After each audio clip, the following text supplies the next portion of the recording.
I live. Well, I wasn't planning on streaming today. Gonna keep the day open to do some other things, but then people, there wasn't anyone I could do other things with. So suddenly my plans for today were nebulous at best, and they have now been replaced with playing game. Yeah, here we are. I think we were driving, I think we unearthed that one dig site where scientists went missing and they all got husked. Because there was some weird Geth tech buried out there. At least it could have been Geth tech. We don't know. Oh, shit. Alright. Alright. So, I'm thinking... for all the equipment we had and sold the junk. I'm thinking... take a look. Codex. I thought we cleaned up all the codex stuff last time. It's something in secondary.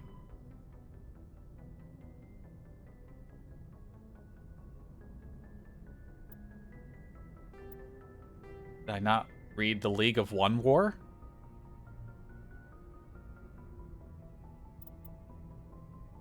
Not a war. Where'd I get the word war from? We definitely read about the Unification War.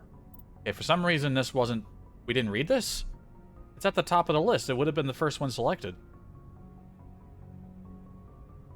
Alright, well, we're starting off with a little bit of lore then. Just a little bit. Then we decide where we go from here. Before they joined the Citadel Council, the Solarians' most potent military tool was a small reconnaissance team known as the League of One. The primary training was in espionage and assassination. Never more than a dozen strong, the team was adept at infiltrating the tightest defenses and eliminating all necessary obstacles. Only a few top members of the government and military were privy to the League's identities. League members wore no distinguishing garments and held no particular rank. The only evidence of their participation in the League was a small medallion presented to each member upon induction. The secrecy was maintained until the formation of the Council. In an effort to dispel rumors and appease their new Asari partners, the Solarian Union released all classified documents pertaining to the League. The League of One was suddenly exposed and in danger of being hunted by enemies of the Solarians. Before any harm could be done, the team mysteriously disappeared. Most assumed this was a convenient lie to help hide their identities. But a few months later, the Inner Cabinet was murdered. Though there were no incriminating evidence, it was clear who was responsible. Realizing that the threat posed by this rogue outfit, the Special Tasks Group dispatched a team of hunters. When they didn't return, the STG dispatched 10 of its brightest operators with broad discretionary powers. Only 2 returned. They reported no evidence of the League. No further incidents were reported, and it was assumed the League was wiped out. Some recently declassified documents, however, have suggested there may have been a 13th member who eluded the Solarian military. Jester, you come in and... yeah, my face does no distinguishing... but... hi, Jester. Your face is butt. Anyway.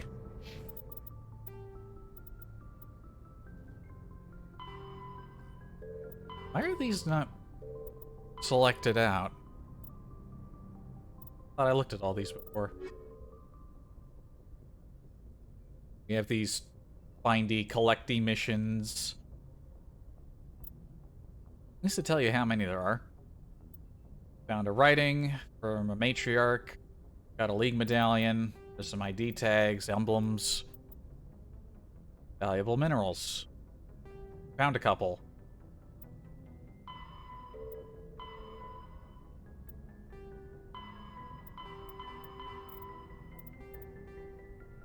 Okay, do we just start off with more exploring, or do we go grab Liara and then do more exploring?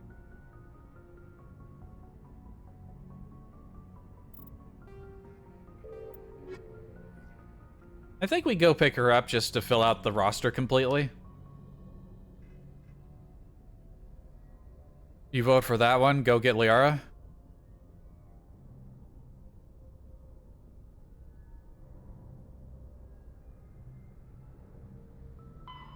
Where is that? Artemis Tau cluster. Alright. Yeah, that makes sense. We shouldn't put off picking her up too much.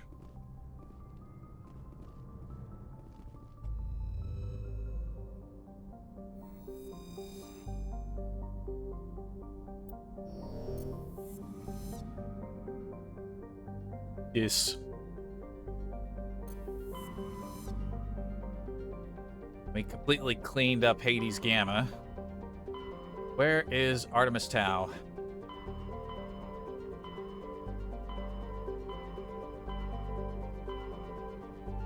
It's over here.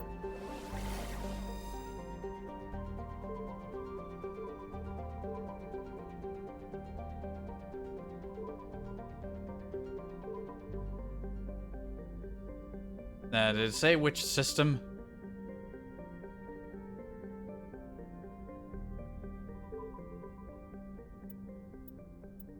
Ah, fuck it. We'll just start here and go around.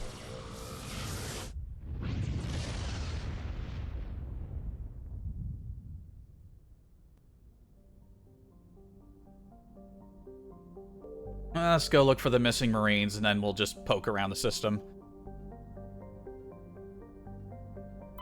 Commander, I'm picking up a signal from the planet's surface. It looks like an automated distress beacon.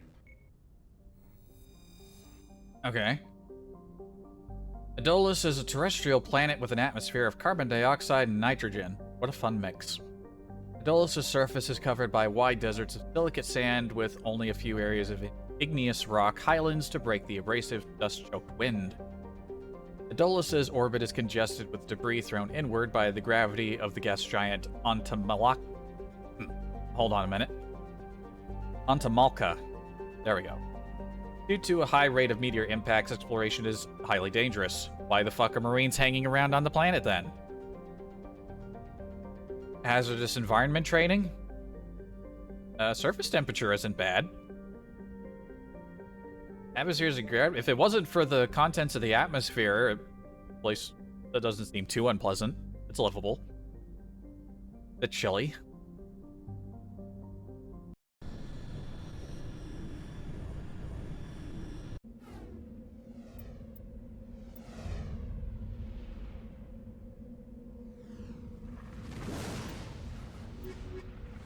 Let's see, we're going to pick up Alliance Marines, so how about we take our Alliance Marine, and then... we'll take our fellow soldiers.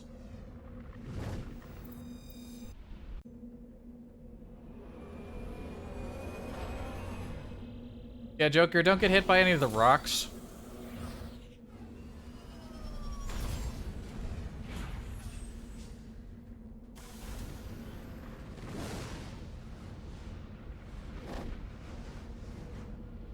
Man, I didn't remember any of these planets having effects like that going on. Obviously, none of them are going to land anywhere near you, but...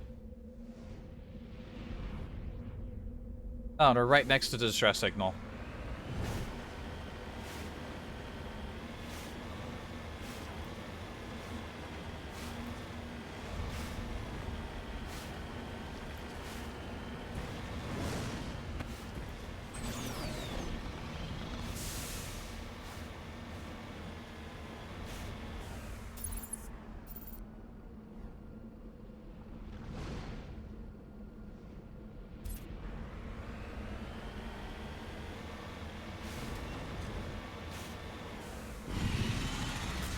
Oh, that's what happened to him. No wonder they're dead.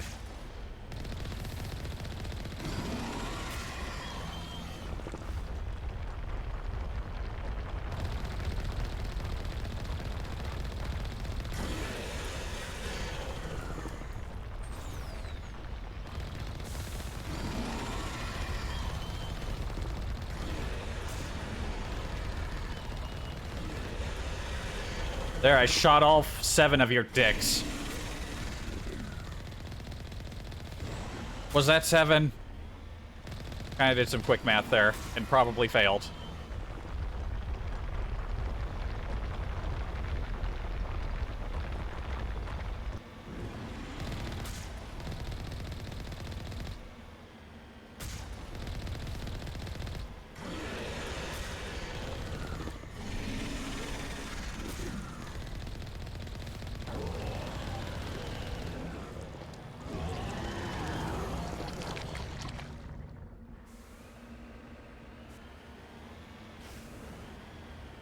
Seriously, what the fuck were they doing out here? They just got eaten by... They didn't even get hit by a rock.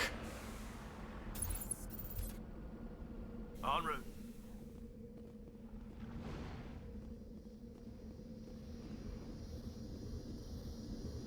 Alliance soldiers. Looks like they were lured here by the distress beacon. Ah. It was a trap. Admiral Kahoku's men. We need to tell him what happened here.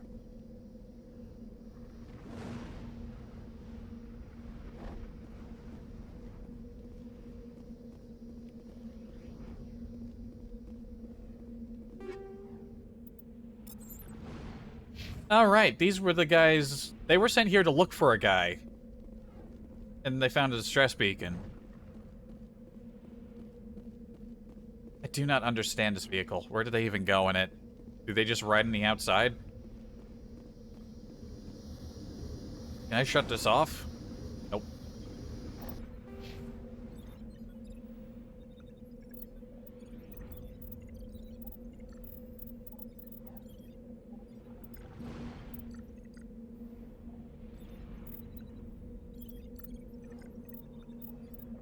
Let's see.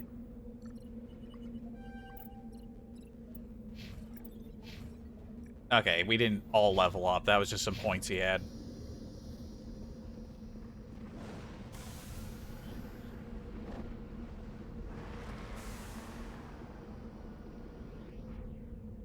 Oh. Suppose we got some... We got a whole other rest of the planet to explore. Get to do some pleasant driving around before we get to any serious plot.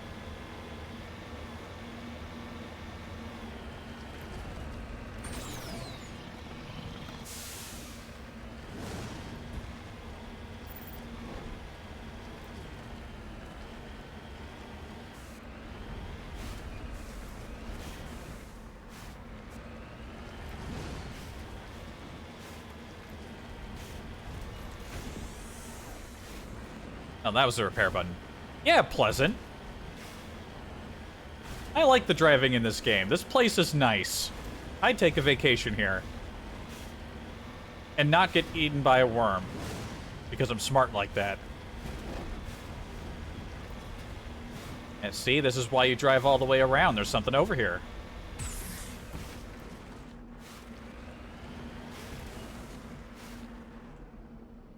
That looks like a dead Solarian.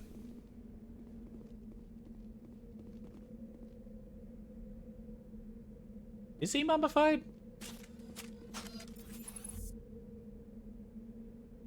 Doesn't look mummified. In fact, the body looks pretty intact. I gotta remember buttons. Alright, I gotta decrypt his body. Ah. You found Captain Mylon's identification tag. How he ended up here is impossible to know for sure. Judging from the posture of the body, I'm guessing he was dropped from a great height.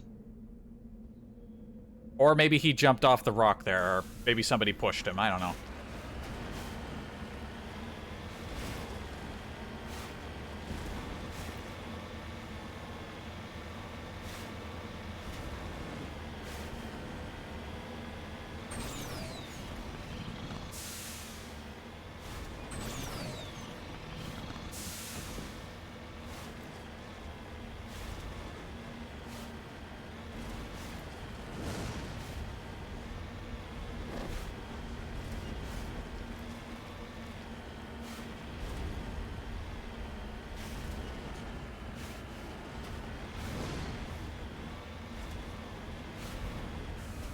Wait, is that another... I keep hitting Like, console button. Oh, wait, that wasn't an unmarked thing. I thought we went the other way. My bad. Oh, well. We're still going towards a thing. There's probably other things around the rest of the map.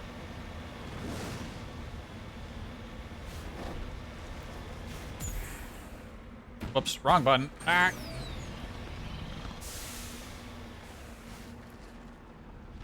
En route. Probe.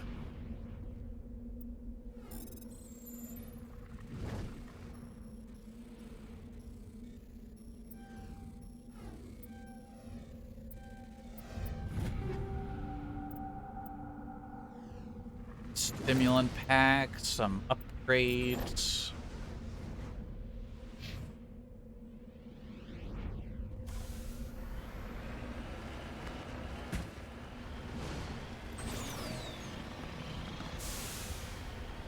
Go, mineral deposit.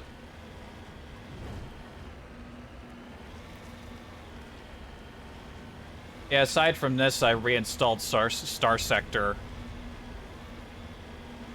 Suddenly, I've been in an explore. I've had the itch to explore, and Star Sector's a good game for it. Redeploying. Lithium. Tasty. It changes directions depending on where in a circle you are.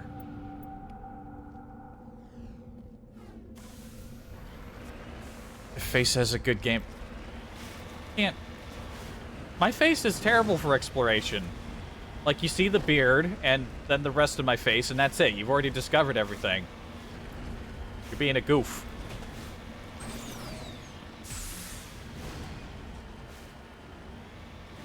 Goofing.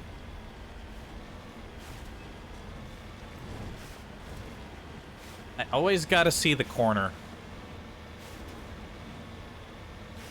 But what's under the beard? Okay. Now you're asking too many questions. Those are dangerous questions to ask around here. I mean, some say it's a mouth, but I wouldn't be too sure.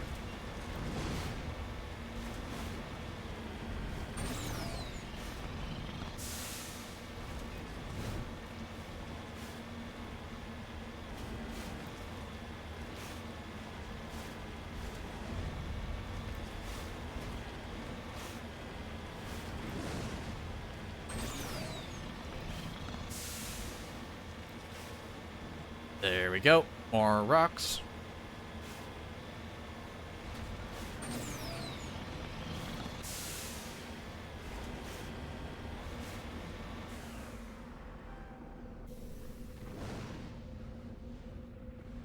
Palladium.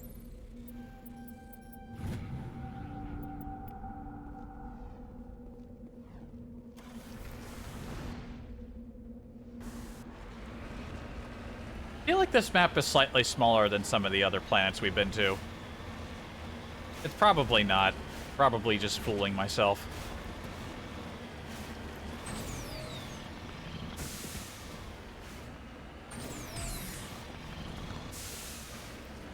Oh, there's more rocks.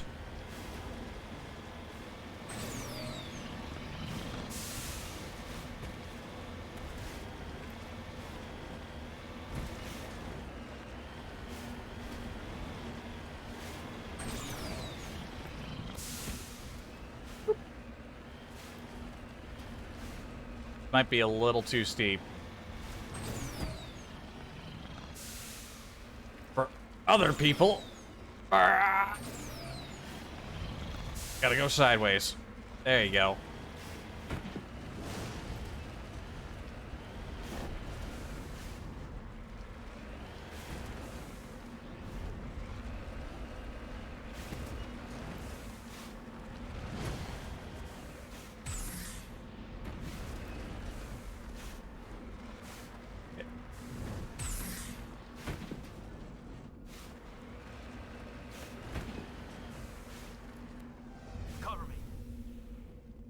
I don't know if that's what I would call level terrain, but okay. Polonium.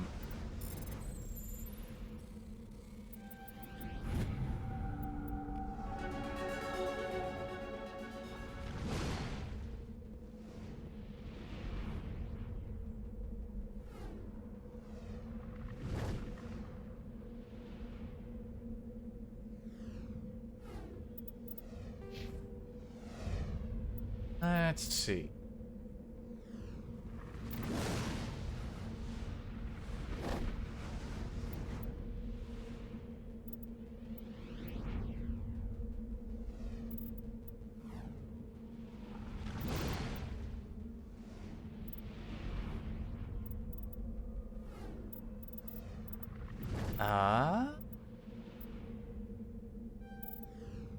Put a point in the pistols, keep the pistol skill going up.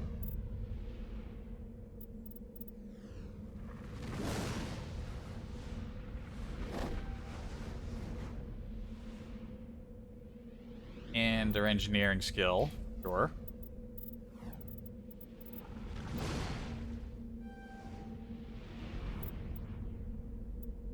Boost up stasis for him, and there you go. Alicia? What?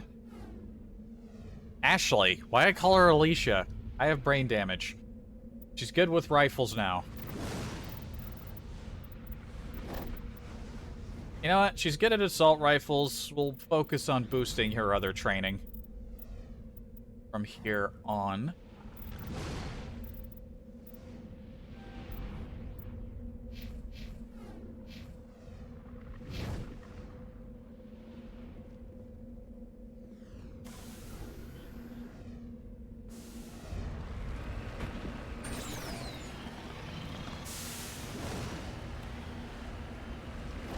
Yeah, Alicia's a soldier in a different game.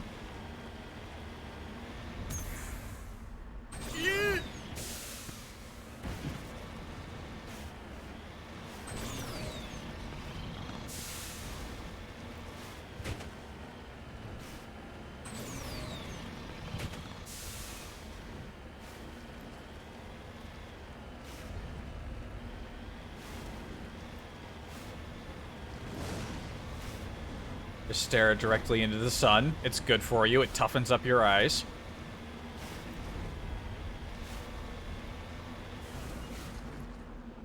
Is that...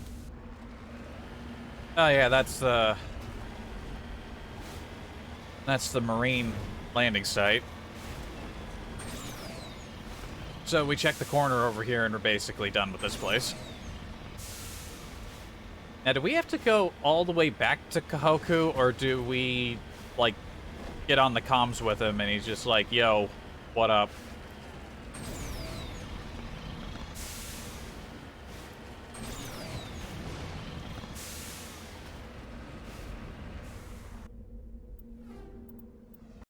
I guess we'll just find out.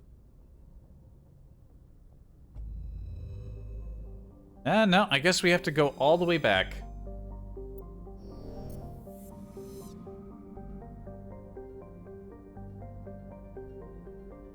Oh, I see something shining in the asteroids. Collection of small silicious? I'm gonna go with silicious. Silicious asteroids, loosely bound together by gravity. While scanning the asteroid field in the Sparta system, you found signs of habitation. The recon team was sent to investigate one of the larger asteroids. The rock had a small functioning biodome, but no sign of anyone still living there. There was, however, a data console with an intact Prothean data disk. We just found some Prothean hermits, like, porn collection. Imagine they find a fully functional disk and it's like, what secrets could it be? Technology, medicine, and it's just all porn. It's like 1,000 terabytes of Prothean porn.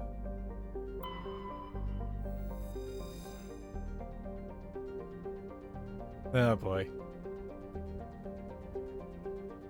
Tremanre. Dwarf planet composed of light magnesium silicates with deposits of aluminum. Surface is covered by wide swaths of ancient dark basaltic lava, possibly indicating the world was created through an impact with some other body in the system. Tremanre's magnetic field is non-existent. It makes it impossible for ships to dump drive charge from orbit. That said, Tremanre's minuscule gravity allows even cruiser-sized vessels to land safely for direct grounding. Words. identical orbital period and day length to Earth. But no atmosphere, 0.1 Gs. Temperatures, bad.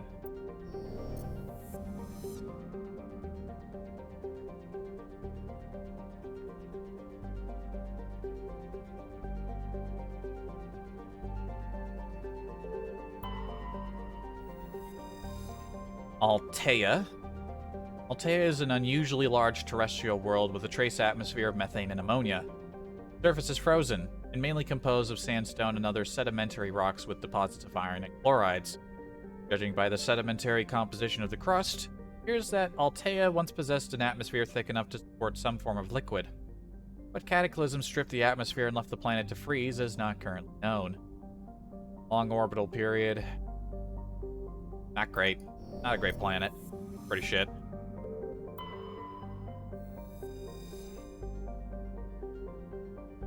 Untamalka is a large hydrogen-helium gas giant with traces of chlorine and sulfur in the atmosphere.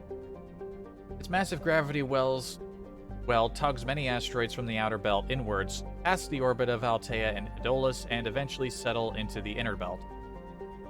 Untamalka's orbit is congested with hundreds of captured moons. Most last only a few thousand years before being ejected, dragged down into the atmosphere, or ripped apart by tidal forces and added to the gas giant's immense rings. Attempting to navigate this chaotic environment is hazardous at best.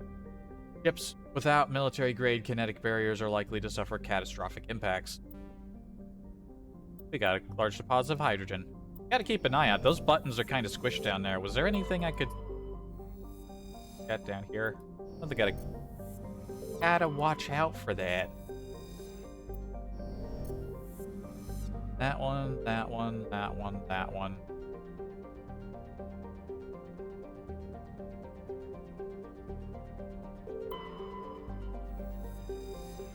Alsages. Small different Alsages is a small... They said small twice. As bad as me when I write. Small terrestrial world with trace atmosphere of methane and argon. The surface is composed of water ice and calcium with occasional deposits of light metals. During the Alliance's pirate suppression campaign in the 2160s, the Batarian Eluam Ranpera was... I can speak. The Batarian Eluam Ranpera was caught with his frigate Penaron grounded on Alsages for drive discharge. When challenged by the cruiser Hyderabad, Ranpera refuses to surrender. The Tunaron was destroyed attempting to take off. The debris is strewn across the southern hemisphere. Yes, very smart move by his part. Got a deposit of plutonium. If I remember right, the number of deposits listed in the quest menu isn't like the identical amount of those things you can find in the galaxy. There's like more than that you can find in case you miss some.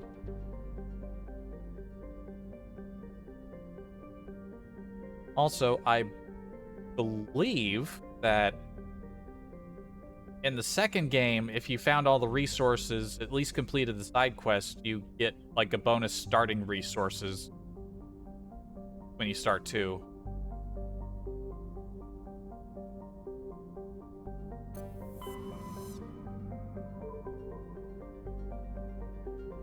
Alright, we'll go clockwise. Macedon.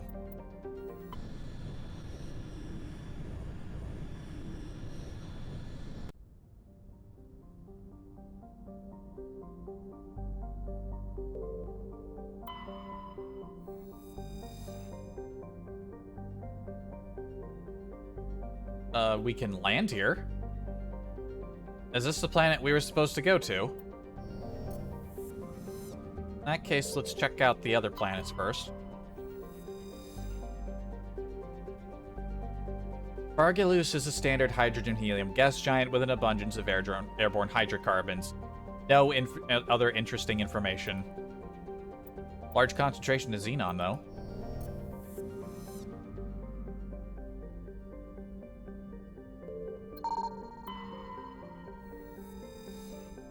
A metal-rich asteroid. While scanning the asteroid field in the Artemis Tau cluster, you detect a large deposit of titanium. Sweet.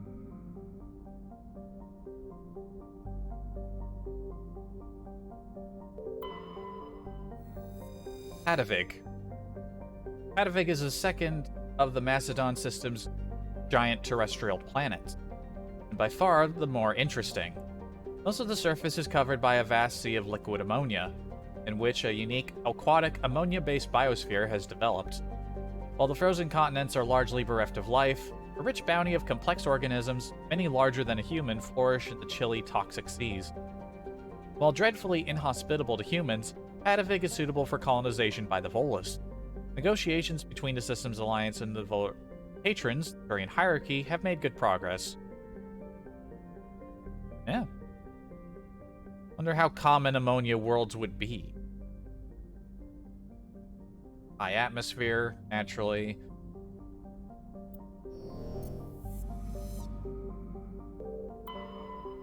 Every star we've been to has the exact same lens flare. Kinda distracting. Corallan is an enormous terrestrial planet, half again the size of Earth. Despite its thick atmosphere, the weak output of the red dwarf Macedon leaves its surface biting cold. The crust is mainly composed of silica, but significant deposits of iron and other industrial metals are present. These lodes may prove rich enough to be profitably mined despite the heavy gravity. You were scanning the planet Corallan when a strange signal came from orbit. Navigator Presley determined the signal was from an ancient beacon. The salvage team brought the beacon aboard and found one of Matriarch Dillanaga's writings in its storage compartment. Did Dillanaga just float around the galaxy and just rip out pages of her journal and toss them into orbit around some planets?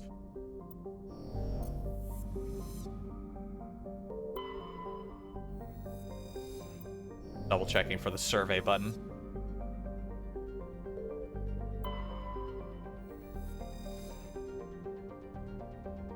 Alright, we can land on this planet, but we haven't detected anything, so presumably this is where we're supposed to go for the mission.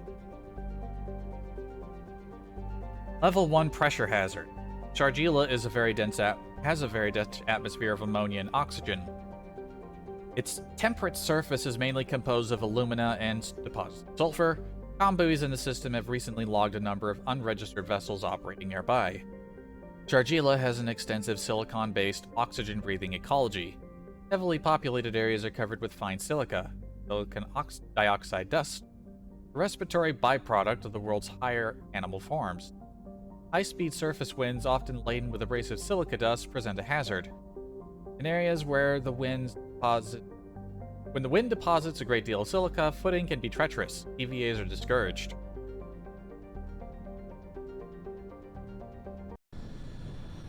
Doing it.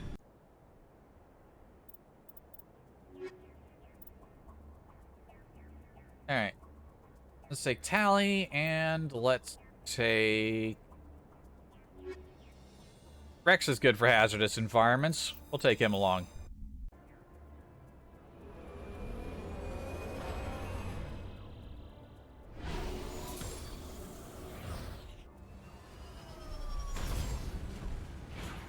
Oh yeah, we got plant life.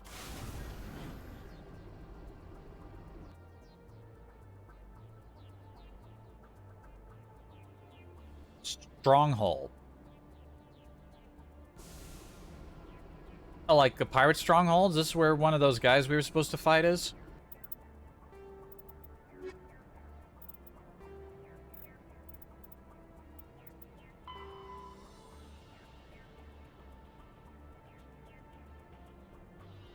Alright, the other one's in Gemini Sigma.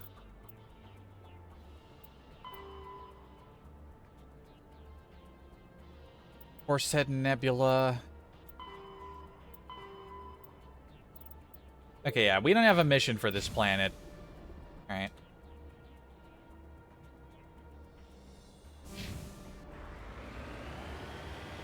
Well, we'll head north and then pick a side to go around. See what this stronghold's all about.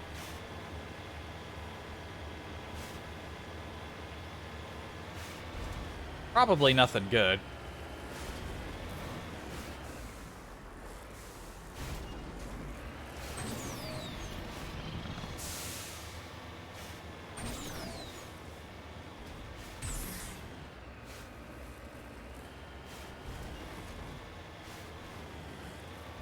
Many red dots detected.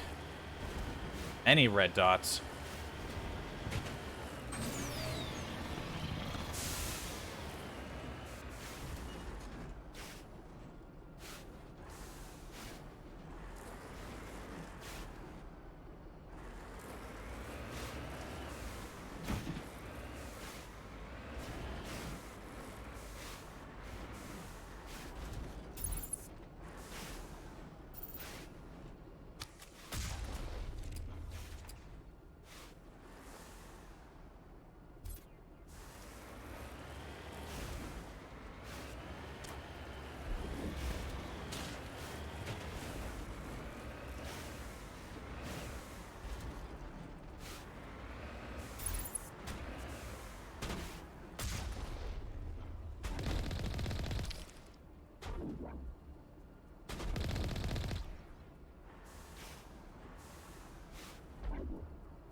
I think the car might be overpowered.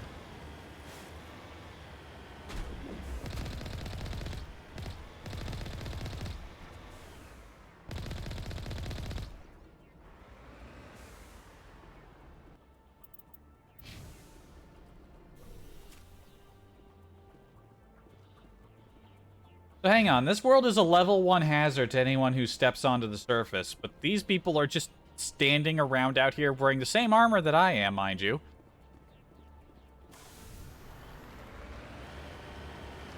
Also, none of them dropped any gear. What sort of worthless pirates are these?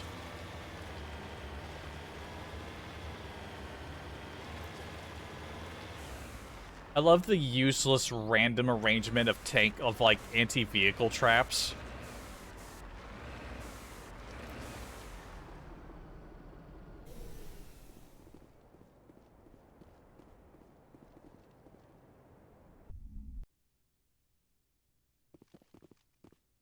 All right. Wow, those shadows are not good for on my face.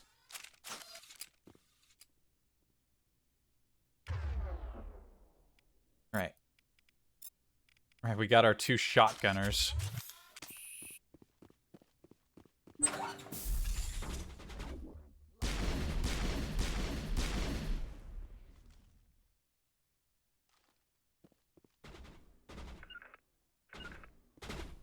Move up.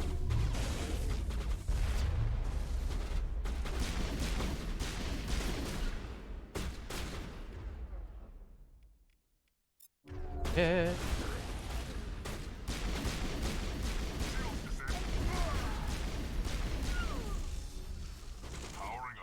Damn, the fucking...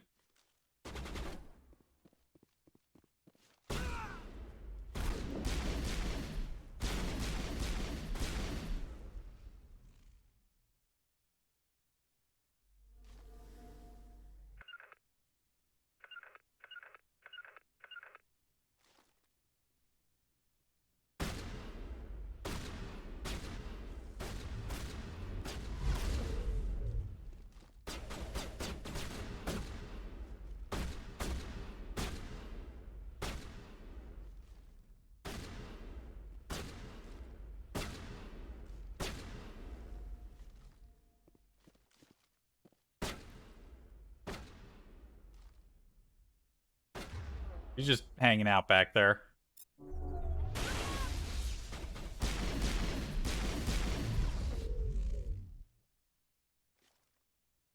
Negative contacts, Commander. Oh, there's a big fuel tank could blow up back here. I can still blow it up.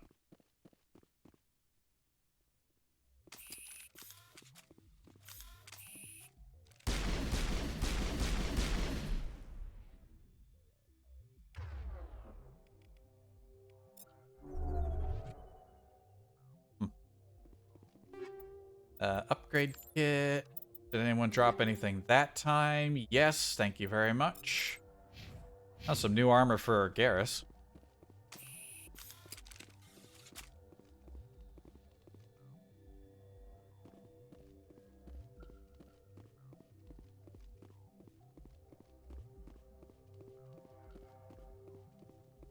There's a med kit. I somehow was able to open it from all the way over there.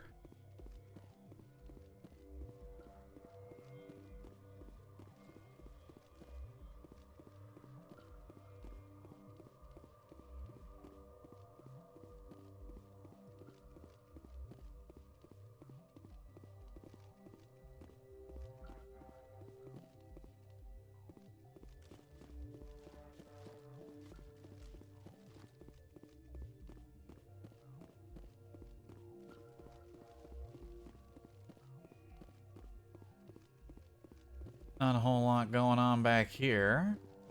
I mean, everyone's dead. If there were still people, we'd detect them.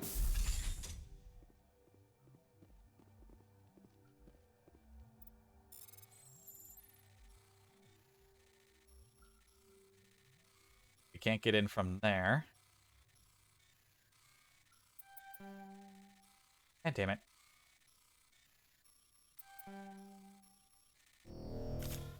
Well, that was abysmal.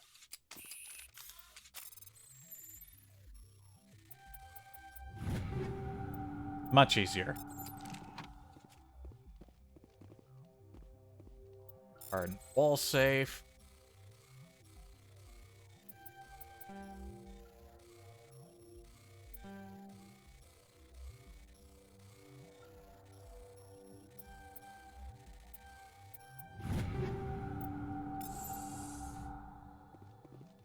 What do we got here? You discover evidence that the Asari leading these slavers and Nasana Dantius, an important ambassador on the Citadel, are sisters. Yep, this is what that Nasana lady was about. You should return to the Presidium and confront Nasana with this.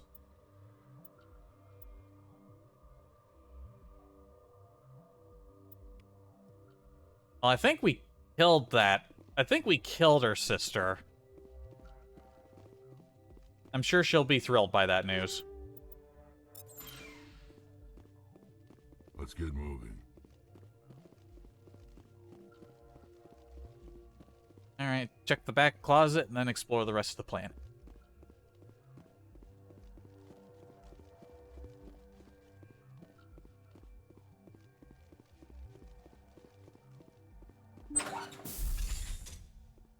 You know, for a slaver operation, it doesn't look like they have many slaves here, let alone anywhere to keep them.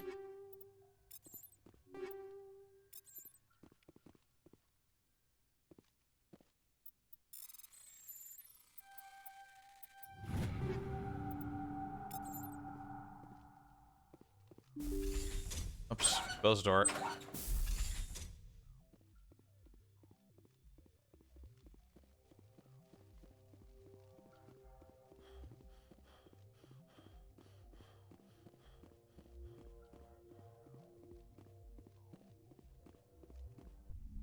Yeah, like, they don't have any cages.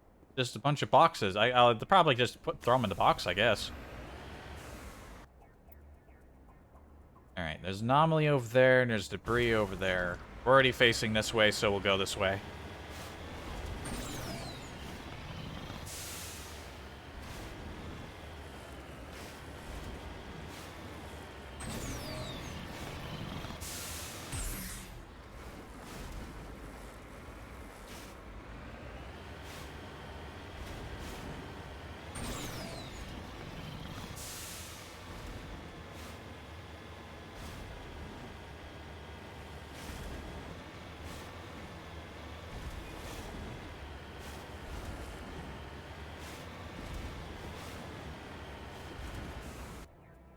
That thing that was over here? Yes, it was. Right up against the edge of the map.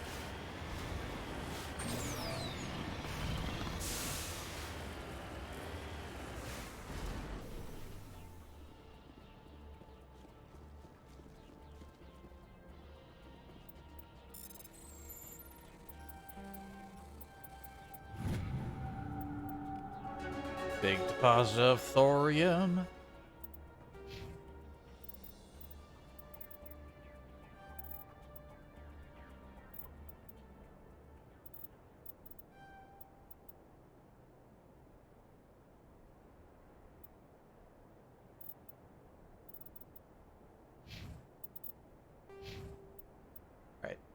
Oh, Rex has got 4. We'll give him...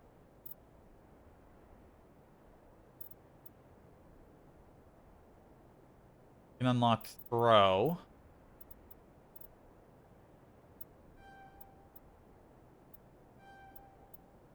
We'll do that.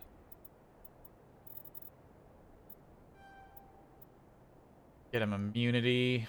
Reduces health damage by 75%. Does not reduce damage to shield.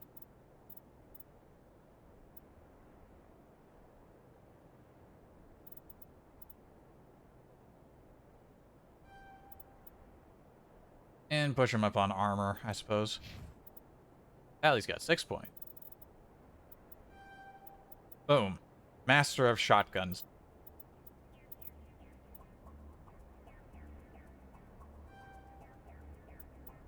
Long dampening. She now has dampening. Advanced sabotage. Yeah, I think I decided we were going to get her a packing.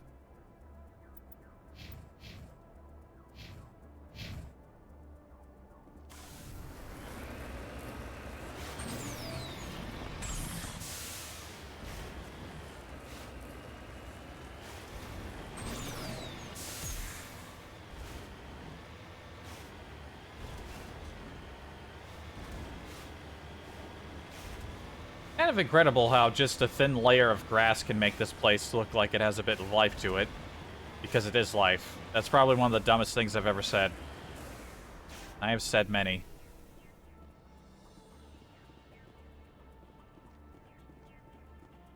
We had a really shit tent. And a sorry capsule.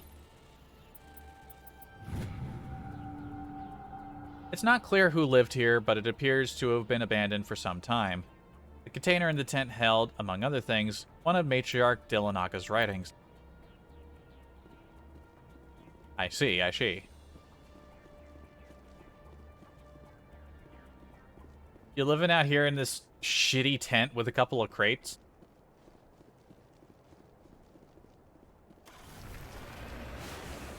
I mean, if you want to go camping, you do you, but maybe don't take just a tent on the planet with incredibly corrosive wind. Or abrasive, rather.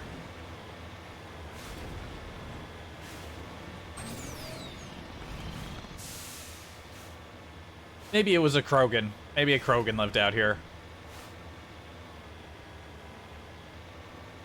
Hang on a minute, there's another...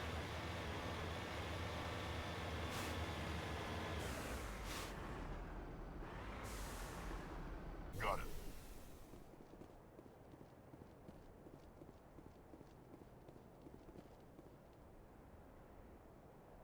Another random tent out here.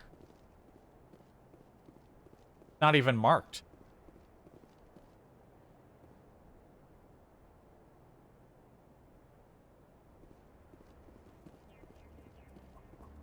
I could have swore I heard some droning sound.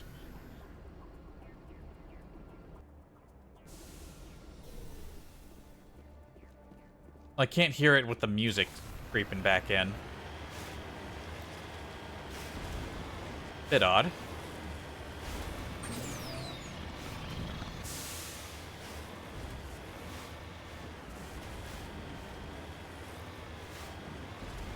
I think I see a resource rock out there, or that might just be a slight coloration in the terrain.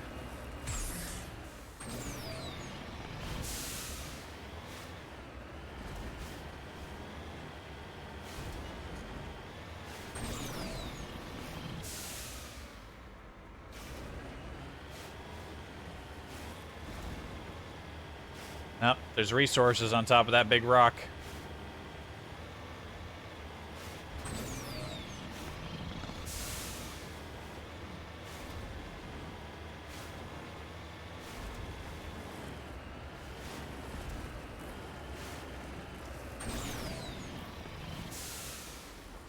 Thankfully not directly on top of it. It's actually out of bounds. Too bad.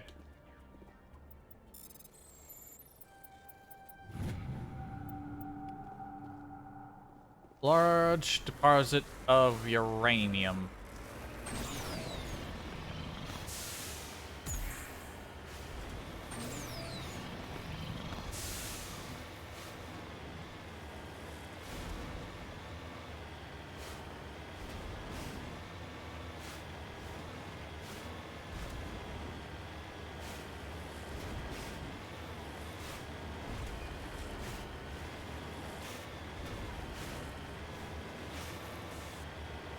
Oop. Nose down the mountain.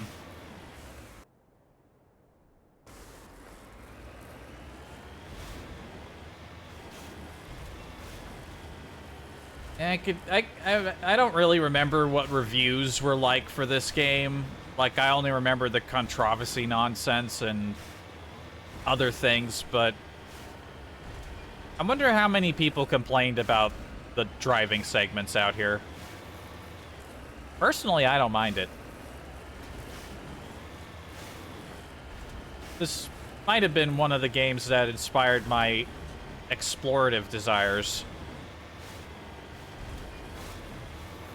That, and this somehow still retroactively seems better to me because of Elite Dangerous. It's amazing how much that game just sort of wasted my time until I got bored of it.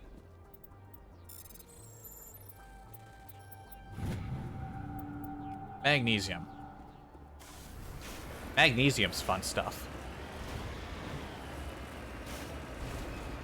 Whenever I think of magnesium, I always think about that story my dad told me about the warehouse that blew up.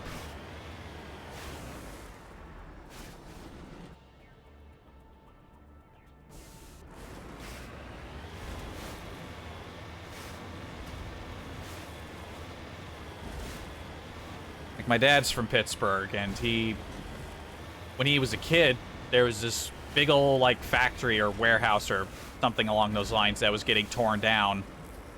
You know, taking apart all the big steel beams piece by piece. People who were doing the job had this big barrel of magnesium chips. And they were laying those chips in, like, lines on top of the beams and then setting them on fire where they would melt through the beams. I guess that was a thing they did. I don't know if deconstruction is done that way these days, but I don't know. So these big beams are like way above and the barrel's beneath them, and because they were stupid and didn't cover the barrel, sparks from up above came down and lit the entire barrel of magnesium on fire. So they were like, well, shit, what do we do? They called the fire department. And one of two things happened. Either the people working there didn't tell them what was in the barrel, or the people the fire department sent were new to the job and weren't taught how to deal with a magnesium fire. So what they did was, they just brought out the hose, they filled the barrel with water, they saw that the fire didn't go out, and they were like, well, what if we put the lid on it? Eventually it should be starved of oxygen, right? And it'll stop burning. So they filled this barrel full of magnesium chips with water. This was like a big, big barrel. And then they put the lid on it, sealed it shut, and they just fucked off. They just left it there. And so not long after, the barrel blew up and destroyed what was left of the building. They were taking it down, so it's like, you know, I guess that did the job quicker, but yeah, that was a bit of a fuck up. A little bit. I was busy telling a story and I didn't see what was in there. I think we just got some items. Yeah, I think we just got some items.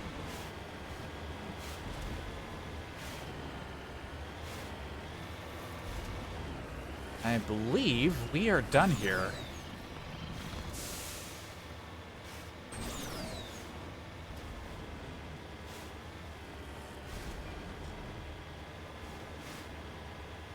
Did I not? Wait, I came from this way, didn't I?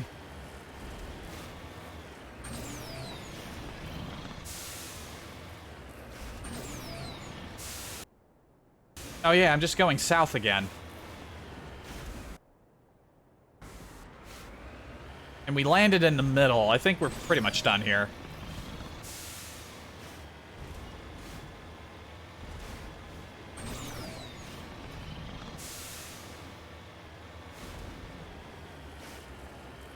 I get to talk to my dad about some of his stories. Every once in a while, when we hang out, I hear something new that I didn't hear before. I was reminded of one semi-recently. I was out hanging out with him. We were, like, doing some shopping.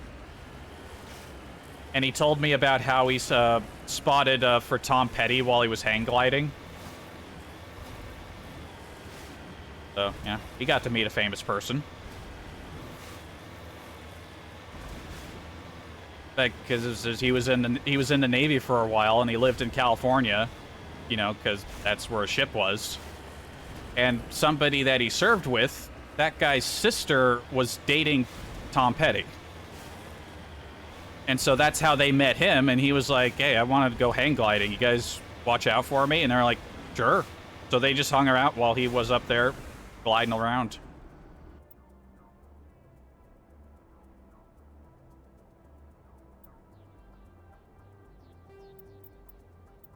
I bet they didn't take, like, a picture or something. That would have been cool. Alright, yep, we are done with this planet.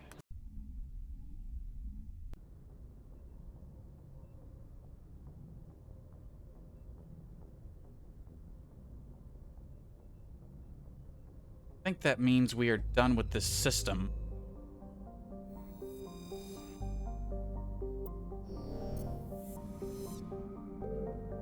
Yeah, we explored the outer segments.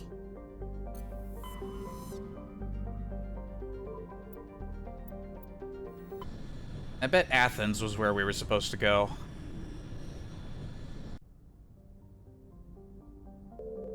We got salami.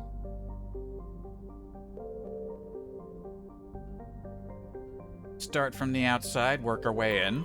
Pharos. Distant Pharos has seen only a cursory examination by an unmanned probe. It has a trace atmosphere of nitrogen and argon. Surface is mainly composed of tin with deposits of carbon. Deeper craters have been partly filled by ice, suggesting there may have been a significant amount of water locked up beneath its frozen surface. A large, ice-bright crater in the southern hemisphere makes the planet visible from the inner system, leading to the planet's name. We could survey, I bet we'll find something here. Scans of the planet Pharos revealed an abandoned base on its moon. See what I tell you. Bright light from outside. Right in my eye. The recon team found nothing of interest, but much of the debris was marked with the Magna Colony insignia. Alright, so that's Turian War stuff.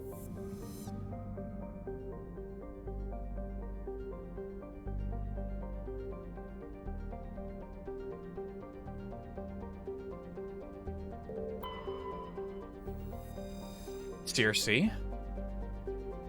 Circe is a modestly sized hydrogen-helium gas giant with traces of sulfur and chlorine. These give it its striking yellow-green tint. As the development of the Proteus colony continues, Circe will likely be developed for helium-3 mining. That was a colony here. Wow, we detected a large concentration of helium-3 on the gas giant with helium-3. Amazing scan. Great work, everybody. Nausicaa. Hang on a minute. Nausicaa's a Star Trek. Although I would imagine that Nausicans aren't from a gas giant, so I'll give them a pass. Traces of sodium in the atmosphere give Nausicaa its overall dark gray color, but it is otherwise a typical hydrogen-helium gas giant. An abundance of water vapor in the upper atmosphere account for its white clouds. Neat. Proteus, that would be the colony. Salami. Geological properties of Salami has been scanned from orbit, but little else is known about it. Due to its thick carbon dioxide atmosphere and proximity to the energetic star Athens, the equatorial daytime temperature... Light keep flashing. Down there with a flashlight? Scumbag?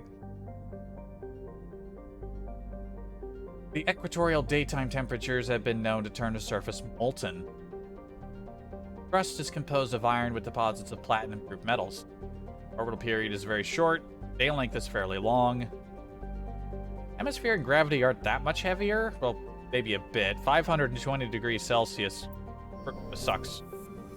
Don't want to deal with that. Like the Hanar homeworld, Proteus is more than 90% oceanic cover.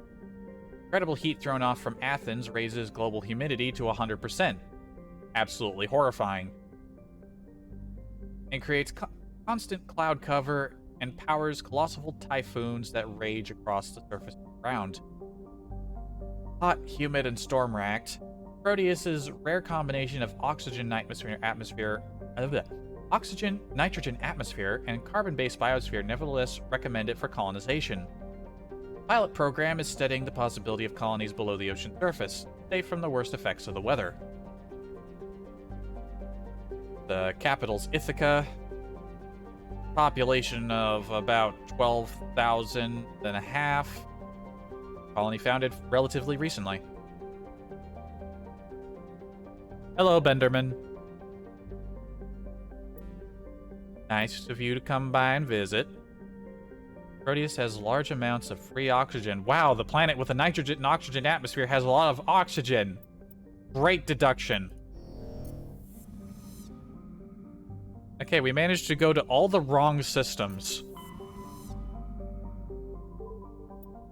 Knossos.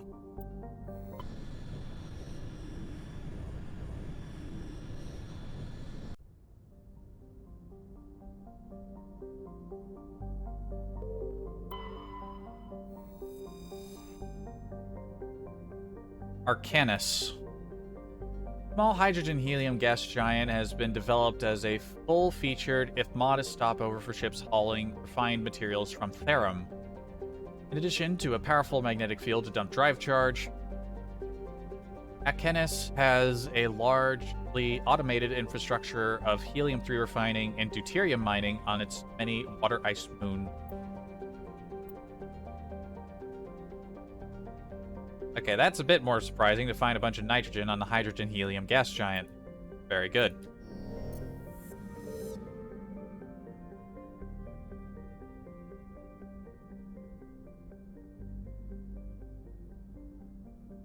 Okay, see, I don't think I have to go over the rings like this. Just me being cautious about missing stuff. I can see something sparkling in the inner ring. Metal-rich asteroid.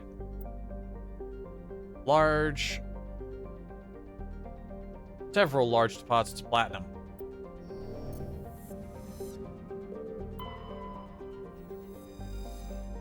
Armeni is a terrestrial world with an unusually thin atmosphere of krypton and xenon.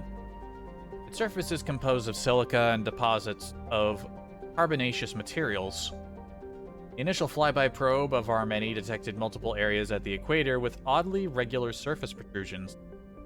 Closer inspection revealed these are millions of elaborate crypts a few meters below the surface, left by a long-extinct spacefaring civilization called the Zaoff. Many human universities wish to perform archaeological excavations. Council law holds gravesites as sacrosanct, however, and the matter has been tied up in court for a decade.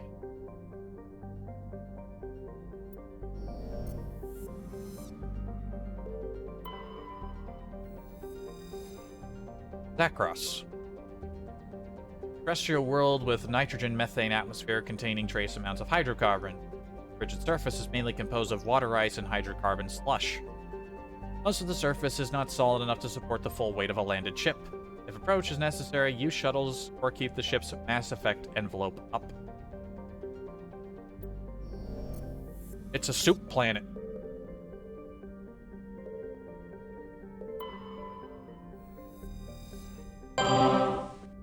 Ah! A rarely heard bit sound. 1,500 bits. Thank you. Thank you very much. I never did fix the graphics behind the thing, but what can you do? Alright, that's the planet we need to go to. So let's check this one first. Pleitos is a small terrestrial with trace atmosphere of carbon dioxide and xenon. surface is scorching hot, and mainly composed of sulfur and various silicates. There's little of interest on this desolate world. Goodbye, Bender. Thanks for stopping by. See you later, bud.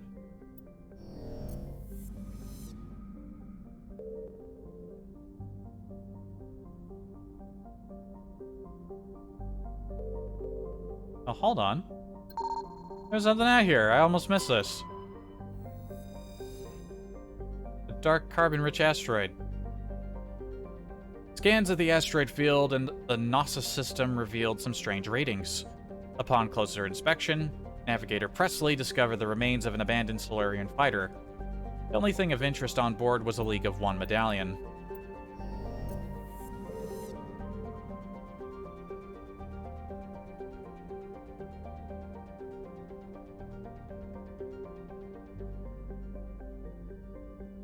Yeah, it's easy to see the sparkles when you hold still.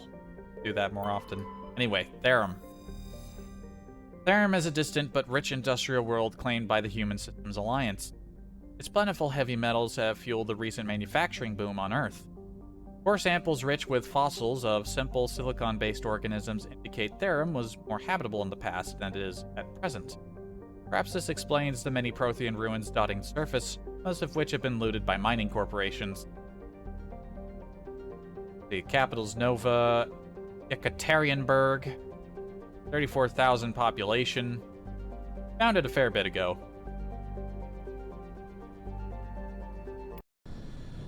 Alright. Let's go meet ourselves a scientist.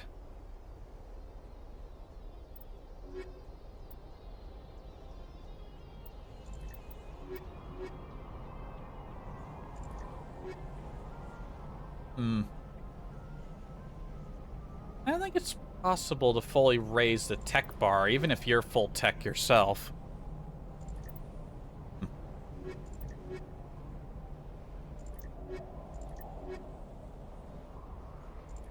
Who do we take?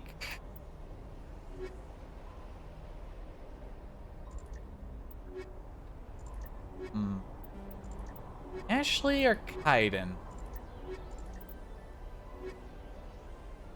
Then again, everyone but Garrus has gone on a mission since we started, so yeah, I'd take our boy Garrus.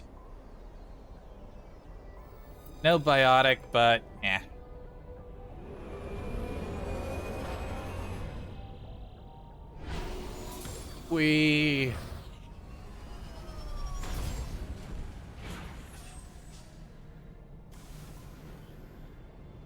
Commander, I'm picking up some strange readings. Really strange, like off the damn charts. It looks like it's coming from an underground complex a few clicks away from the drop zone. Okay, strange how? Like, really erratic? Like a big power signature? Like, give me something to go off here, Joker.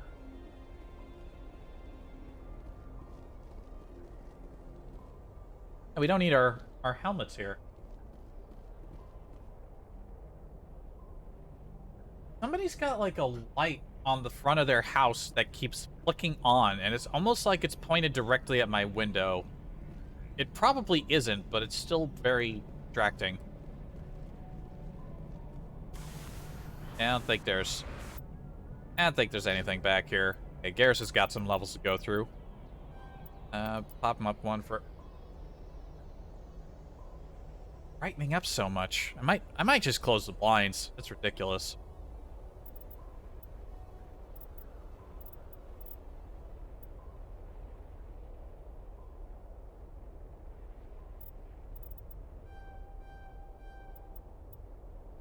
There you go. Advanced sniperage.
Well, we got a nice leisurely drive all the way there. Something hostile on the horizon, but what can you do? I guess you can get there and shoot it.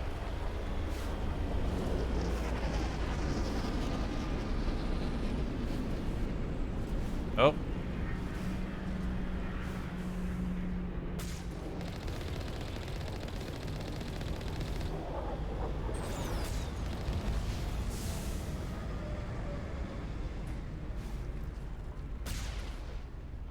As you do. I remember these things being really tanky once you get to higher levels.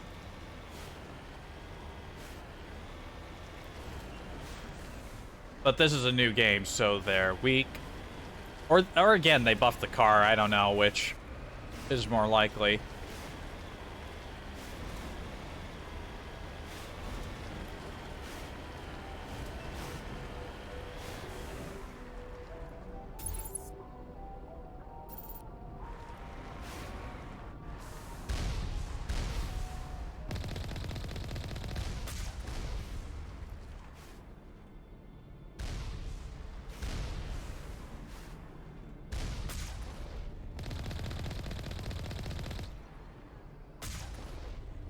Alright, those are turrets.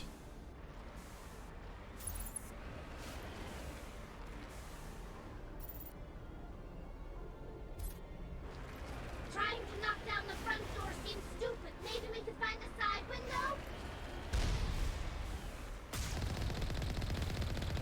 It's a bit stupid, but this car is incredibly sturdy.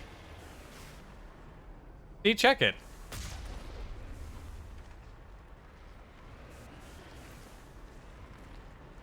Although we can't actually get in through the front door, so...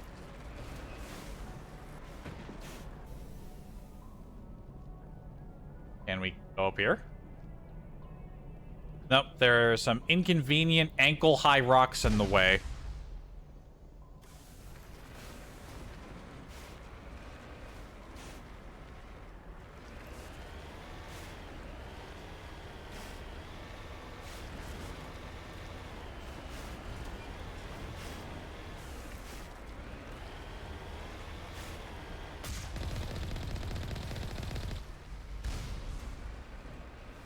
Right.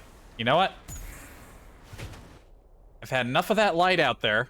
I don't know why it keeps, like, I swear, sometimes I look at it and it turns off.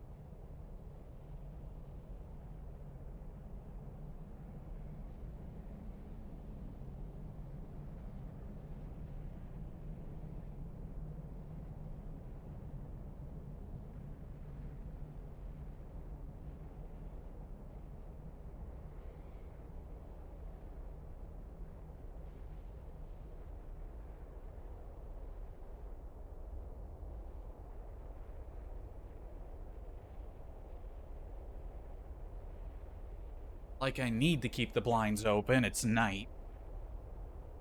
Still like being able to look out in the city from this angle.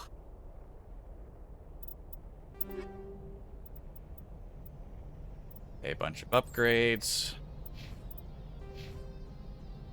Hold up again. I wonder how the fucking new leveling system... Whenever I play this... Whenever I give this series another playthrough after this, again, talking about the far future, I probably won't stream it again. But I'll give the other leveling system a try. But... like, I don't know. We'd basically be well over half leveled if we went to that one, I think. I don't know. Let's see here. You know what? Finish boosting our engineer tree there.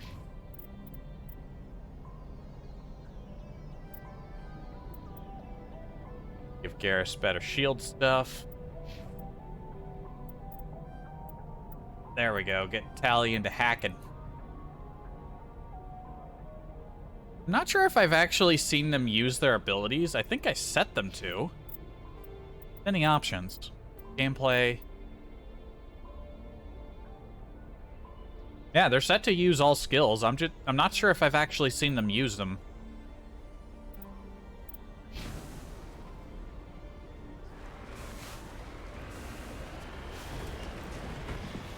Ah.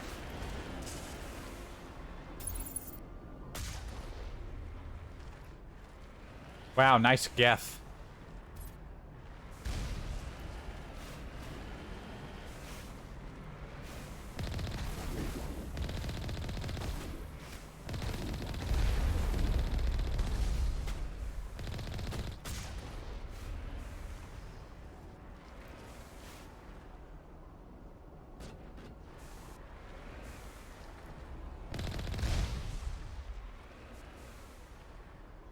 The rockets barely even hurt my shield. Did the car... Seriously, did the car get a buff?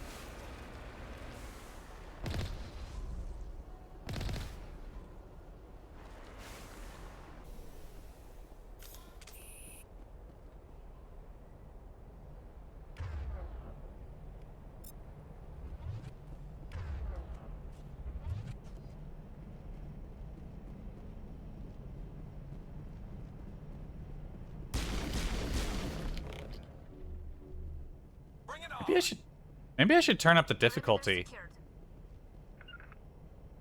Huddle up.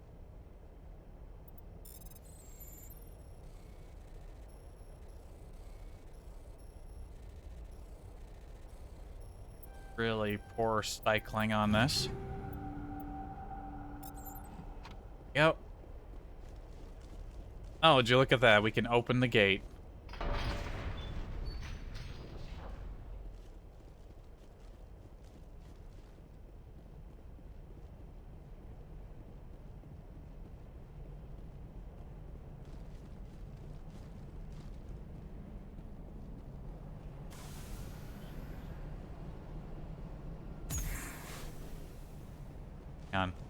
Hang on a second. Okay, I want to check to see if this went around because my eyesight's bad. Answer, it does not.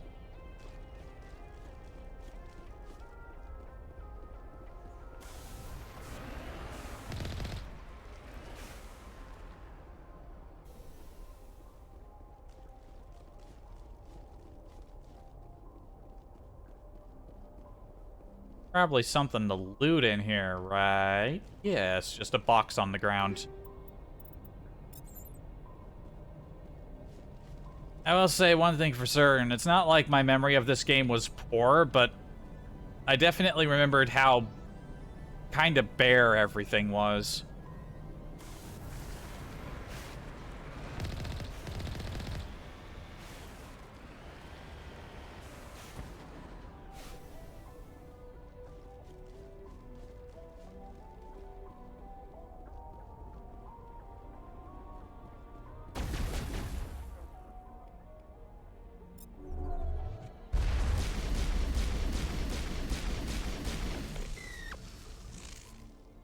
Hacking didn't work.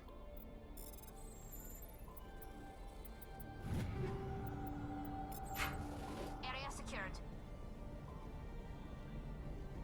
Very convenient that the acid bullets or whatever I'm using don't melt their weapons. Was that an autosave that just popped up?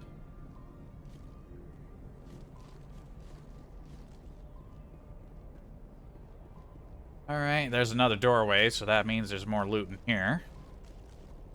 Hang on a minute. There's loot. There's loot right there.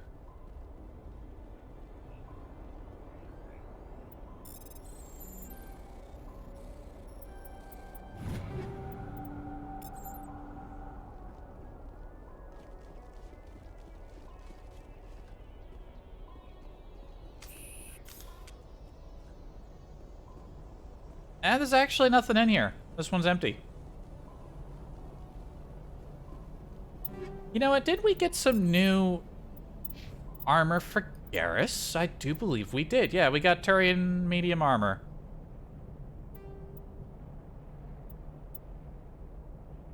There we go. Looking sleek, Garrus. Good shit. Nothing new for Tally yet.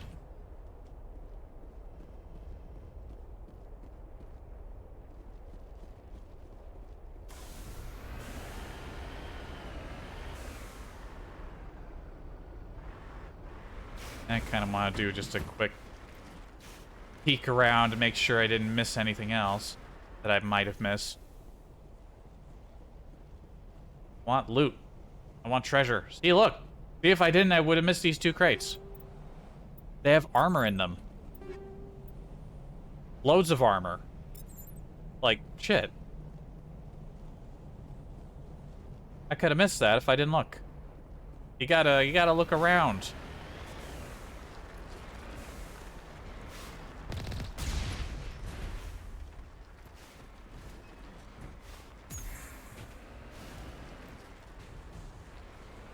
Alright, I think we are done here, though.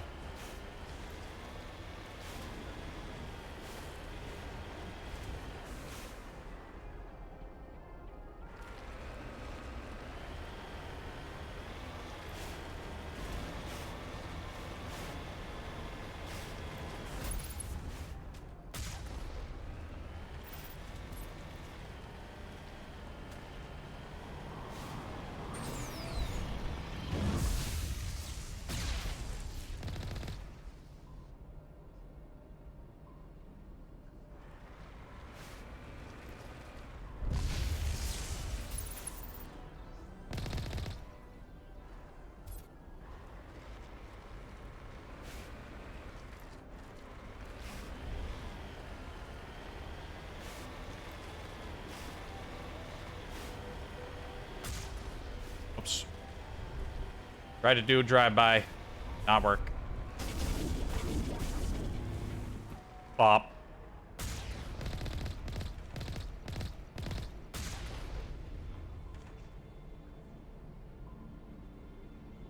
You gotta love the classic strategy. Just run it over.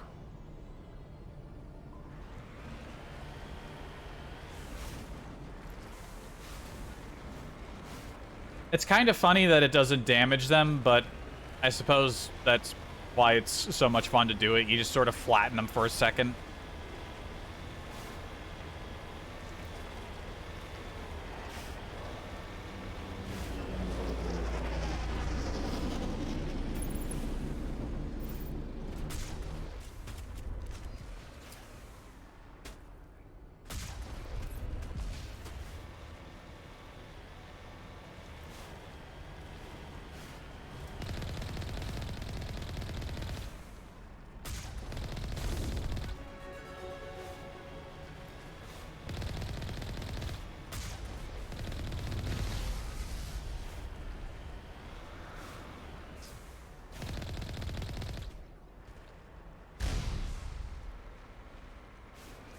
Your rockets are shit.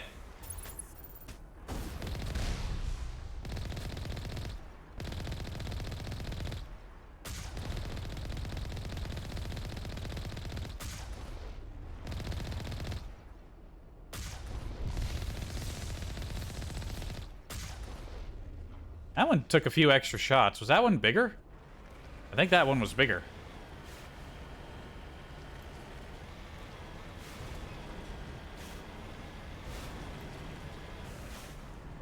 Oh yeah, this one was definitely bigger. I forgot they came in two separate sizes.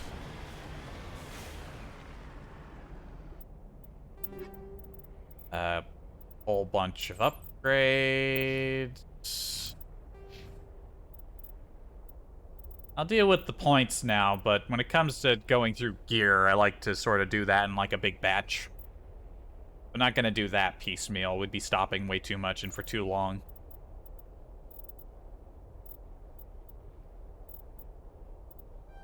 One in the pistols, and let's get our foot in the door of basic armor. Actually, no. We haven't really been taking a lot of damage or getting hits, so I'll put it in the Spectre training.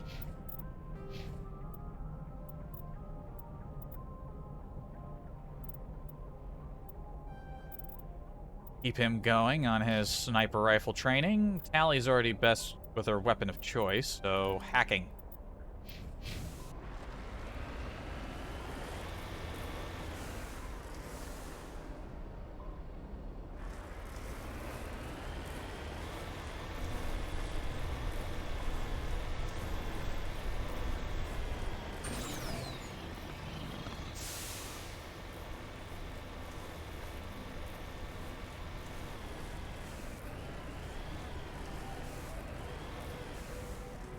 Also, I think I learned that I didn't actually apply my reshade stuff correctly.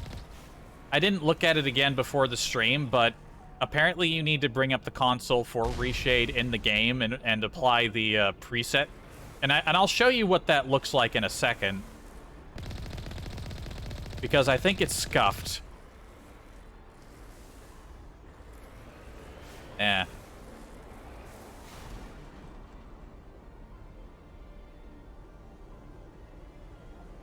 And it might be because Reshade has done some shit, and that's why it's outdated here.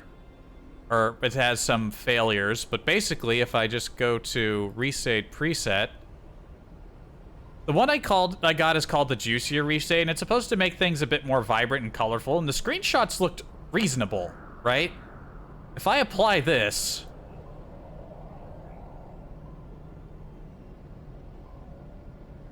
it actually didn't change.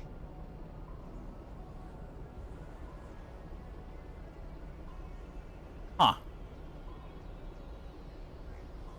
Weird.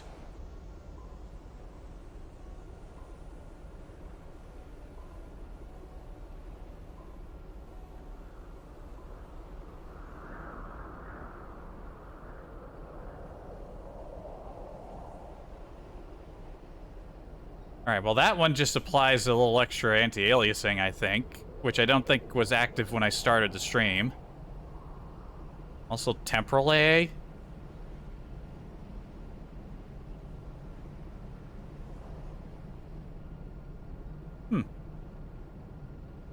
I don't know what happened. Anyway, when I actually applied the preset when I was looking into something before, it just added so many bloom effects that looked nothing like the preview images. So I don't think I'm actually using Reshade correctly. That or the preset I downloaded is scuffed. So this might just be normal, which doesn't look that bad, honestly.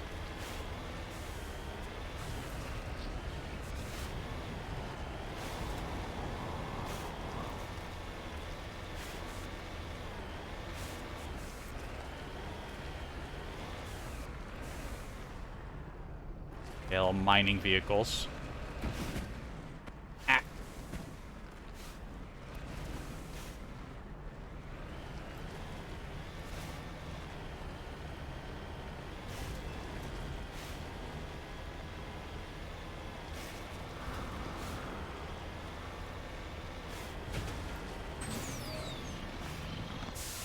Not a whole lot else going on out here. The Geth need to step up their game.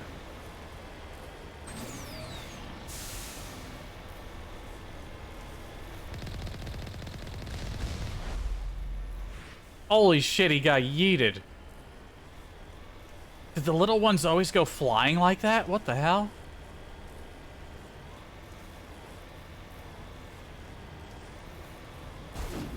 Hold on, let's test this. Nah, he just kind of got flattened. Maybe it's because I hit him while I was killing him with the gun, so his body ragdolled just as it made contact.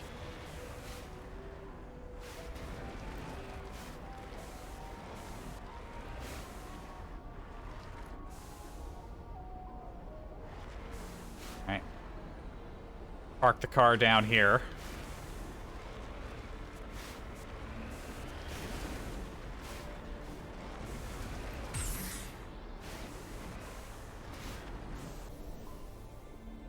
I may not have to... there may not be a lot of rules I have to follow as a Spectre, but that's no reason I'm going to be a bastard when it comes to parking my car.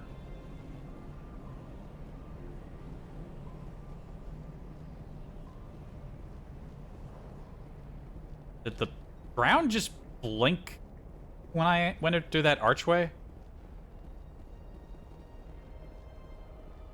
Or did I blink? Nope.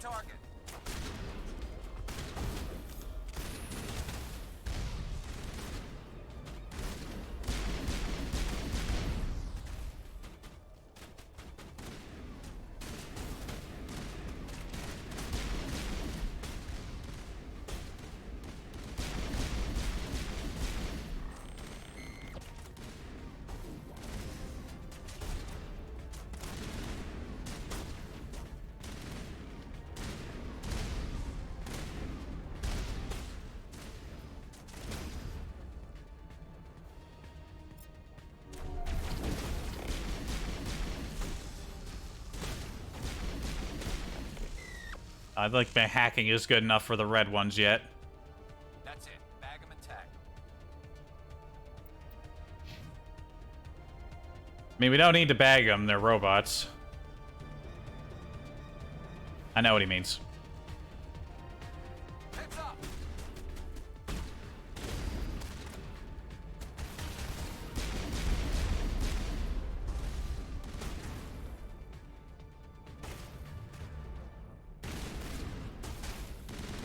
Shields disabled. You're good to go.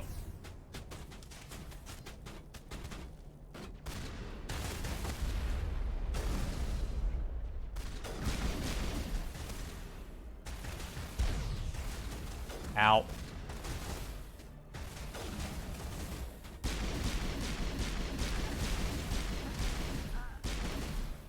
Oh no!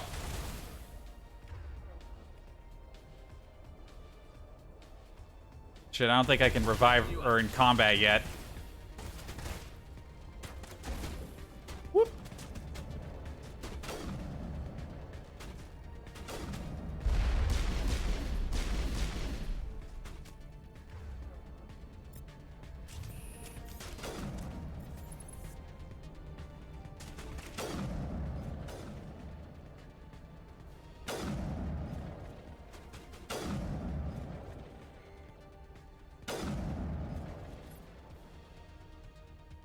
Alright. In more serious combat situations, gotta make sure I have the right weapons.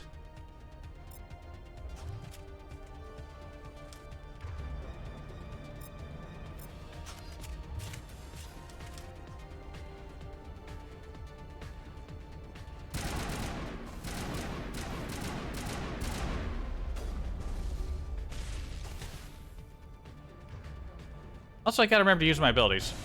Boom.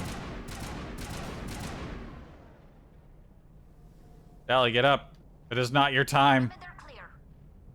Yes, it is very clear. I'm glad you were able to pay attention while you were face first in the dirt.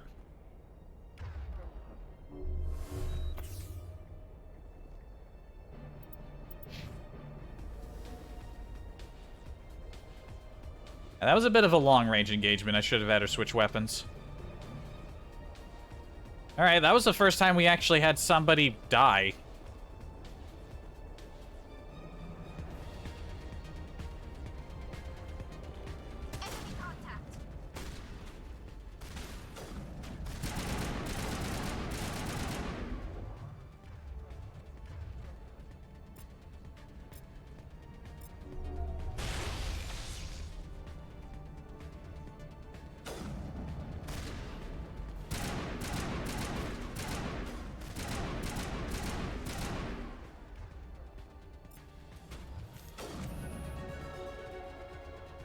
Nice shooting. That's it. Bag 'em and tag.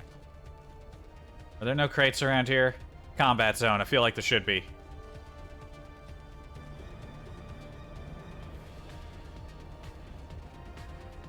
Nope.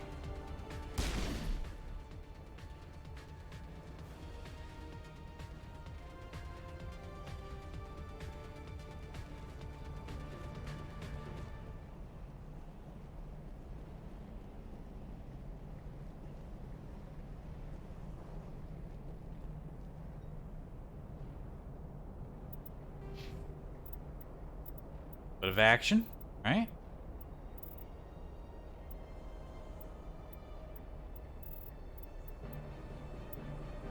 Alright, let's boost up to Unity so I can revive people that have been knocked out.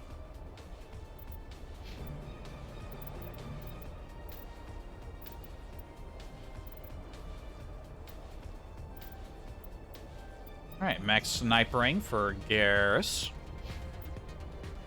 Lilac and first aid.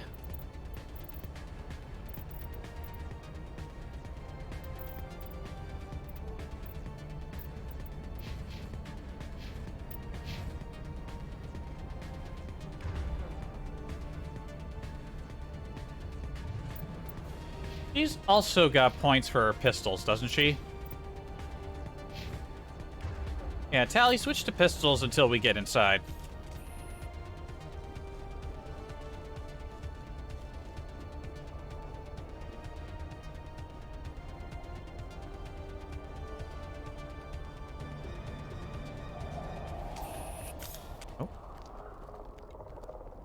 We're all rifles out now.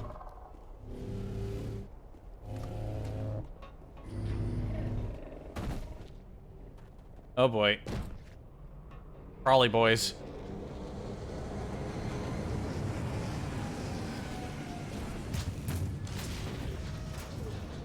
Oh boy. We get to face Mr. Big.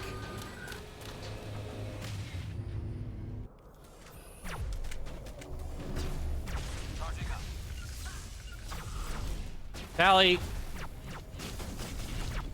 Alright, Tally suffered a critical existence failure.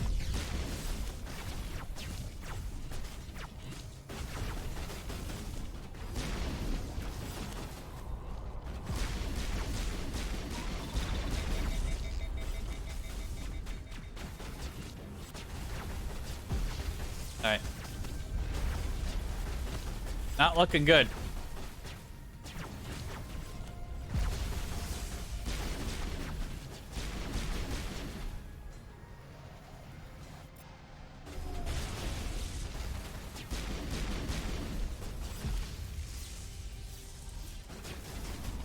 Oh, where'd you come from?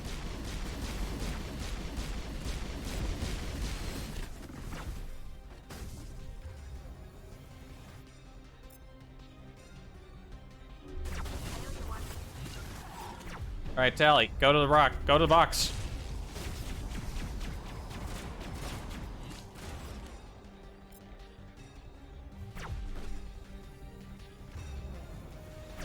Catching you up.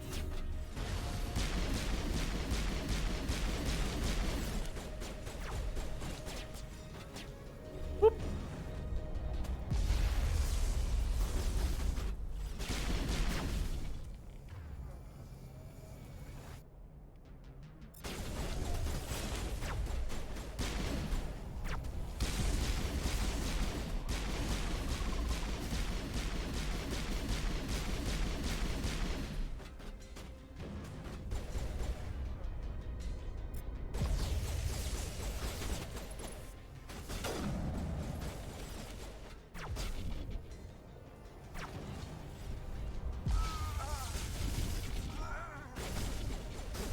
Alright, try not to die back there.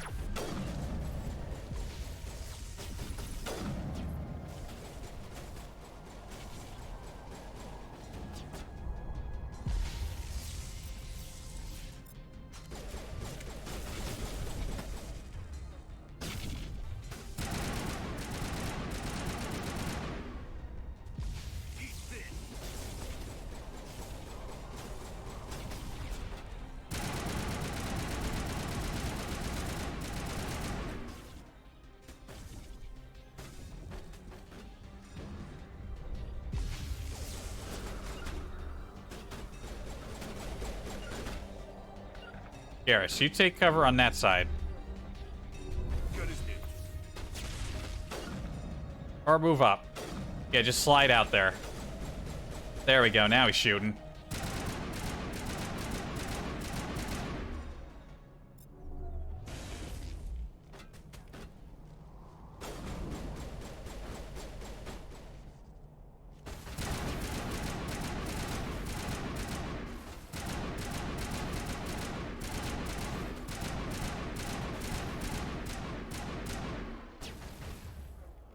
Yeah, this is a difference training will make, huh? It also helps that I've been upgrading my pistol, because I'm pistol boy.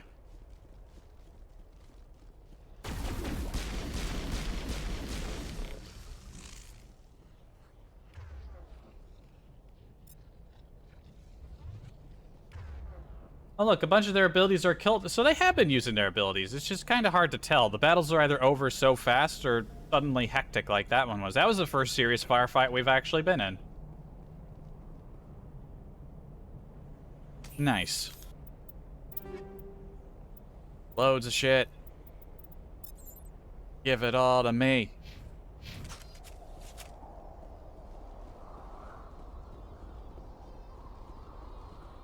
Right, any containers around here? Any goodies? Any stuff? Yeah, I saw this spot up here. Would have been a good vantage point to shoot from, wouldn't it? Yeah. Should have at least told them to go up there. I would have had a clear spot to shoot from. Cover me while I'm on the ground doing all the cool stuff. I don't think there's anything lying around here. I think only that one, like, pit stop in the middle had anything in it.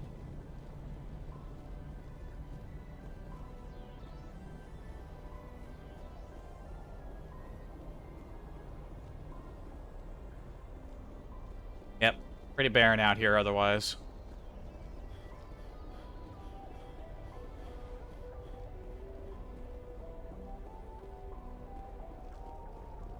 In we go. Probably safe. There we go.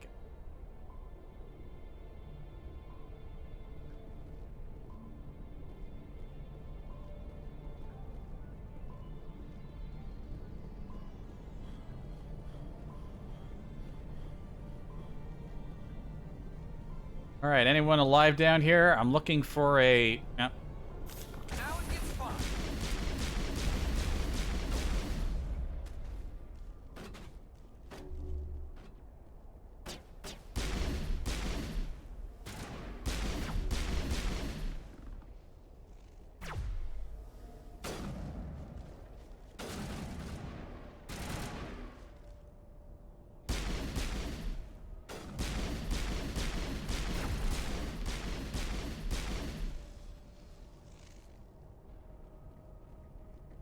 I think we're good, Shepard.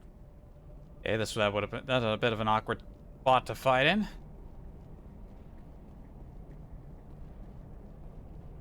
It looks like this cavern formed around the ruin, after it was built.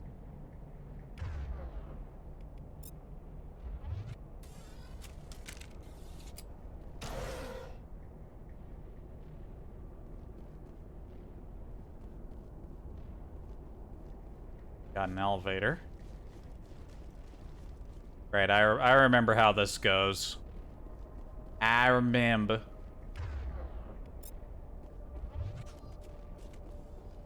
Yeah, we're indoors. Yeah, Garrus, go to vault.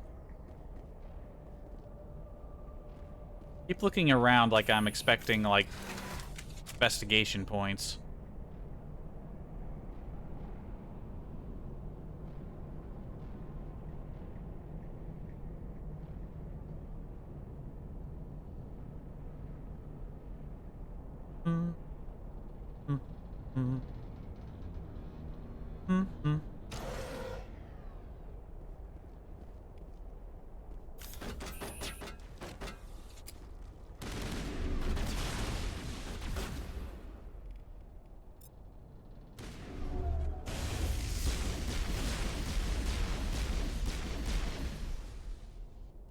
I wonder what Liara's looking for in here. Most Prothean ruins have nothing more than dead instrumentation. I don't know. Maybe she wants to research the architecture? Fucked if I know.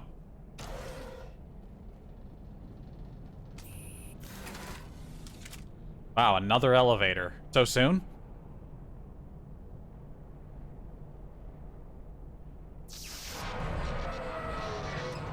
Oh, good.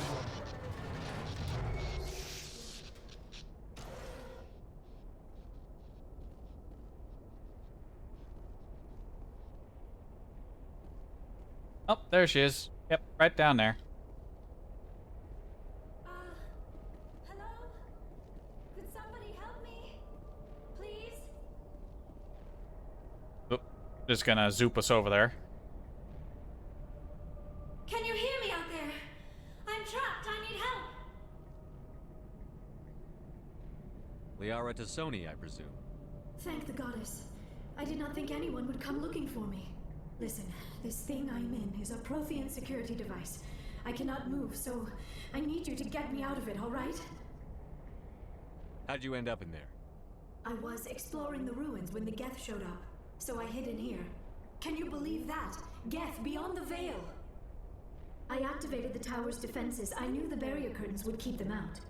When I turned it on, I must have hit something I wasn't supposed to. I was trapped in here. You must get me out, please! Your mother is working with Saren. Whose side are you on? What? I am not on anybody's side. I may be Benezia's daughter, but I'm nothing like her. I have not spoken to her in years. Please, just get me out of here. Works for me. We just need to figure some way past this energy field. It's a Prothean barrier curtain. I knew it would keep me safe from the Geth. When I turned it on, I must have hit something I wasn't supposed to. I was trapped in here. You must get me out. You already please. said that. We'll find some way to help you. There is a control in here that should deactivate this thing. You'll have to find some way past the barrier curtain. That's the tricky part. The defenses cannot be shut off from the outside. I don't know how you'll get in here. Be careful. There is a Krogan with the Geth. They have been trying different ways to get past the barrier. Okay. Thank you for the warning.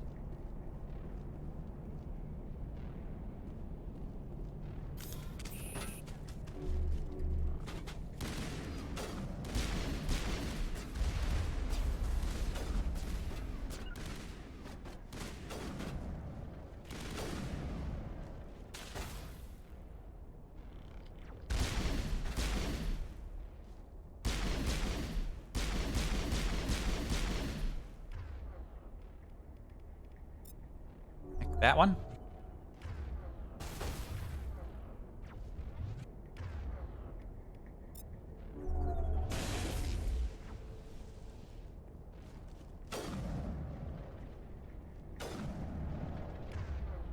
Ellie, why do you have a sniper rifle out? I swear they're switching weapons of their own accord.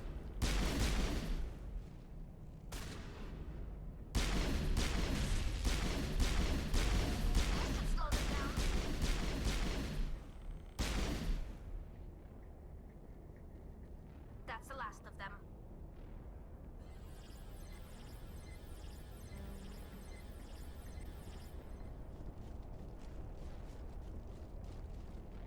Regroup!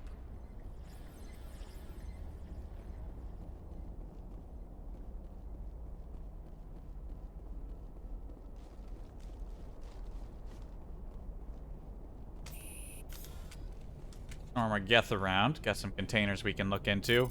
Just hang on, Dr. Stoney. Just doing some looting.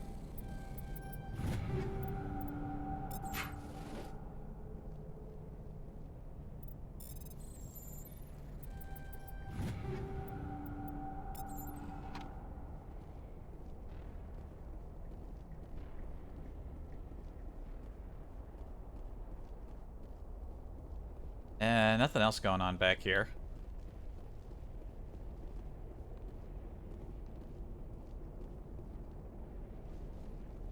What about something going on back here? No. Whole lot of nothing.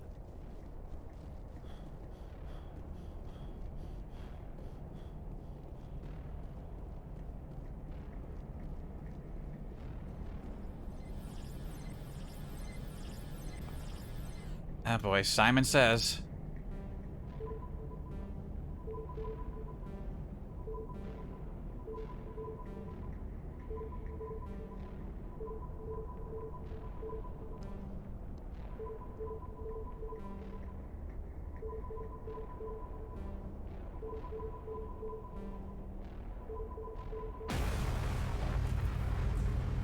I forget what these, like, little games, like, hacking things were like in the Xbox version. These mini games were not in the Xbox version, I am sure.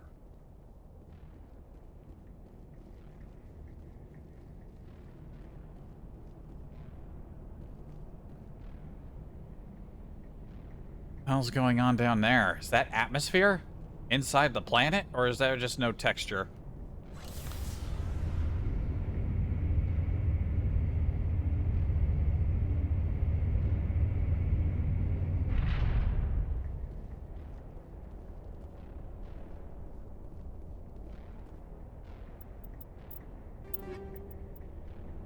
Nope, more stuff. Can't do a save right now, apparently. Oh, how did you get in here? I didn't think there was any way past the barrier. We blasted through with the mining laser. Of course. Yes, that makes sense. Please, get me out of here before more Geth arrive. That button over there should shut down this containment field. Alright. Let me just slap this here. Slap.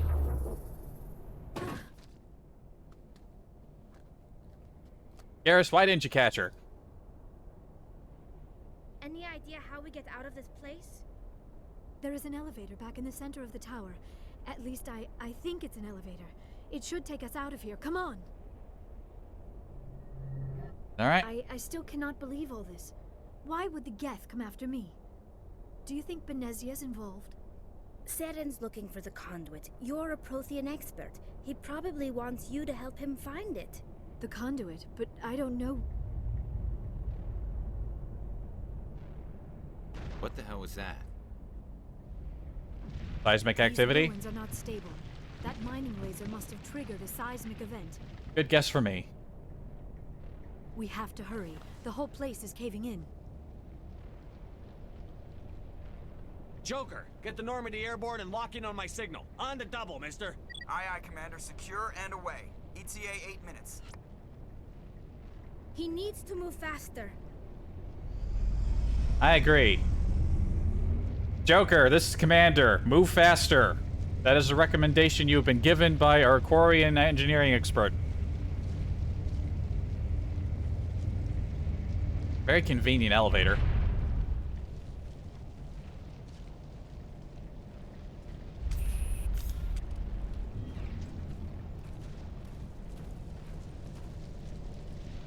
Alright, hold up a sec. Surrender.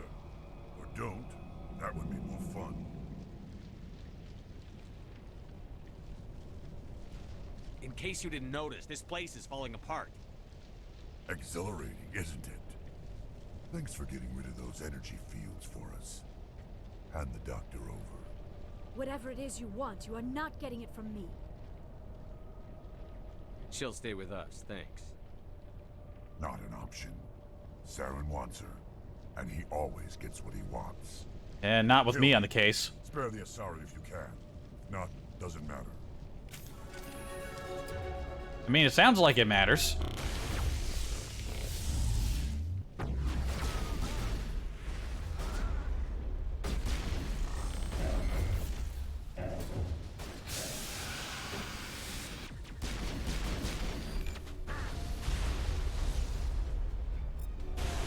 Everybody hitting them all at once.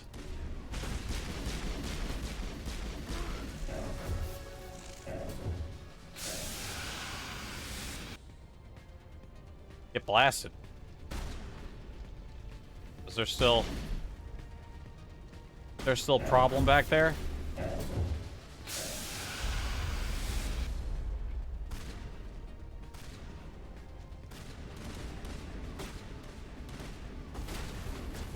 Yeah, there's a problem.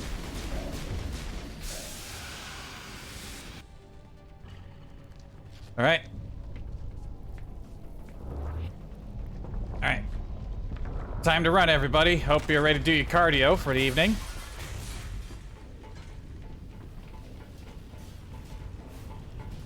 Close-up running, action shots.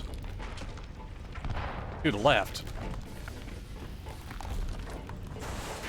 To the left again.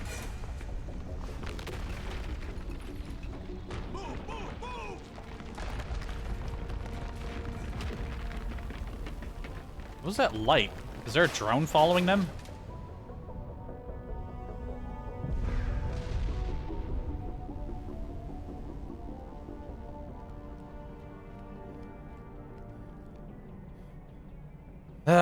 Hate running. Really do need to see if I can widen the mouth a Too bit. close, Commander. 10 more seconds, we would have been swimming in molten sulfur. The Normandy isn't equipped to land in exploding volcanoes. They tend to fry our sensors and melt our hull. Just for future reference. We almost died out there, and your pilot is making jokes? It's a coping mechanism. You'll get used to it. I see. It must be a human thing. I don't have a lot of experience dealing with your species, Commander. Where did these chairs come but from? I am grateful to you. You saved my life back there, and not just from the volcano. Those Geth would have killed me or dragged me off to Saren. What did Saren want with you? Do you know something about the conduit? Only that it was somehow connected to the Prothean extinction. That is my real area of expertise. I have spent the past 50 years trying to figure out what happened to them. How old are you exactly? I hate to admit it, but I am only 106. Damn! I hope I look that good when I'm your age. A century may seem like a long time to a short-lived species like yours, but among the Asari, I am barely considered more than a child. That is why my research has not received the attention it deserves. Because of my youth, other Asari scholars tend to dismiss my theories on what happened to the Protheans. I've got my own theory on why the Protheans disappeared. With all due respect, Commander, I have heard every theory out there. The problem is finding No, you evidence haven't. to support them. The Protheans left remarkably little behind. It is almost as if someone did not want the mystery solved. It is like someone came along after the Protheans were gone and cleansed the galaxy of clues. But here is the incredible part. According to my findings, the Protheans were not the first galactic civilization to mysteriously vanish. This cycle began long before them. Where'd you come up with this theory? I thought there wasn't any evidence. I have been working on this for 50 years. I have tracked down every scrap and shred of evidence. Eventually, subtle patterns start to emerge, patterns that hint at the truth. It is difficult to explain to someone else. I cannot point to one specific thing to prove my case. It is more a feeling derived from a half-century of dedicated research. But I know I'm right, and eventually I will be able to prove it. There were other civilizations before the Protheans. This cycle has repeated itself many times over. If the Protheans weren't the first, then who was? I don't know. There is barely any evidence on the Protheans, even less on those who came before them. I cannot prove my theory, but I know I am right. The galaxy is built on a cycle of extinction. Each time a great civilization rises up, it is suddenly and violently cast down. Only ruins survive. The Protheans rose up from a single world until their empire spanned the entire galaxy. Yet even they climbed to the top on the remains of those who came before. Their greatest achievements, the mass relays and the Citadel, are based on the technology of those who came before them. And then, like all the other forgotten civilizations throughout galactic history, the Protheans disappeared. I have dedicated my life to figuring out why. They were wiped out by a race of sentient machines. The Reapers. The Reapers? But I have never heard of. How do you know this? What evidence do you have? Found a thing. Showed me stuff. There was a damaged Prothean beacon on Eden Prime. It burned a vision into my brain. I'm still trying to sort out what it all means. Visions. Yes, that makes sense. The beacons were designed to transmit information directly into the mind of the user. Finding one that still works is extremely rare. No wonder the Geth attacked Eden Prime. The chance to acquire a working beacon, even a badly damaged one, is worth almost any risk. But the beacons were only programmed to interact with Prothean physiology. Whatever information you received would have been confused, unclear. I am amazed you were able to make sense of it at all. A lesser mind would have been utterly destroyed by the process. You must be remarkably strong-willed, Commander. Okay, this isn't helping us find Saren or the conduit. Of course, you're right. I am It sorry might. my scientific curiosity got the better of me. I like science. Unfortunately, I do not have any information that could help you find the conduit or Saren. Well, that's unfortunate. I don't know why Saren wanted you out of the picture, but I think we'll be a lot better off if we bring you along.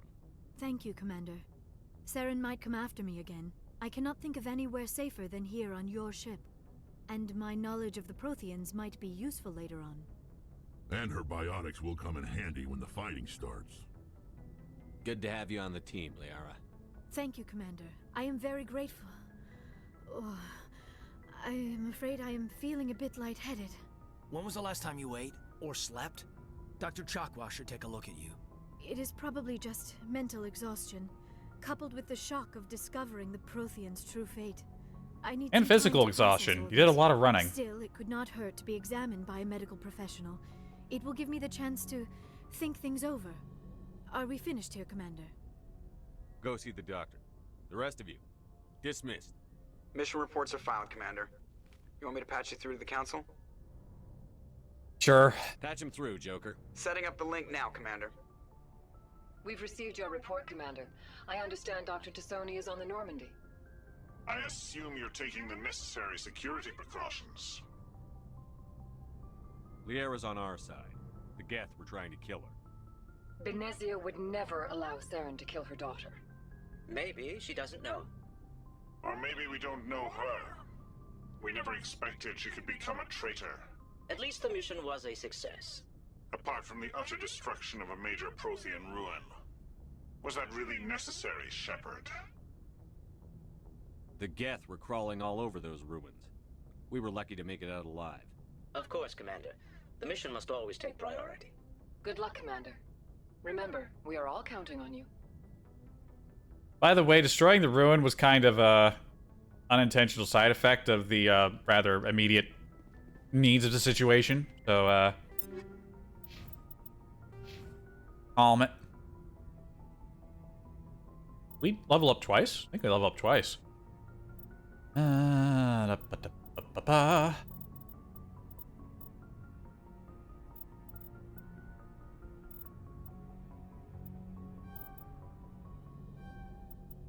Unlock dampening.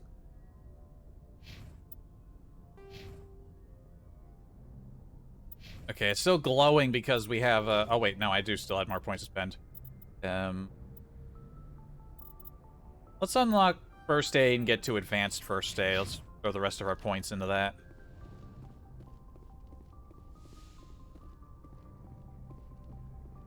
Yes, Commander? Carry on, Presley. Yes, sir. I don't think Presley ever gets anything new to say. Yeah, you do more missions and more info points pop up around the ship.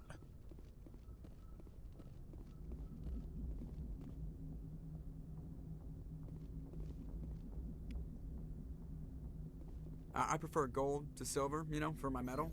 I figured you'd recommend me for one since I, pulled your boots out of the fire. If we present you with a medal, you'll end up sitting on stage listening to politicians make speeches for a couple of hours. Fun, fun. That's a good point. They'd probably make me shave, too. I spent the last 7 weeks working on this baby. No medal's worth that.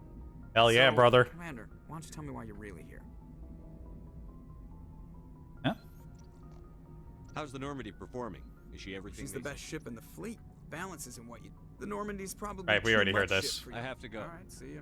He just has comments on your last mission. I remembered that much. Can't let him shave. That'd be terrible. Be a travesty. We're the only 2 men in this fleet with full beards. Oh wait, those chairs were always in there, right? Were the chairs always in there? I'm actually not sure now.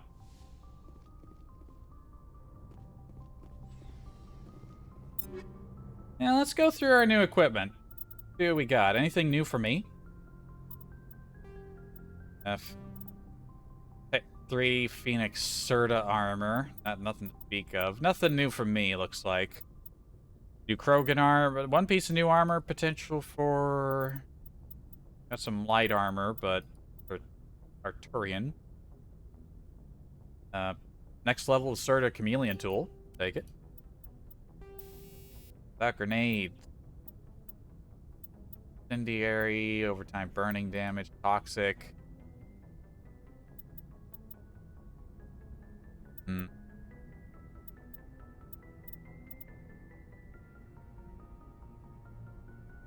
30% more toxic damage. So if we have, like, does that sync up with using toxic bullets? Switch to incendiary for a while.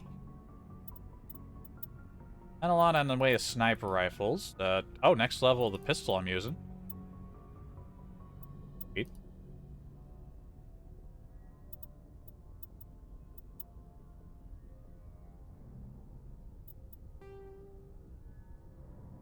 Ah! Keep hitting those buttons. I don't want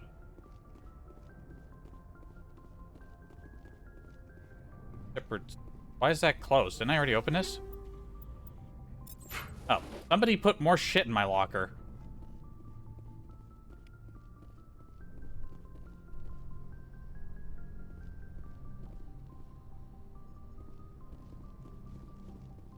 Who's putting guns in my locker? Who's the space Santa Claus?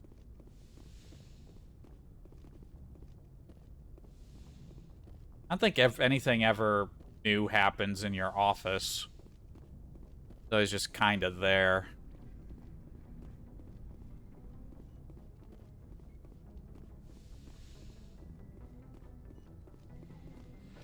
Anything new from Chakwas?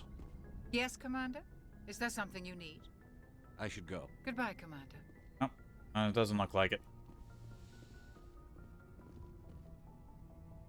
Oh, this is where Liara likes to hang out. Okay, well, we can talk to her.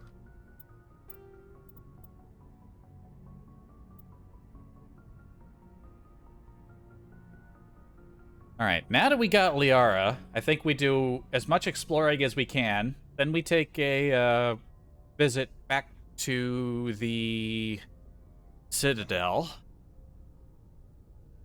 And assuming nothing new pops up after that, then we go on to do the thing.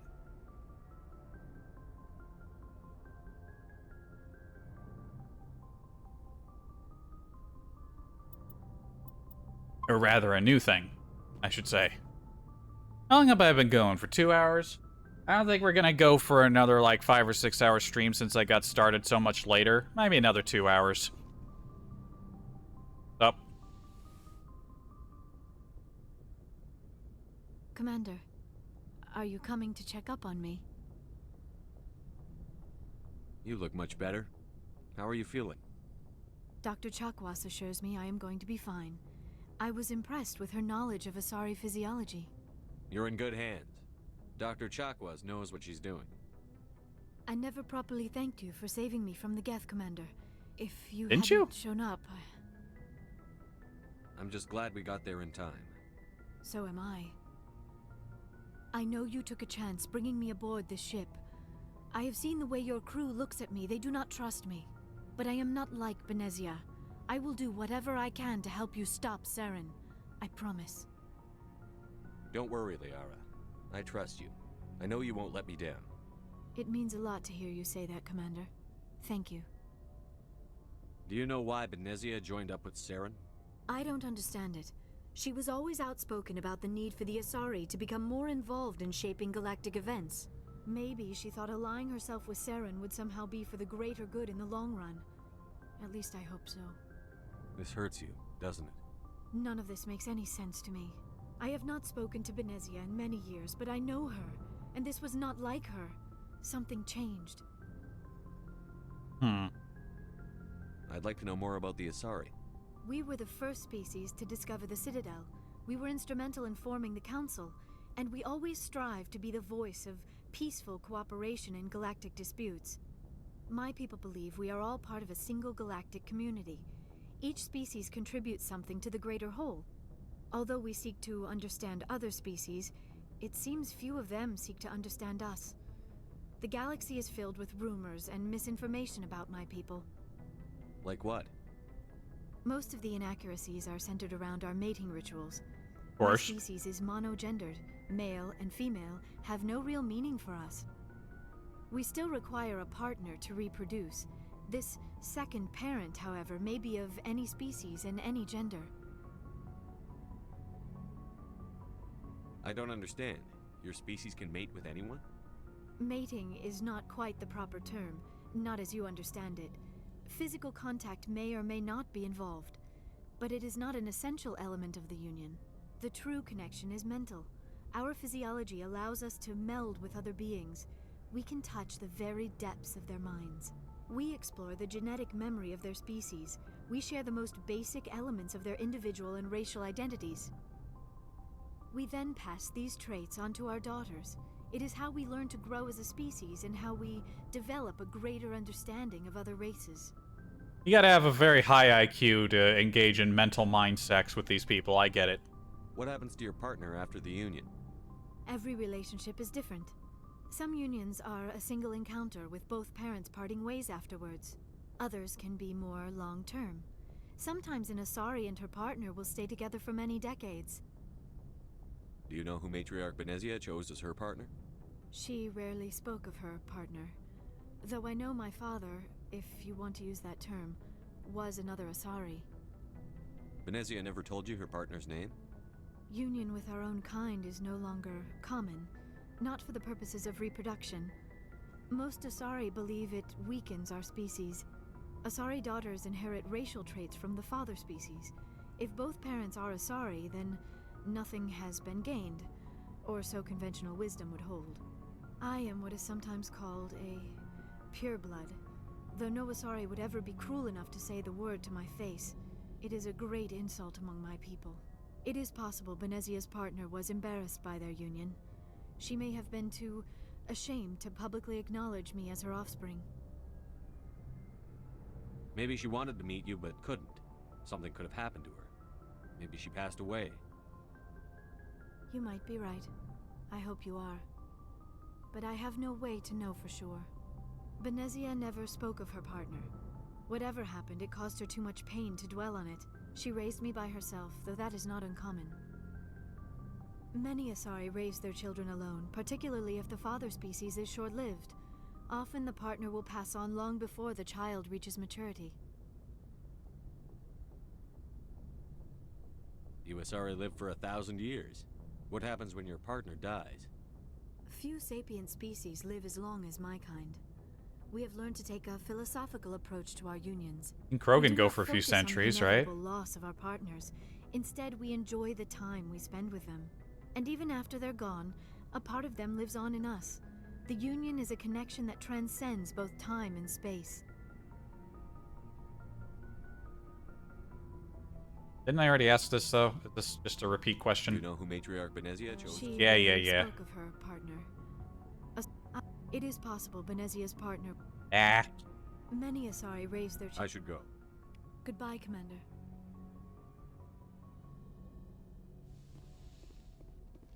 Wait a minute. Didn't I? Wait, I did. Didn't I? I think we started talking about Asari culture, but I didn't ask her about her. I get the feeling you want to ask me something, Commander. Tell me about yourself, Liara. Me? I am afraid Yeah. I'm not very interesting, Commander. I spend most of my time on remote digs, unearthing mundane items buried in long-forgotten Prothean ruins. You must enjoy something about it. I love my work. Seeking out history's lost secrets has a special appeal for me. You were actually touched by working Prothean technology. That is why I find you so fascinating, Commander. Sounds like you want to dissect me in a lab somewhere. What? No, I did not mean to insinuate. I never meant to offend you, Shepard. I only meant that you would be an interesting specimen for an in-depth study. No, that's even worse. Calm down, Liara. I was only joking. Joking? Oh, by the goddess, how could I be so dense? You must think I am a complete and utter fool. Nah, you're just a bit now silly. You know why I prefer to spend my time in the field with data disks and computers. I always seem to say something embarrassing around other people. Please, Mode. just pretend this conversation never happened. I won't. I should go. Goodbye, Shepard.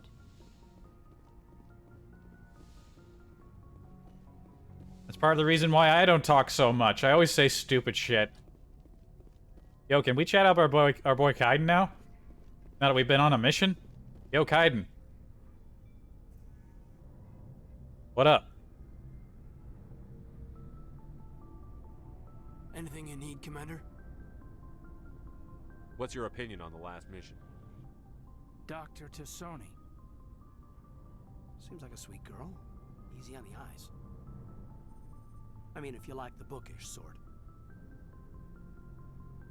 Any intentions there, Lieutenant? No, Commander. Just art appreciation. Gotcha. Just trying to get a sense of where the crew's at. Thoughts? Is this an official evaluation, Commander? Or off the record? Alenko, when it's just you and me, you can consider it off the record. That's a generous attitude. Okay. I think there's something wrong with all this. This Saren is looking for records on some kind of galactic extinction. But we can't get backup from the Council? Sorry, Commander. There's writing on the wall here, but someone isn't reading it. The Council doesn't want to believe anything's wrong. I'd call it human nature, but... My hair looks darker than usual. I hear you. It just seems like a group that's been around as long as the Council should see this coming.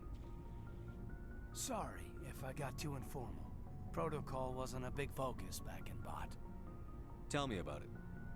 Biotic acclimation and temperance didn't last past the airlock. To the kids they hauled in, it was brain camp. Sorry, hauled in is unkind.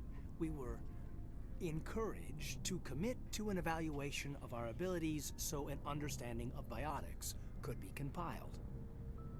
There are worse results of accidental exposure to element 0 in the womb. Beats the brain tumors some kids grew up with. Is there some question about how you were exposed?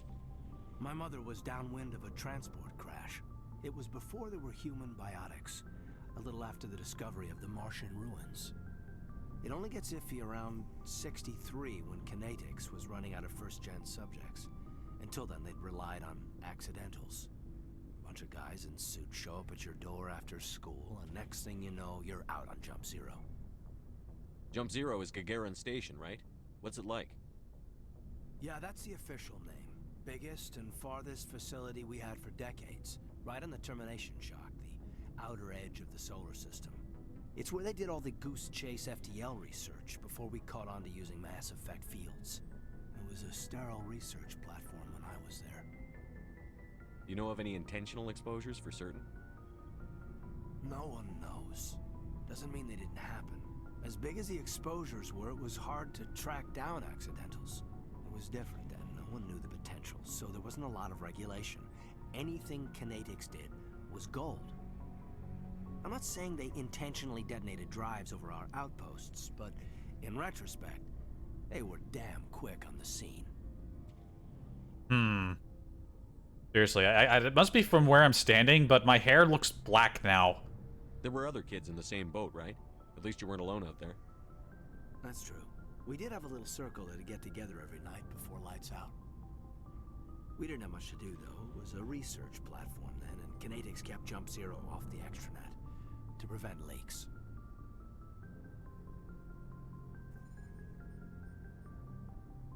Then you must have had plenty of time to get to know each other. Yeah, we'd sit around and bull every night after dinner, play cards or network games. I said you were off the network. Who had a little circle grow up around her.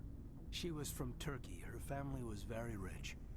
But she was smart and charming as hell. Beautiful, but not stuck up about it. I think you'd have liked her. Sounds like she was special to you. She was. Maybe she felt the same. But things never felt together. Training, you know. Jump Zero's a long way from home. What was it like? The grand gateway to humanity looks a lot better in the vids. But that's my own baggage, Commander. No bearing on this. Alenko, there's no regulation that says you can't be friends with your commander. I appreciate that, Commander. I just don't want you to think that I'm a whiner. Besides, I've got my past squared away. Alright. Nice chatting with you, man. Okay. Yeah, just that one particular spot I was standing in made my hair look really dark. And we don't really have a lot of equipment to go through, so... yeah, we'll wait until we start having problems or we run out of places to explore before the next big mission, before I start going through and managing people's equipment. Or maybe like last time, I'll just do it after. After, like, the stream is over, take a couple minutes to go through all that and then head out.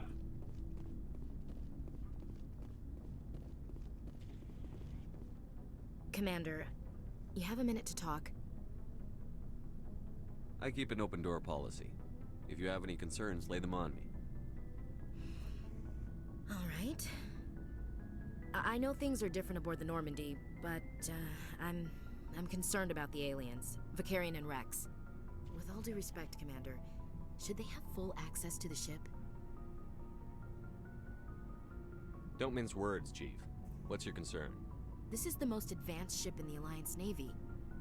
I don't think we should give them free rein to poke around the vital systems. Engines, sensors, weapons.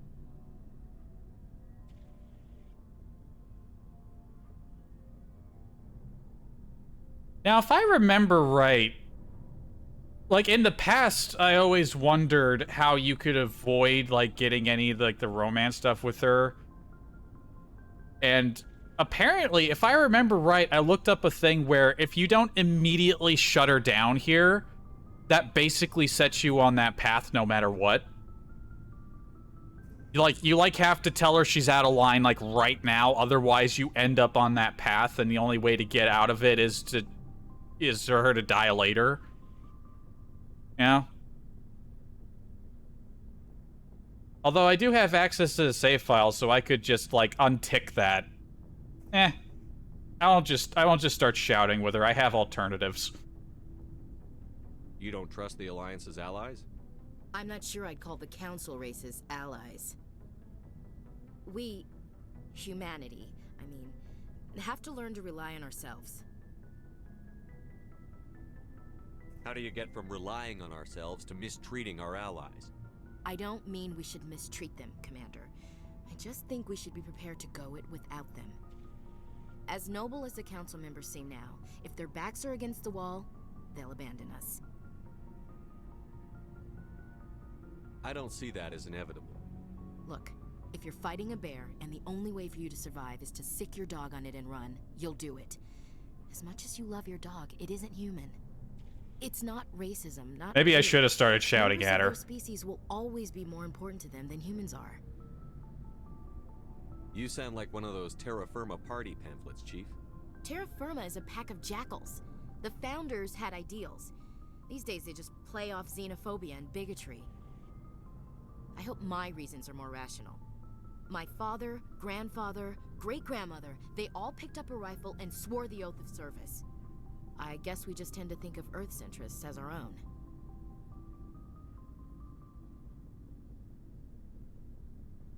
I come from a military family too. My parents were both Navy. Anybody in your family we might know? Couldn't say, Commander. We probably have a lot in common. You join up to carry on the tradition?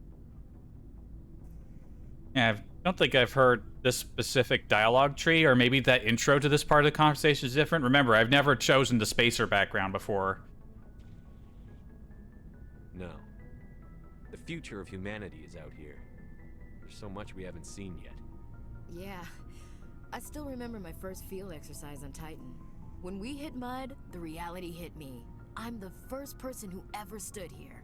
Then my drill instructor kicked me in the ass. I went face first into the muck. He spent the next 5 minutes chewing me out for gold bricking. Don't tell me you had Gunny Ellison. He's the only one I know who uses that word to describe shirking duty. Oh lord, you went to the Makapog boot camp too? Yeah, Gunny Ellison's still reaming out recruits down there.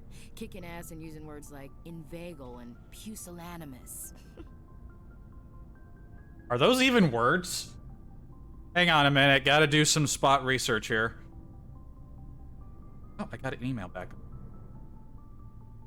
I'll check that later. Let's see here. Time to do some research. Are these real words? Or is he just making shit up? Inveigle.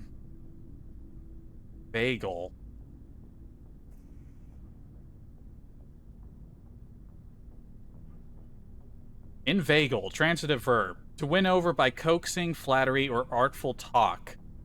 To obtain by cajolery. Oh, cajoling, I know. Alright, so that's a real word. That must mean the other one's a real word, but I don't know what it means, so I'm gonna look it up too.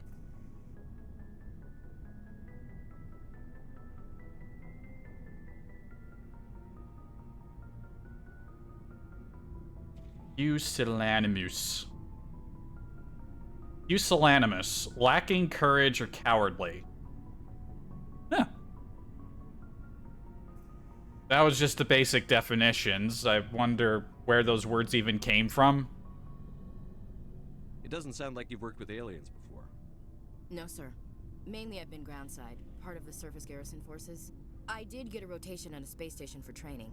Every Marine a rifleman, every rifleman ZG certified. That's odd. Your record is spotless and your technical scores are exemplary. You should be serving with the fleet. Anyway, that's why I haven't served with many aliens, Commander. All right. I can see where your concerns are coming from, Williams. but this is a multilateral mission. You're going to have to work with aliens, like it or not. It won't be a problem, Commander. You say jump, I say how high. You tell me to kiss a Turian, I'll ask which cheek. I don't think kissing Turians will be necessary. You never know, Commander. What's your opinion on the last mission? Not sure I buy Dr. Tassoni's story about her and her mom not... Besides, there's only one Turian on the ship.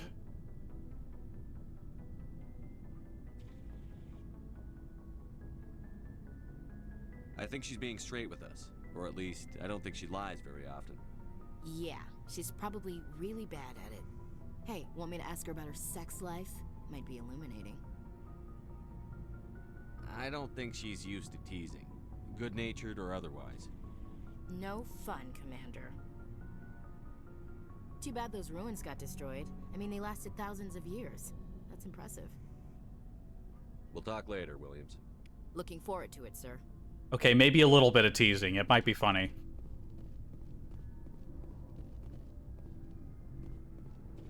Garrus, calibrating? Commander, how are you? Why did you want to be a CSEC officer in the first place? That's a good question. There were several reasons, I guess. Like what? Probably the same as most officers. I wanted to fight injustice, wanted to help people. I guess my father had something to do with it too. He was CSEC, one of the best. I grew up hearing about his accomplishments or seeing his picture on the vids after a big arrest. He's taking my resignation pretty hard. That's tough, but you'd think he'd be impressed you're going after Saren. My father's a CSEC man to the bone. Do things right or don't do them at all, he says. He thinks I'm being too rash, too impatient. He's worried I'll become just like Saren. He actually talked me out of becoming a Spectre when I was younger, for the same reasons. You were asked to be a Spectre? Well, I was targeted as a possible Spectre candidate. Me and about 1,000 other Turian military recruits. I could have received special training, but my father didn't like it. He despises the Spectres. He hates the idea of someone having unlimited power with no accountability. He wouldn't like you, Commander. No offense. Not all Spectres are like Saren, you know. Of course not. But Saren's not going to play by our rules, CSEC's rules. If you want to nail Saren, you need to send someone who isn't restricted by policies and procedures. Just because you can break the rules doesn't mean you should. I don't need to stoop to Saren's level to stop him. And neither do you, Garrus. I see what you mean, but I'll think about it. Thanks, Commander. Yep, gotta be his moral compass. Otherwise, he's gonna go crazy. So, we've got Saren on the run. It won't be long now. Saren's good, but I'm better. Good? He's rotten. To the core. I could tell as soon as I met him. Why didn't you tell me this sooner? I would've if I thought it was important. I think I'd like to hear about it just the same. This was a while ago. A bunch of mercs were bragging about a job out near the edges of the Terminus systems. They said it paid well and the boss was never around to ride them. They said he was looking for more men, too. So I checked it out. I didn't know Saren was openly recruiting mercs. It wasn't that open, and he only showed his face once. We'd been raiding ships in the area for months when we took out this massive cargo freighter. Our biggest haul yet. I was on board checking bodies for valuables, looking for some extra credits. That's when I saw him. What did Saren want with the ship? I don't know what he wanted. He was just moving through the ship, watching. A couple of the mercs called him by name, but he never spoke to them. Never spoke to anyone. I had a really bad feeling about him, so I got the hell out. Didn't even wait to get paid. What kind of cargo was the freighter carrying? What was Saren after? I don't know.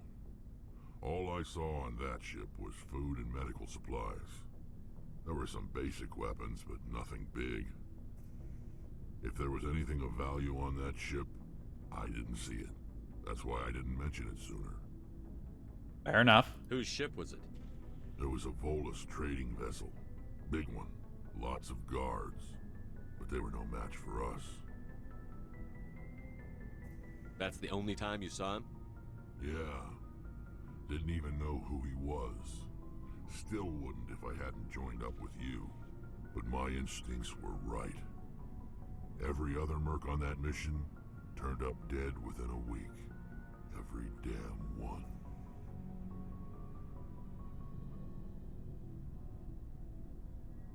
Oh, damn. Smart fella you are. So long, Rex. Shepard. Kind of forgot that there were stories like that. Saren just sending mercs out to raid ships.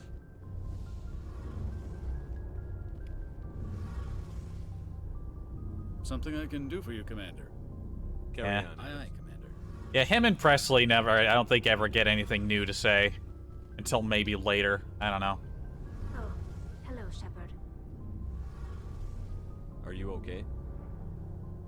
I don't know. Your ship is amazing, and your crew's been really great to me. Especially your chief engineer. But I just sort of feel out of place. The Normandy runs so smooth it feels like we're not even moving. And the engines are so quiet. How do you sleep at night? The silence wakes you up? Back on the flotilla, the last thing you want to hear is silence. It means an engine's died or an air filter shut down. I guess you don't have to worry about that here. But old habits die hard. But it's more than just the silence. This ship feels so empty. It's like half the crew is missing. Back home, I couldn't wait to go on my pilgrimage. I couldn't wait to get away from the crowds. Now that I'm out here, I kind of miss them. Sometimes we don't appreciate what we have until it's gone. That's true. I'm starting to wonder if that's what the pilgrimage is really about. It's given me a whole new perspective on my people and our culture. You know, there's always a few who go on their pilgrimages and never return. I always assumed something bad happened to them, but maybe they just wanted a different life. You do plan to return to the migrant fleet, right? I could never abandon my people, Shepard. I will go back eventually, but we have to stop Saren first. Otherwise, I might not have a home to go back to. Sensible. I should go. See you later. Alright, that's everyone accounted for. Back on the old space trail. Got anything new floating around over here? Looking for supplies? Let's see what you've got. You bet, Commander. Can I afford anything yet? Can I afford anything cool? Spectre gear's still ridiculously over expensive.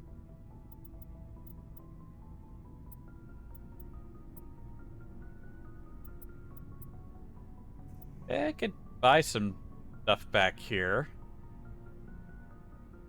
On Keter Shadow Works. Yeah, that's one of the, also, Batarian State Arms. Those are two of the, I think, weirdly hidden manufacturers. These aren't that expensive, really. Although, if I buy shit down here when the really high-end stuff is so expensive, then again, I'm at 100,000, and this is 300,000. I remember it always took another playthrough in order, like a new game plus playthrough, in order to get everyone the best super gear.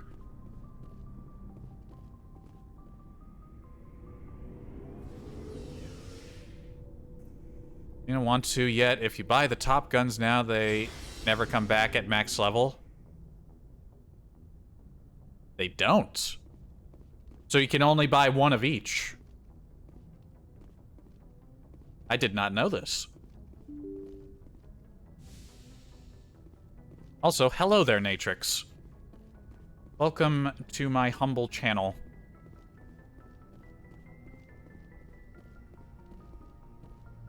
Oh, just from that vendor, they might appear at other shops then?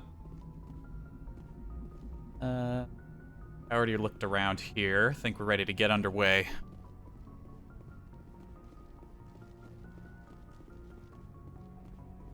Just notice the modding in the thumbnail. Ah, yes, the, my magnificent hair, I assume, is what you noticed, and beard.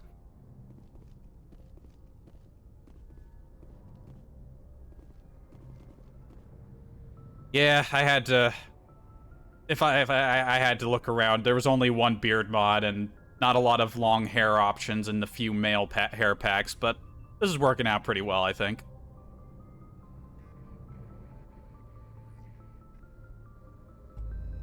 Also, I like getting to wear my uniform around the ship. That's nice.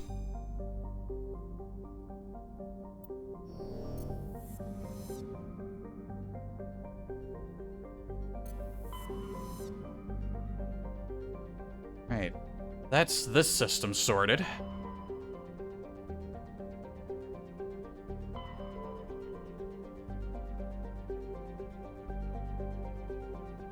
Guess we can pop over here and take care of the other half of hostile takeover.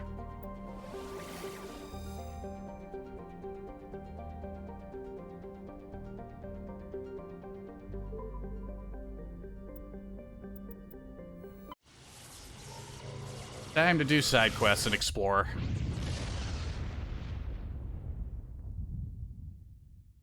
Commander, urgent message from Alliance Command coming in.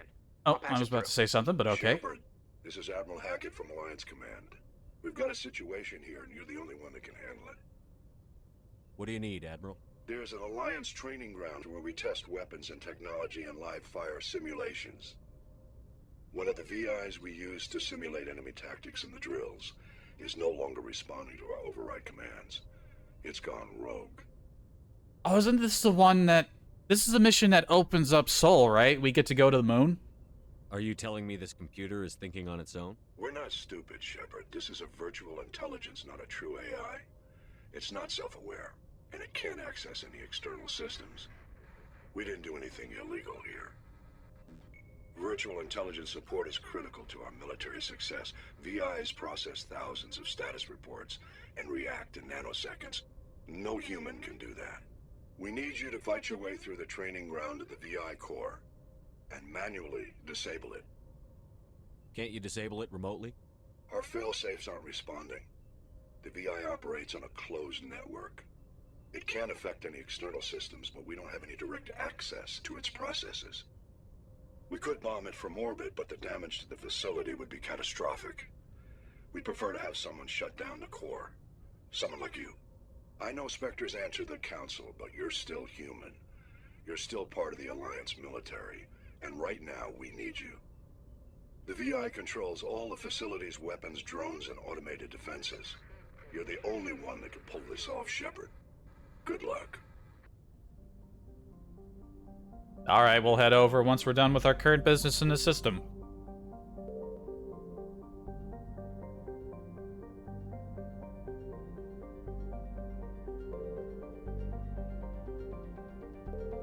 Alright, we'll take care of this, then we'll scan the other planets. Level 2 Cold Hazard. Navigon is a small rock and ice planet with a thin atmosphere of ammonia and methane. The surface is frozen and mainly composed of tin with deposits of potassium. The planet has a rudimentary ammonia-based life, mainly concentrated around geothermal vents deep underground. Severe storm cycles are common due to limited visibility. Navigation may be difficult. Very long orbital period, twice as long days, pretty cold. We've been to planets colder than this and they didn't have snow on them.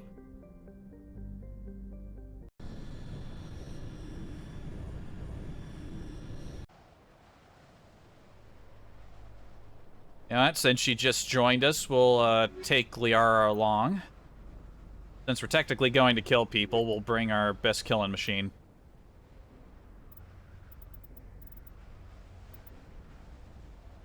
Actually, no. If this is a strike mission, we'll bring her on another mission. Rex and Ashley, let's go.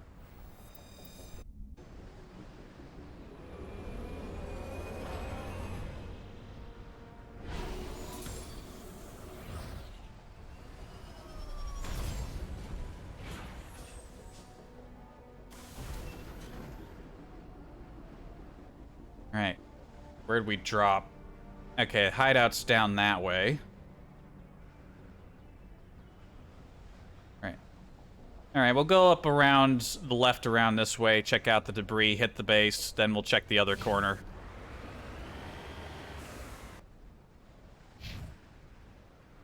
I gotta remember, I can drop little markers. Never thought to do that.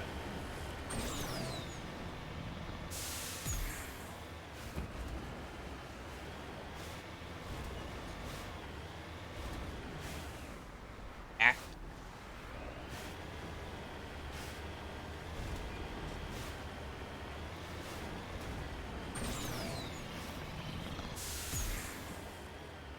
Shit. And using the up thrusters is really just a good way to get yourself nose first in the ground.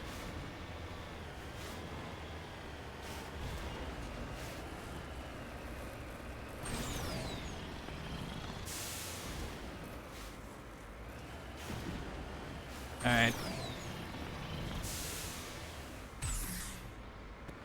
Well, I was about to say we didn't see a marker, so there's nothing over here, but that is not the case.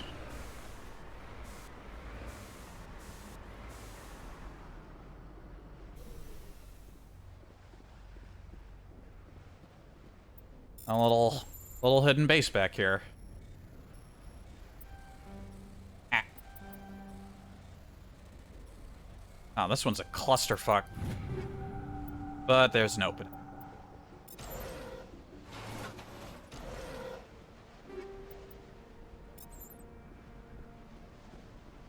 Does it warm up in here? Nope.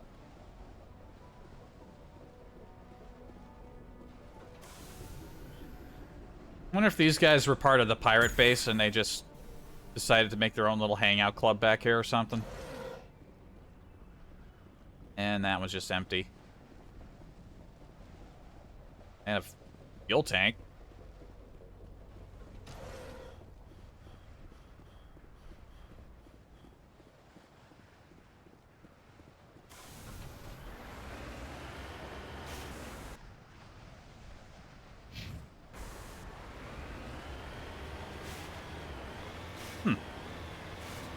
Right, so not everything gets a marker. There's a bunch of unmarked stuff around for the dedicated explorers.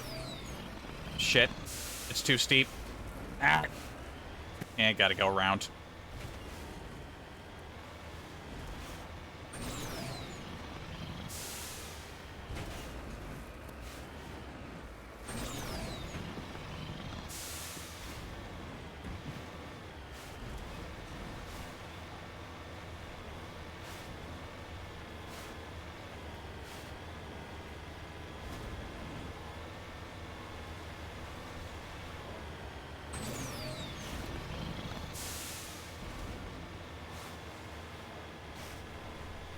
Nice and flat. Good spot for a worm.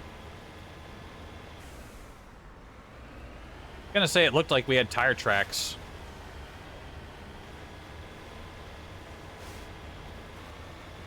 Just little swept up parts in the snow.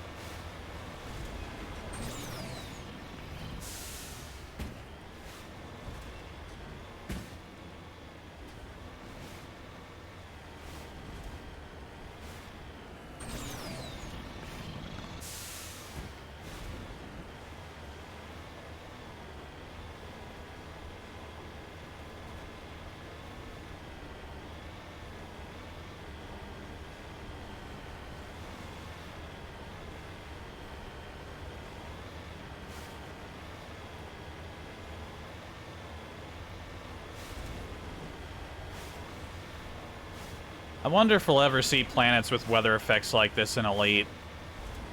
It's weird how this game is making me think of Elite after so many years of not playing it. A little bit weird.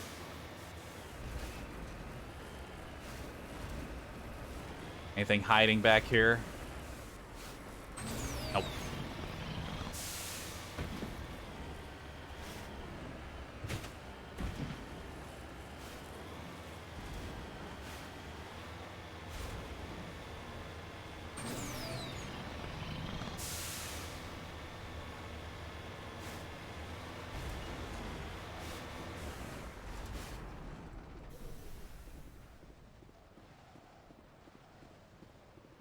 Looks less like one of the pros we usually see and more like a Breeble got pulled out of a wall somewhere.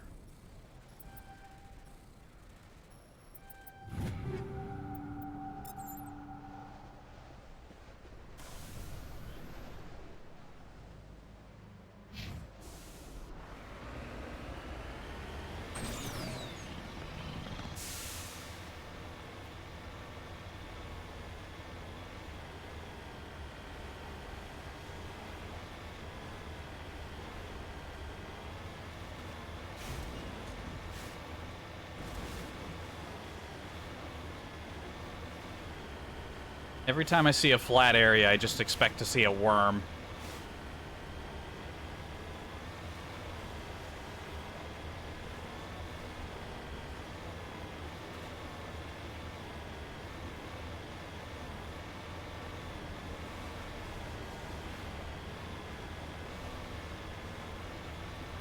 Yep, approaching the base.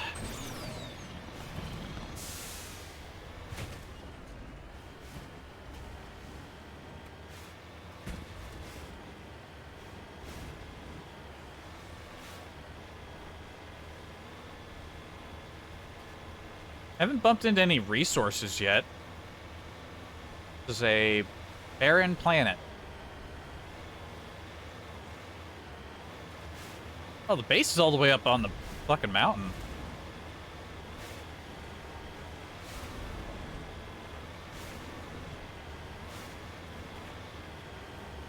Heard explosions. I think they saw us and they were trying to shoot down, but they weren't able to.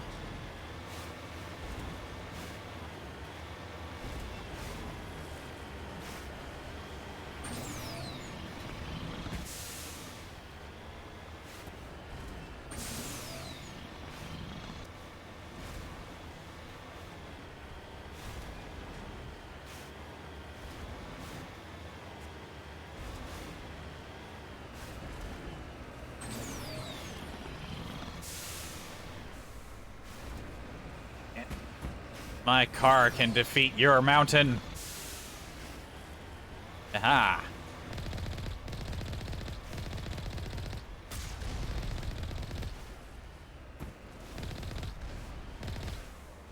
Wait, nope.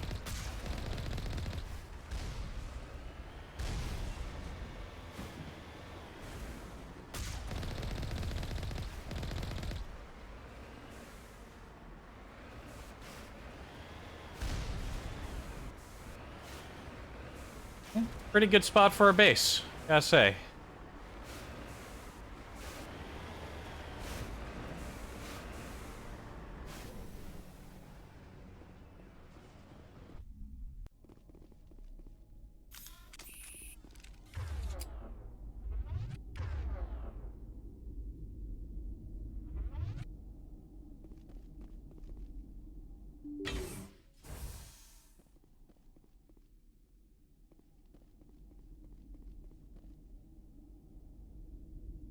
Odd color outside, given what we saw on the planet, but maybe that looks like what it looks like when there's no snow, you know? Oh, you know what? Didn't we pick up new Krogan armor? I can at least give that to Rex now. Yeah, he's still rocking his intro stuff. Got, Onyx 3. A little light in the shields, but better damage. There we go. Alright, and they're gonna have points. Let's see.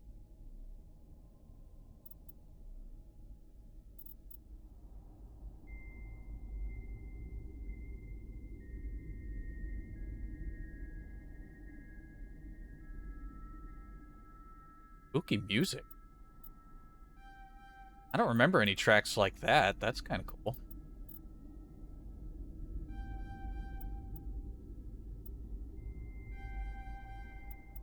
There you go. Give her all the training. And Rex. Let's unlock barrier and stasis for him. There we go.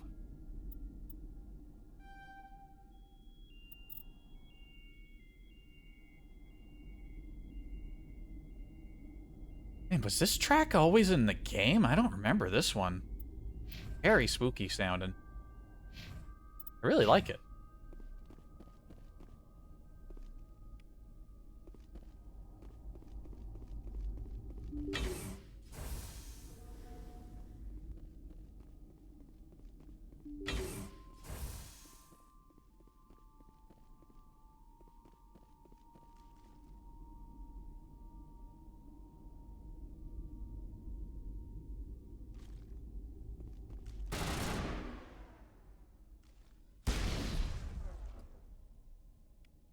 Incoming Krogan.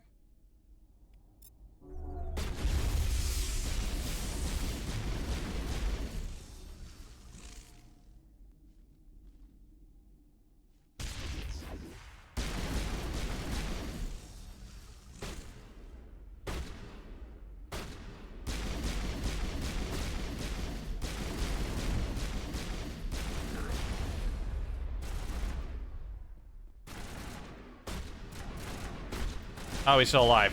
I forgot they could do that.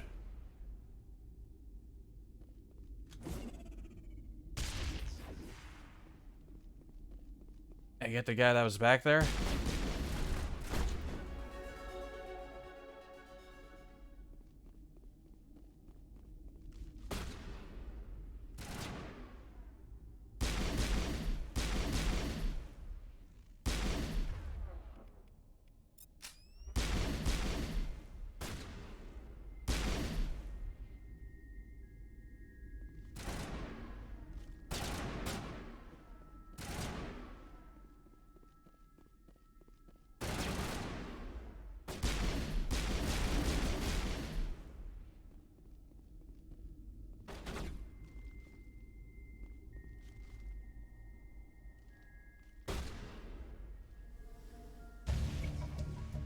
Got him. That's both of them, no doubt. Helena Blake will be overjoyed to learn that these two scum are no longer a problem. Now we gotta go meet her so she can betray us.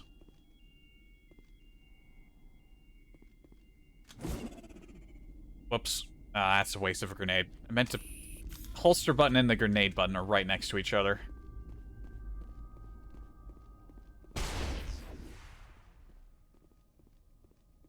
Goodies hiding around in the main hall here.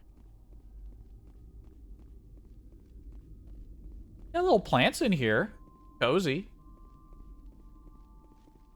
This place looks warm.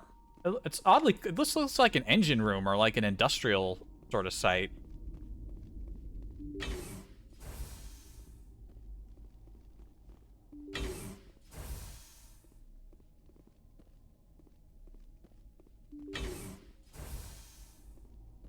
And here's where they keep the goodie.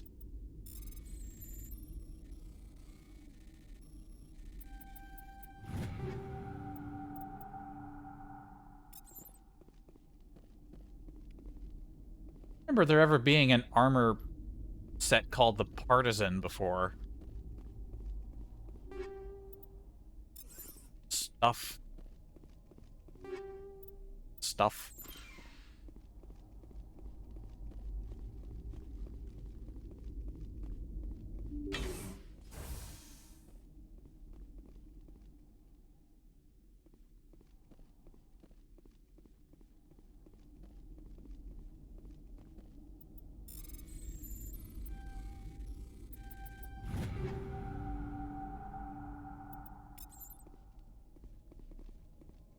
Wetware kit.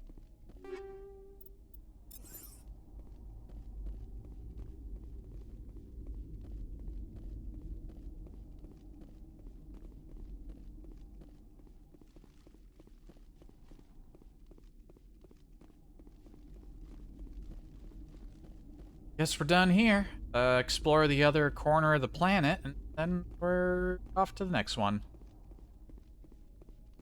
Where was Helena supposed to meet us? Alright, there's some more equipment. Something new for Garrus, potentially. Let's give myself... Unlock medicine.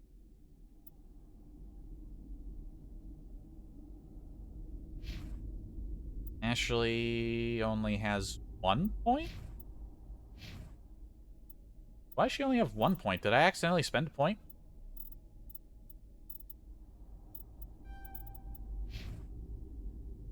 Do they only start getting singular points now?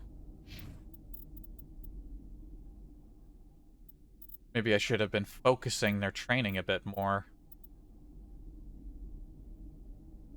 Well, in that case, I suppose I'll give him a bit more on the assault rifle. Then again, we did start off with, like, 3 points for the first, like, couple of levels, and then that's when it bumped down to 2, so maybe they just lose an extra one before I do. Pretty sure I had 2. Unless I'm going insane. Well, I don't normally stream late. I start making goofy mistakes.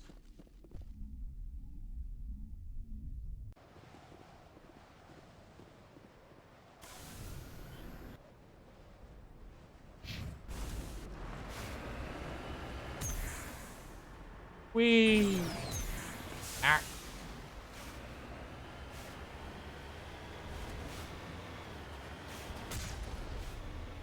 And put one on the moon, make sure it knows not to come down here.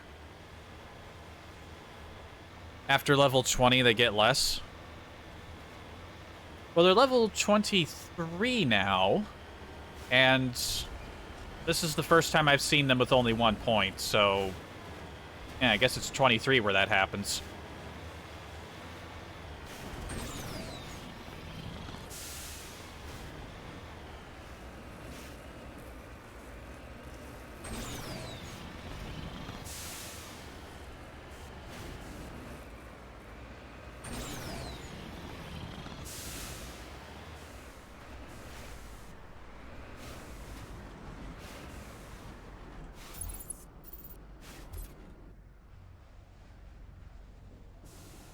There's something down there.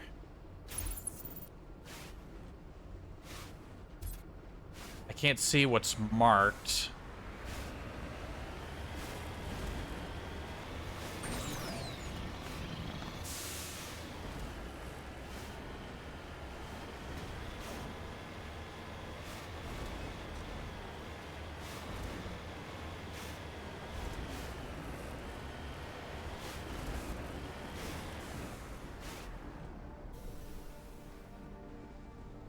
Oh, look, a box.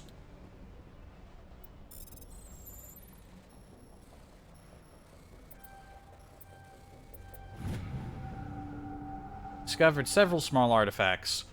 Among them is an identification tag belonging to Captain Stranaka, one of the Solarian soldiers charged with hunting down the League of One.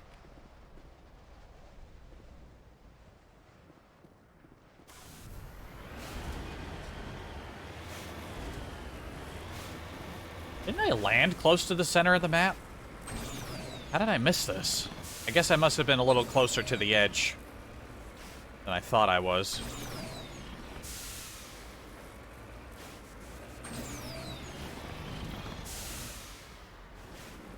Shit.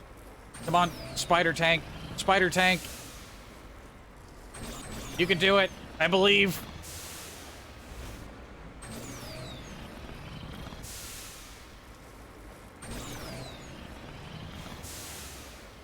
Yes!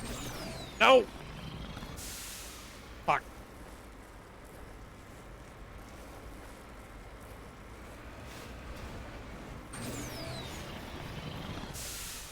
Ah!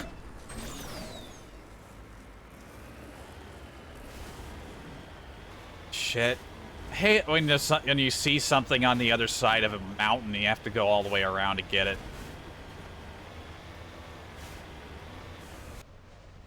Alright, well, we know where that is. We can come back and let's just go over here, get this thing, then we'll backtrack a little.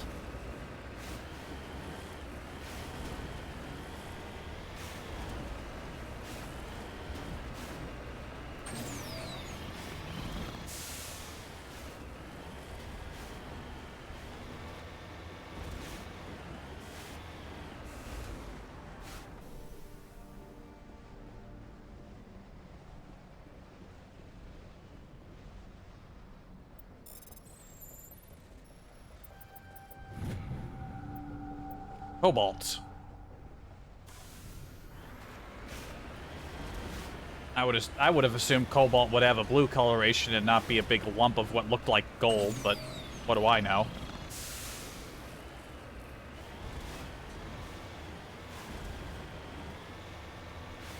Let's get eyes on the corner. Nah, there's nothing over there.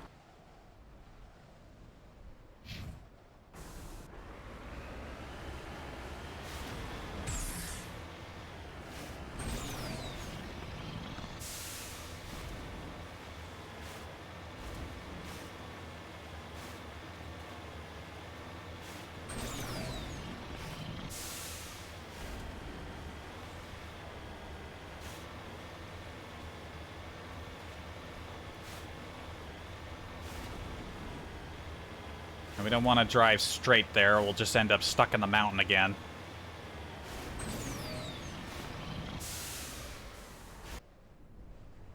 I think this is about where we landed.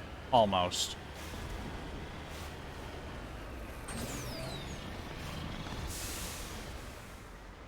Oh. Ah.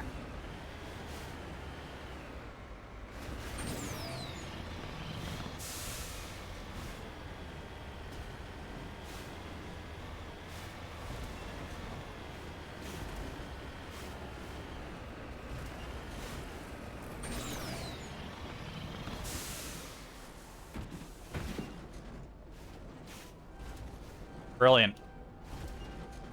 Oh, come on. You've landed on less level terrain than this and let me get out. Come on.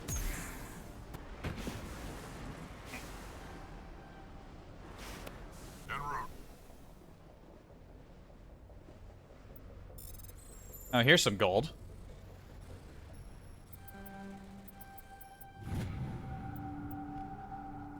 We're rich.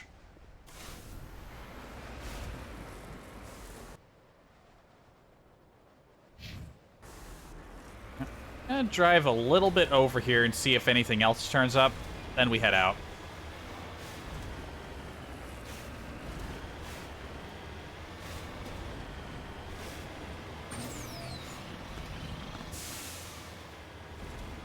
Yeah, I think that's it.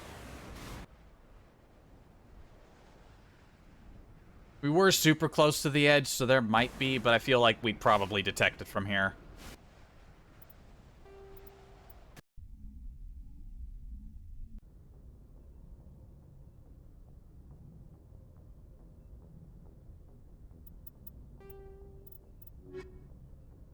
Alright, so where was Helena?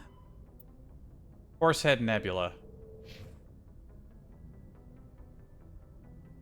Well, I got about an hour. We could go straight there, or we could go poke around our solar system. I want to go to our solar system.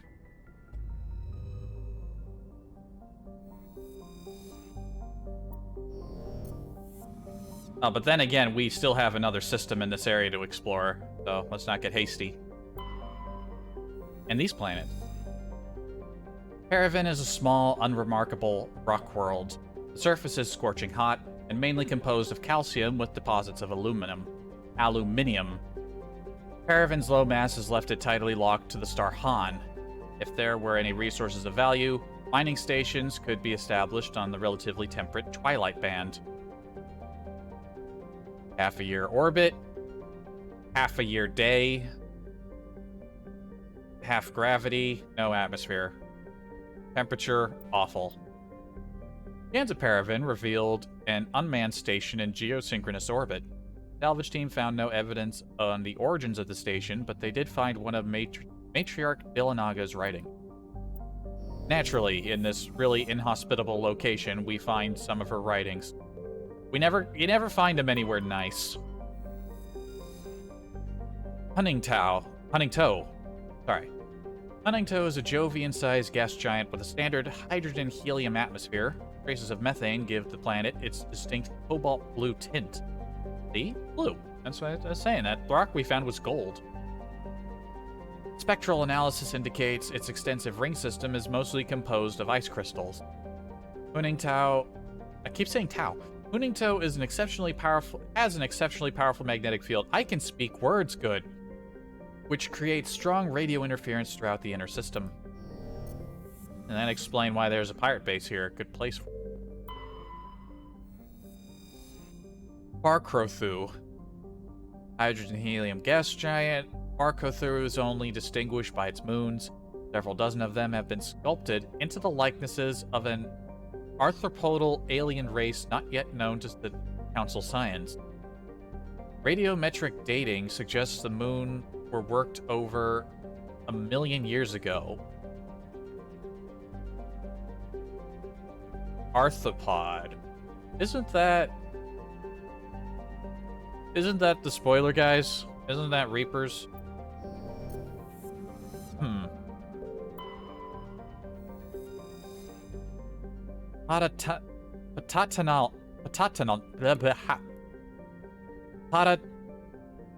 Patatonless. There we go. Is a large rock world with an unusually thin atmosphere, hydrogen, and carbon monoxide. The frigid world's crust contains extensive deposits of uranium and occasional loads of naturally occurring plutonium. With a total mass more than 4 times that of Earth, Patatonless should have a significantly thicker atmosphere. This unusual feature has flagged it as worthy of scientific investigation, but the need for expensive amounts of radiation shielding has deterred interest. A lot of beryllium.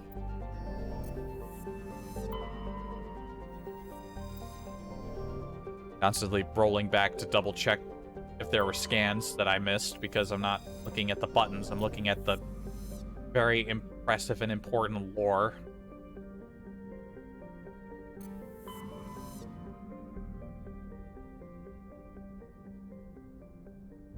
Man, there's something going on over here in the Ming system.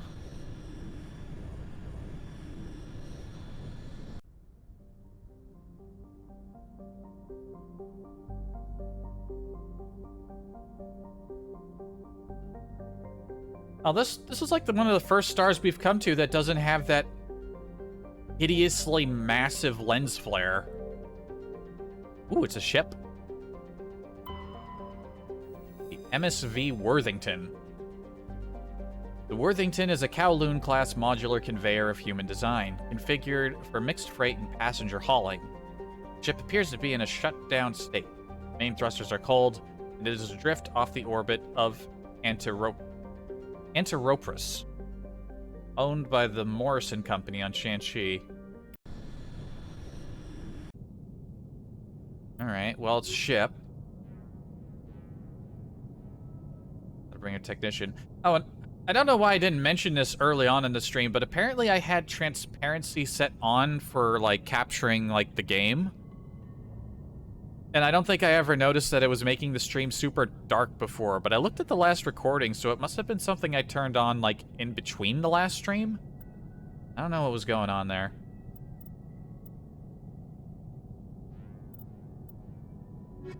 Alright. We didn't bring Liara on this one, the last one. This will be her first mission. Check out a ship. Naturally, it's a ship. We bring our engineer. Makes sense. If the ship is powered down, wouldn't the life support system be off? Why are our helmets off? And you know what? Since we just acquired her, she's gonna be in need of new equipment. Whoa. Yo, this armor's done up. Oh, it's from Batarian State Arms. The Batarian government does not trust private industry to create their military hardware. BSA is a vast nationalized institution infamous for its waste and corruption. It produces effective, if unethical, chemical weapons and a line of nuclear, chemical, and biological protective armor. Yo, hold up a minute. Maybe I give myself that armor? I mean, the color isn't the most flattering, but you know what? It's purple. I could take it. Wait a minute. Where's my thing? I must have pressed the wrong button. Regen and toxic resistant. Shields, mobile, accuracy, and cooldown. I like that. Give me the kinetic buffer. Liara, you can take...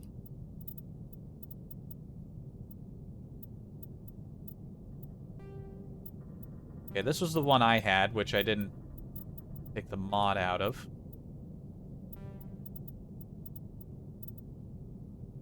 They have the exact same stats. I guess if you want a different style. Now, the white armor goes good for her. Well, we'll keep her with that. Have we gotten anything new for Liara? Keep mixing up names. And the answer is no, we haven't. Man, this looks like heavy armor. What the heck?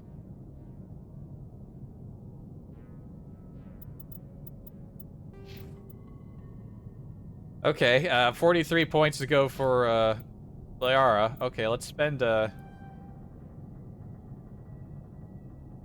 Oh, wait a minute. He was right. I'm not sure if your Natrix is still here, but yeah, level 23, 3 points to spend. Yeah, they only get 1 point from here on. He was right. Sorry, scientist. Liara's background allows her to maximize her biotic abilities, reduces recharge time in biotics, and improves health restored. Yeah, you know, and her having a high medical skill makes a lot of sense. First we'll pump that up.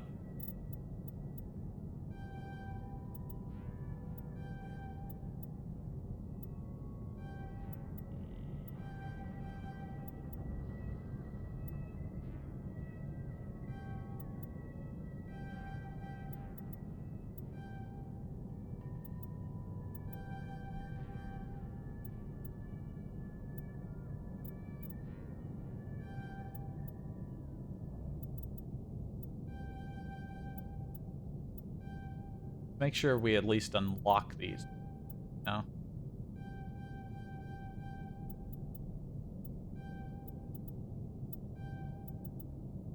There we go.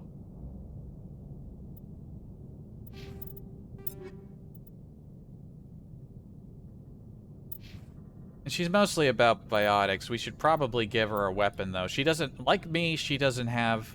Well, no, I at least have pistol training. She has no weapon specialization. Let's at least give her a pistol.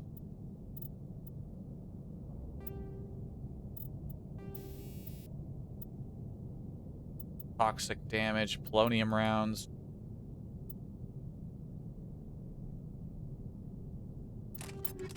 Yeah, cryo rounds, sure. Hyper rail. Oh yeah, this is the big dick, like, super high damage and force, but your heat generation is stupid.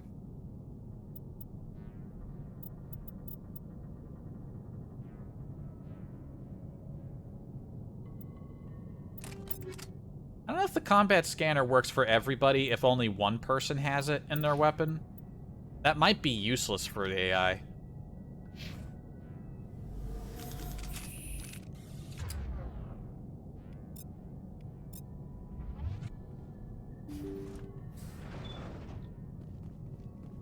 Looks like this vessel was abandoned.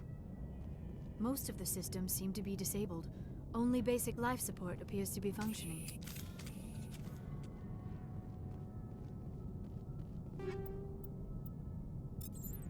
This isn't quite the color I would go for armor, but at least it's got some, like, visual flair to it. Like most of the light armor. That's really one of the biggest downsides to being a class that only gets light armor, is your armor doesn't look, like, very impressive. Basically just a bodysuit.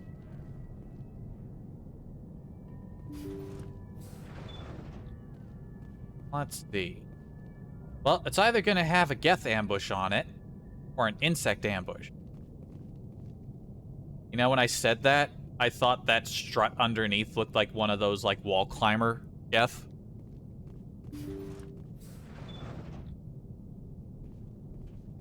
What was that? Is there someone else on this ship?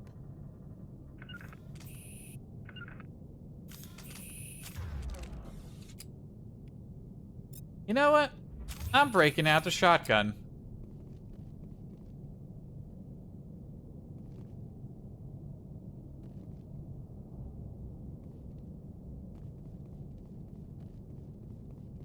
Somebody set that trap.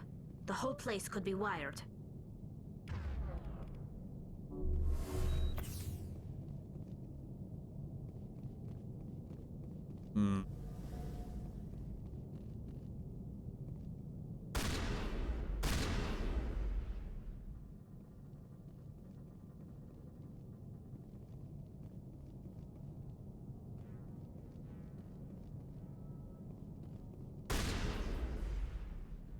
Ow. Still got me.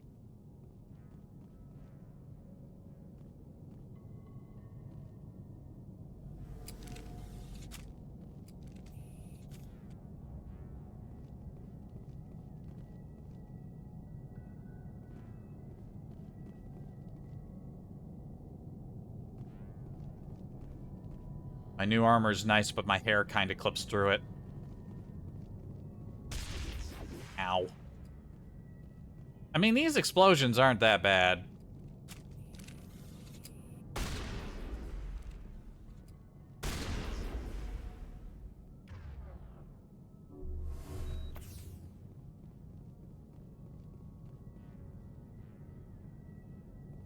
Seem to be a lot to loot around here.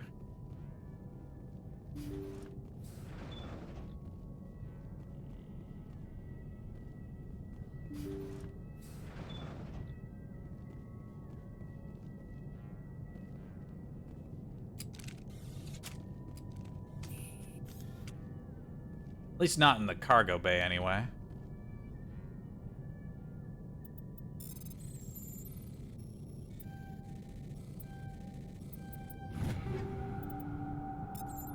New stuff for me.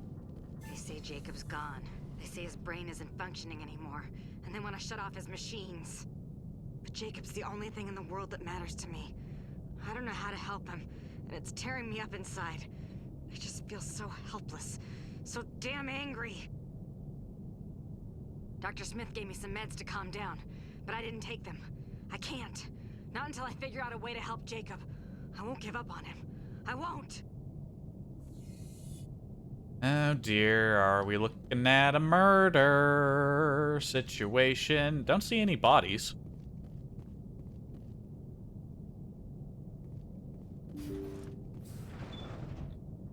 You know what? We're gonna have some crazy person who's been living on the ship ambush us. That's why there's no... That's why the life support's on. Jacob is showing no signs of brain activity. There's nothing more we can do for him. He wouldn't want to be kept alive by machines, so we're going to disconnect the life support. Dr. Smith is worried about Julia's reaction, though. She can't seem to let Jacob go. The stress is making her implants flare up, causing intense migraines. It'll probably be easier for everyone if we don't tell her until after we shut the life support down. Give her a chance to... Julia, what are you doing here? Why are you...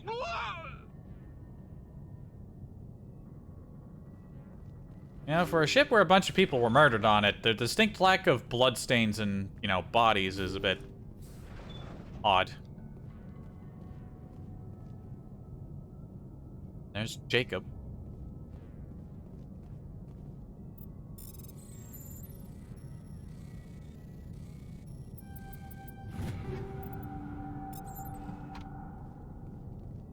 Jacob's not going to make it. His brain was deprived of oxygen for too long. There's nothing any of us can do for him now except let him die with dignity. It's what he would want. I'm more worried about Julia now. She's showing signs of severe depression. I gave her some meds that should help, but I better warn the captain.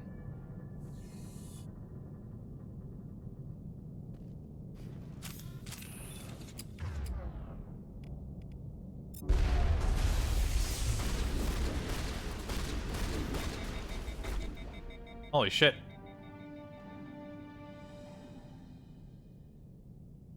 Crazy woman.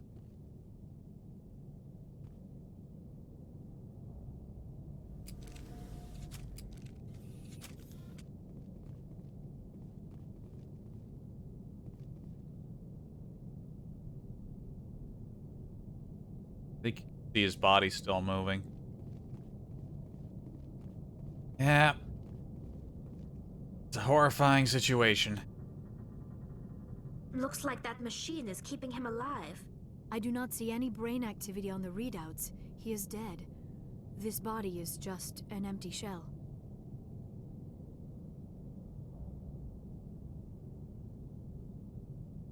Hmm.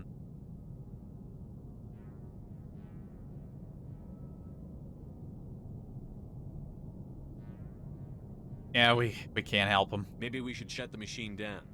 It's the merciful thing to do. It is your decision, Shepard. But perhaps we should wait until we have more information before we do anything. Well, don't give me hope like that. You're making me think that maybe we shouldn't do any... Yeah, like we shouldn't do anything.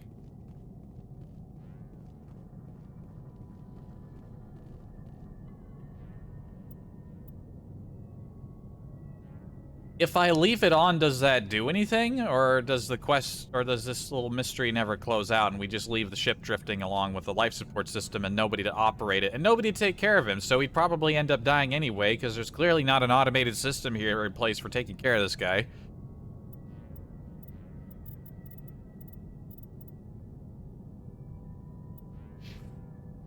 I'm curious.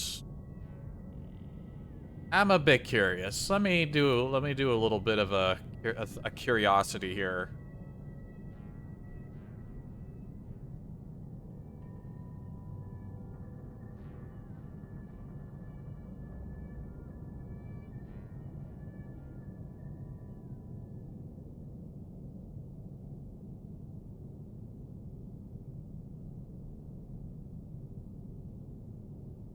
Light can be triggered in 2 ways: after immediately shutting down the life support machine or after collecting all 3 logs.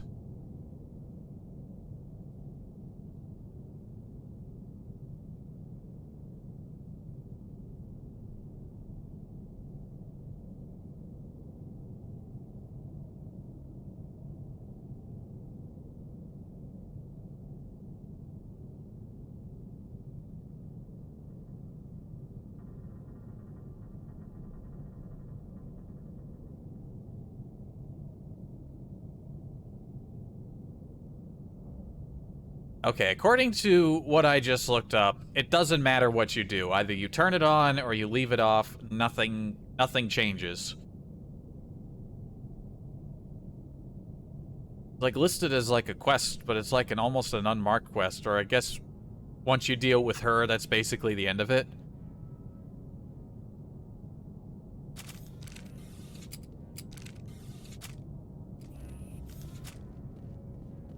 I'll leave it on. People talking about, like, you know, oh, it's what they would have wanted. Just like, did you have a conversation with the guy about what he would want if he was somehow deprived of, like brain juice? No, of course you fucking didn't. Nobody's ever had that conversation. Well, maybe people have, but did you have that conversation with him? I doubt it. If by some bizarre miracle he wakes up, then, you know, good for him. If not, then he dies anyway. Maybe he's having a little bit of a dream. Maybe you need your brain for your body to function, right? So it's clearly operating on minimal functionality. Maybe he's having a nice dream. I don't know. I'm not going to be the one to take his life. It sucks. But it's what I would want someone to do for me. This is my life. I don't, you know, keep it going for as long as I can, even if I'm not really there. It's stupid and wasteful, but that's what I would want. Like, you walk next to the fucking barrel. Why'd you do that? Also, yeah, did she just slide around that crate? Anyway, that's your nice heavy topic for the evening.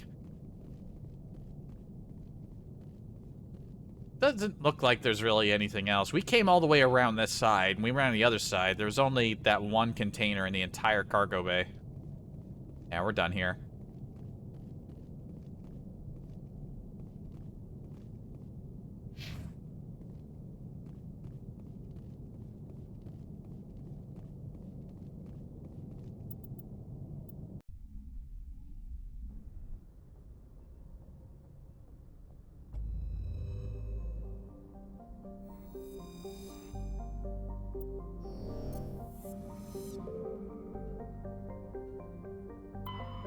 Right.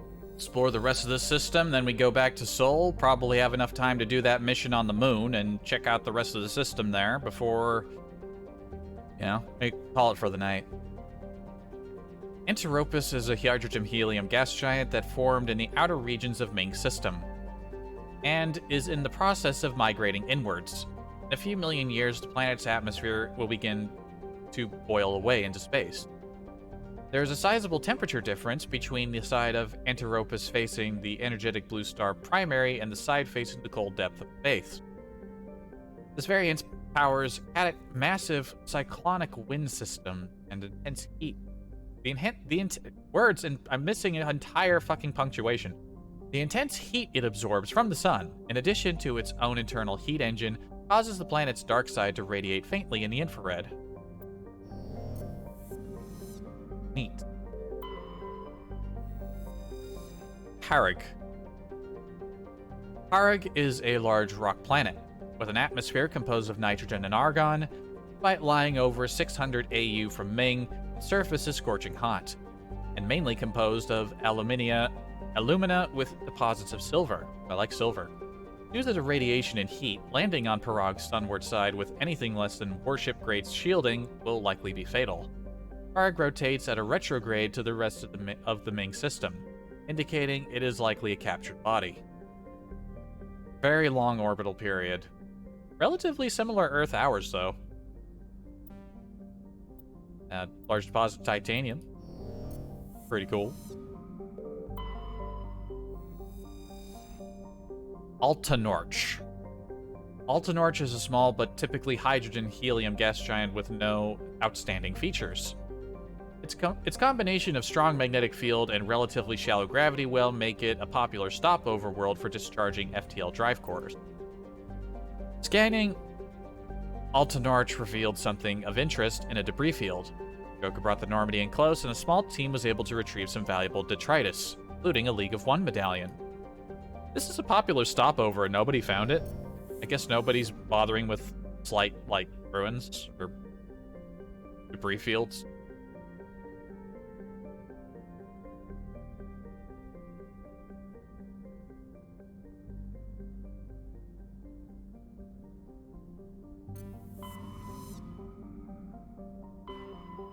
Alright, that's it for Gemini Sigma. Here it is. We're going home, baby. For a little visit.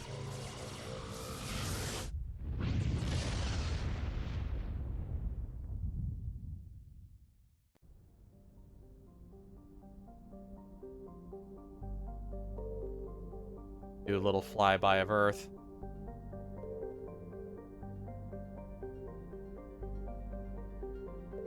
Hey, there's Pluto. This game was made back in the day when we still counted Pluto.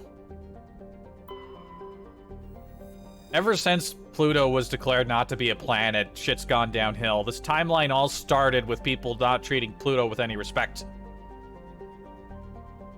Alright. Pluto is one of Sol's numerous ice-dwarf worlds. It is mainly of note as being the gravitational anchor for the Prothean mass relay to Arcturus. Pluto and the Charon relay, formerly encased in ice and considered a moon, orbit each other. Pluto's orbit was circularized in 2157 as a side effect of the Charon mass relay recovery operation. Oh, right, because it's supposed to have, in real life, it has a more elliptical orbit. I bet that's just their cheap-ass explanation for we couldn't be bothered to make an elliptical orbit for a single planet in a system, so we just decided to explain it as that. Like, I'm not giving them shit for that, just pointing that out. The gateway stations, a population of almost 10,000. Mostly closer to 9,000. No atmosphere. We have more precise measurements in some areas, I feel. Very cold.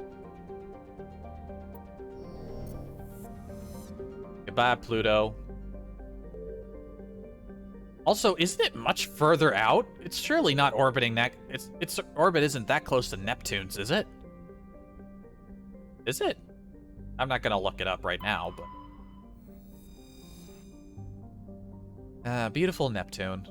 Like Uranus, it has plentiful helium. Its remoteness made it an unpromising target for mining before development of Mass Effect Drive. With Uranus cheaper to exploit, it has never seen extensive development. The only permanent human presence is a small research facility on Triton, with about 70 people. Sounds like a quiet little getaway. Do some science.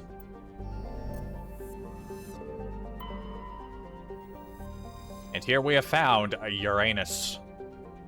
After the development of Mass Effect FTL Drive, distant Uranus was the target of a land rush to exploit its combination of plentiful helium-3 fuel and shallow, or gas giant, gravity well. Today, Uranus is the largest producer of helium-3 in Alliance space. 371,000 people live around here. Capital is Sakharov Station.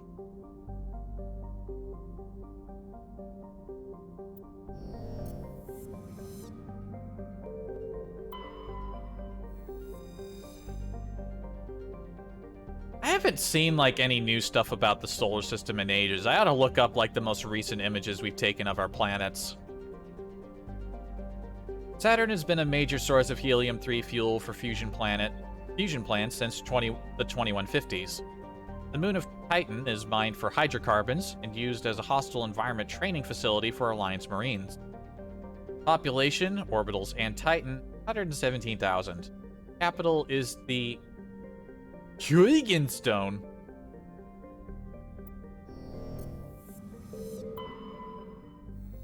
Big scary Jupiter. Jupiter's deep gravity well and lethal radiation have kept its moons from being significantly exploited. The largest outpost is Binary Helix Corporation's Nautilus facility, attached to the underside of Europa's ice sheet. Wait. It's under the ice sheet.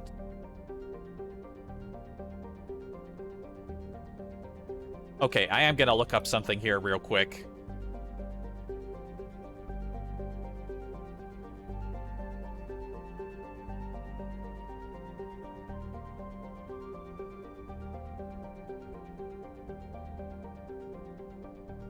Ah. My other monitor blipped out for a second there. Let's see. Barrages, in the not-too-distant future, where habitable places become scarce, communities arrived on Jupiter's moon Europa. So you know the game Barotrauma? If you've ever seen that, all of that shit is currently happening underneath on Europa in the Mass Effect universe right now. Mass Effect is in the Barotrauma universe. That is canon. And nobody can tell me otherwise. Mars. Oh, they even have a mock-up of, like, a Martian colonies. Once considered a prospect for terraforming and colonization, the discovery of faster-than-light travel turned Mars into a quiet backwater. Its southern pole is a historical preserve centered on the Prothean ruins found there. Immigration and development are restricted as the search for Prothean artifacts continues. Founded in 2103 with a population of 3.4 million. Capital, Lowell City.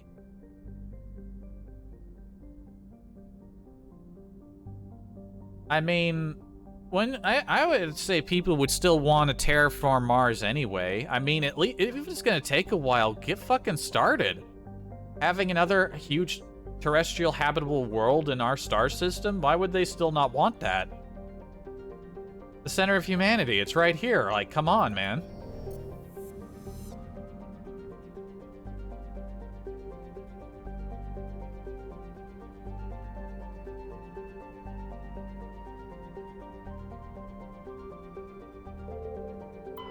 Might skip over Earth for a moment. With its molten temperatures, sulfuric acid clouds, and crushing carbon dioxide atmosphere, Venus has only a handful of aerostat research outposts. Population of 800.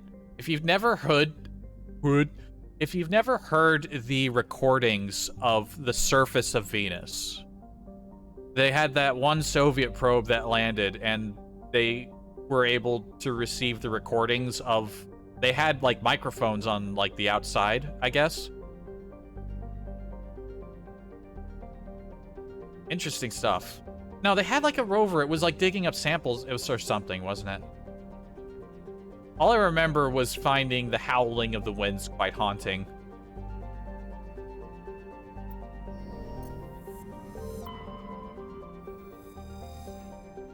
A handful of solar power stations exist on peaks of eternal light at the north and south poles of Mercury. Difficulties imposed by the planet's proximity to the sun and high orbital velocity have limited development. Little Mercury. Only about 340 people around here.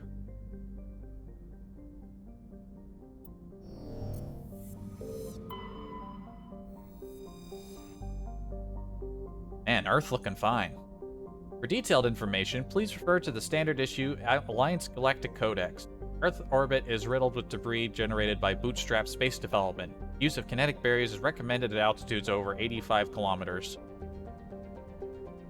11.4 billion we're up to. L4 and L5 stations, the population of 250,000 between them.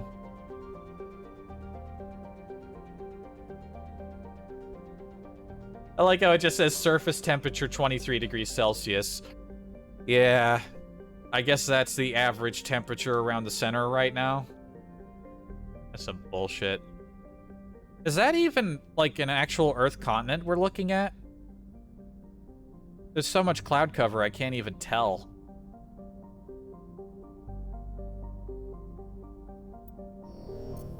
Alright. Now we go to the moon. An earlier source of helium-3, Luna is now mined for materials used in space habitat construction. 24 major stations have been constructed at Earth's L4 and L5 Lagrange points, all from lunar resources. Founded 2169. Nice. 4.1 million. Capital is Armstrong. Of course it is.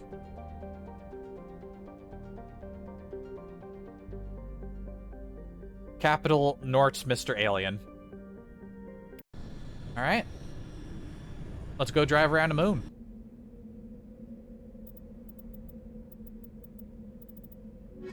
We'll take Tally again. We're dealing with a rogue VI. Makes sense to bring our technician. And could bring a human along. They've probably been to the moon, though. Let's bring somebody who's never been there.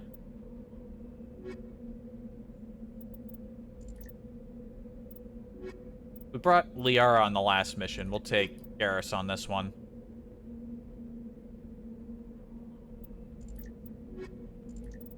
Or...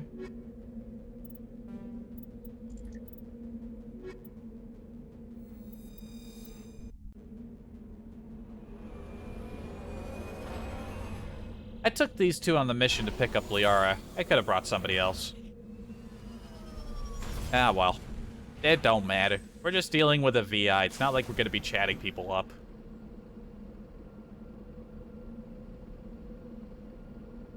Sun looks awfully diluted.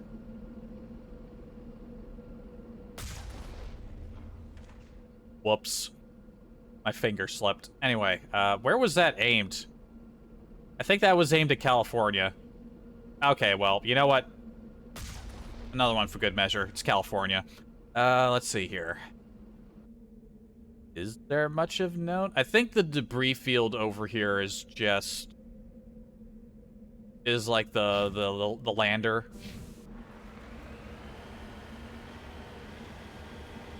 I don't think there's much point in exploring the moon. Because obviously it's the moon. Earth is right there. Woo. All right, you know, we'll go left first. We'll visit the lander. We'll go to the facility. Then we'll take a look around just to be sure.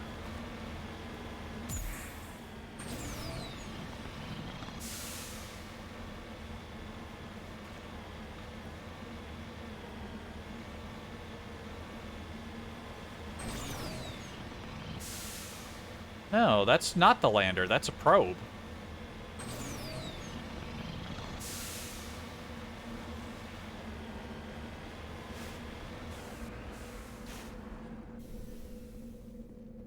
DCCP Luna 23. It's just some Soviet trash.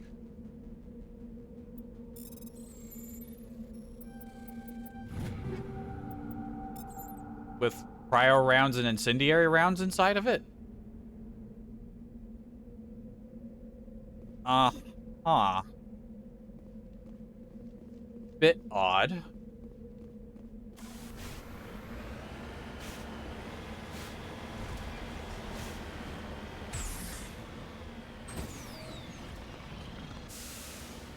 I thought that would be the lander. Maybe we do have to poke around to find the landmarks.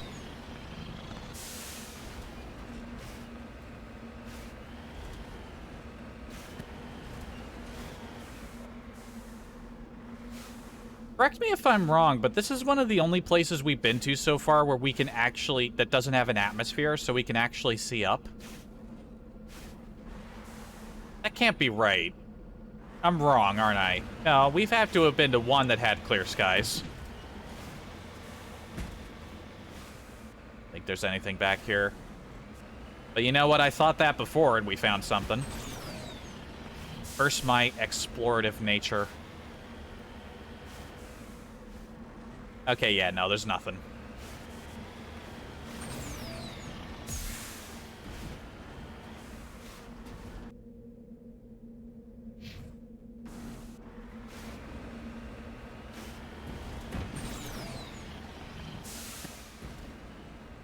If I could go to the moon even for a single visit, I'd do it. It's realistically the only non-Earth place I could probably go to in my lifetime, but that anyone can go to in their lifetime that isn't an astronaut planning some sort of ridiculous Mars mission. Keep in mind, despite the fact that I say ridiculous, that'd be fucking rad as hell. But, you know. I just want to see us do more stuff with space. We gotta get up there. We gotta do more stuff. We don't want to be here forever.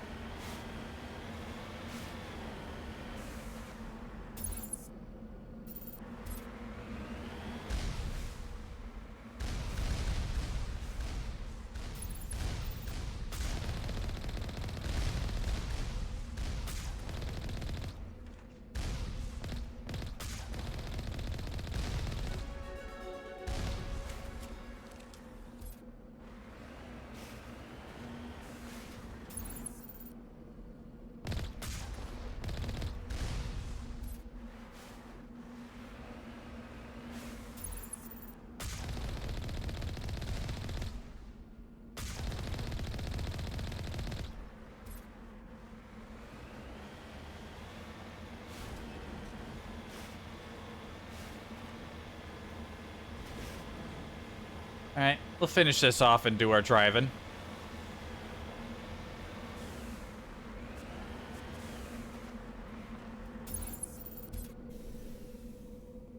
You lead, I'll follow.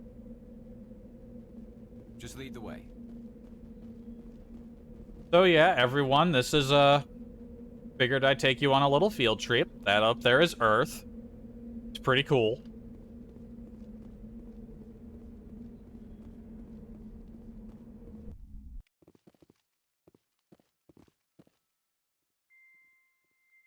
Now I'm thinking about it. This is the only armor I think we've seen from the hidden manufacturers. I wonder if any of the other ones have cool, like, extra detailing like this.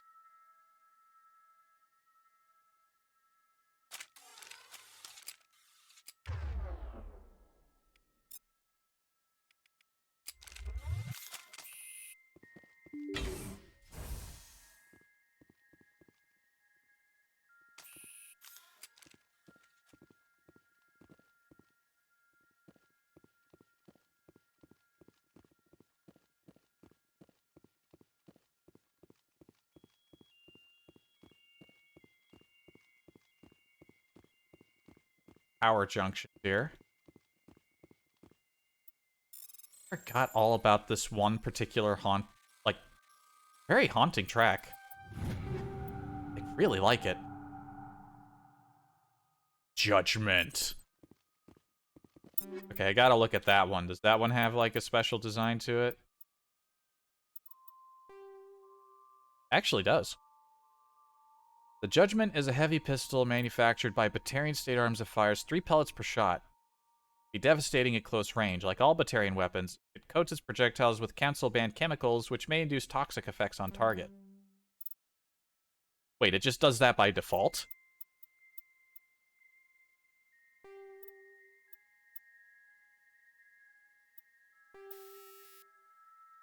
I mean, I am already outfitted with, polonium rounds, looks like.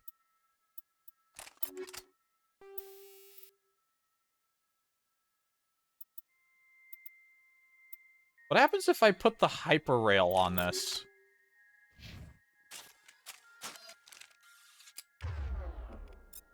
It wouldn't switch my weapon.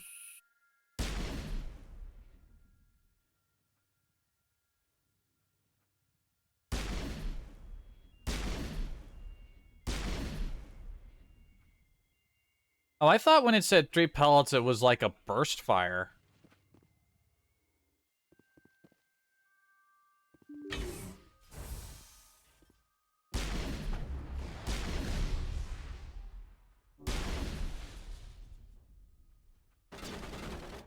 I thought it was like a burst fire weapon. I didn't realize it was like this.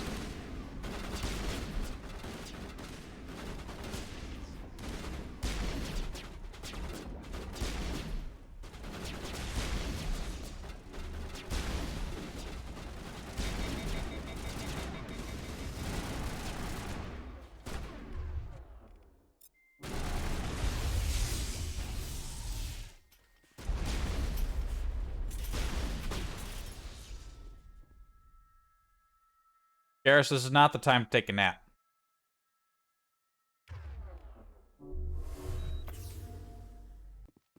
Okay, this is like a good pistol if you're like a soldier or like a higher...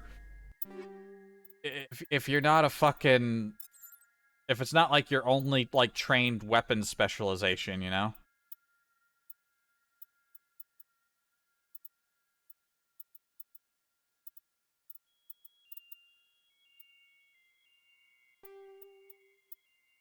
Give me the Edge 5.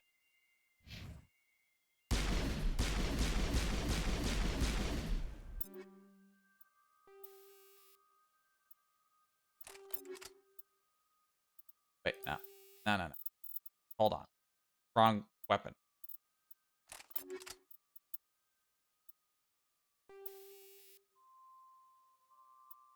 Well, this does have the hyperrail on it. I didn't think it actually switched the thing over. Wait a minute. Radioactive rounds 3? I thought I had polonium. Nah, radioactive makes more sense because it increase my thingy. Like, Toxic's good against everybody, so... Toxic?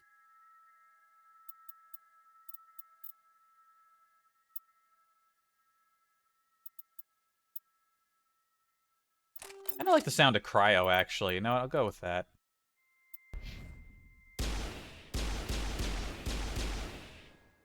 You'd think the cryo rounds would offset the extra heat going into the, you know, the enhanced rail.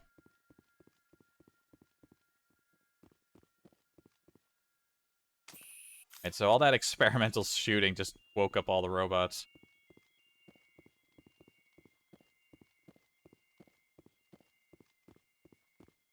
Round for any goodie? I'm right here. Yes, you are.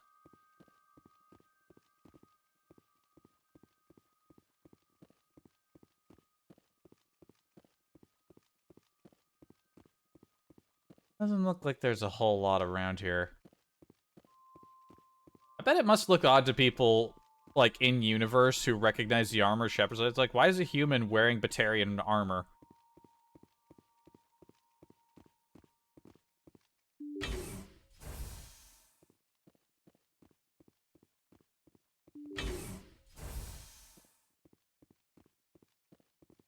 I mean, there are only a couple of drones in here. They couldn't send a strike team in to deal with this?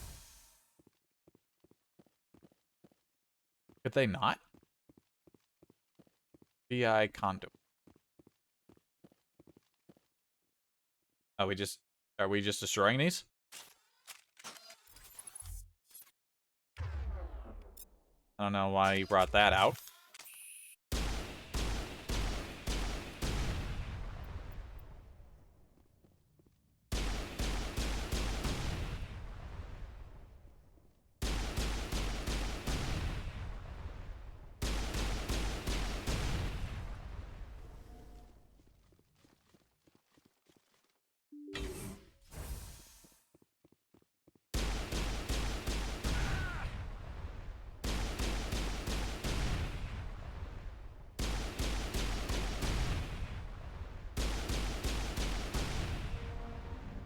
The lights on the optical mainframes flicker and die.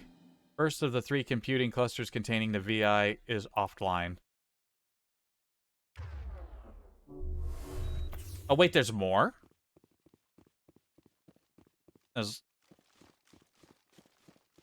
2 other facilities? Only one of them was marked.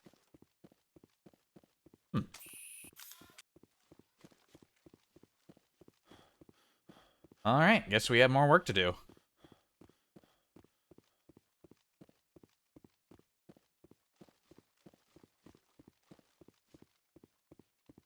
How did I miss the storage locker? How the fuck did I miss that?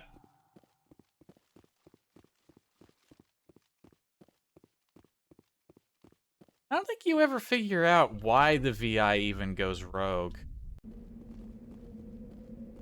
Oh, wait, duh. Each of these buildings is a different thing. Yeah.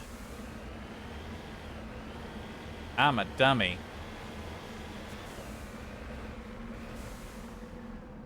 We'll point this one at the next one.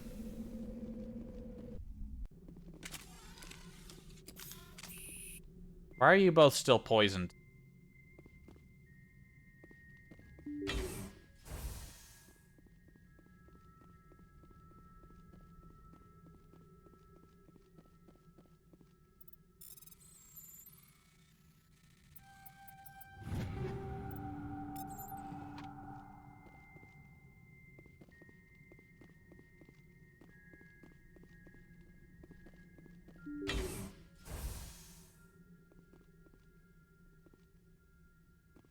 You know, considering the drones just swarm you, it might be a good idea to do what we did before and draw them out.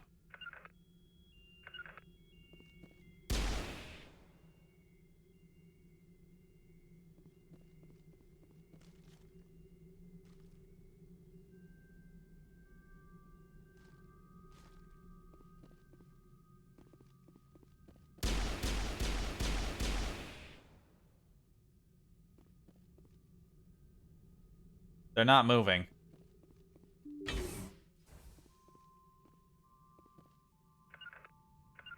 can't get there. Yes, you can.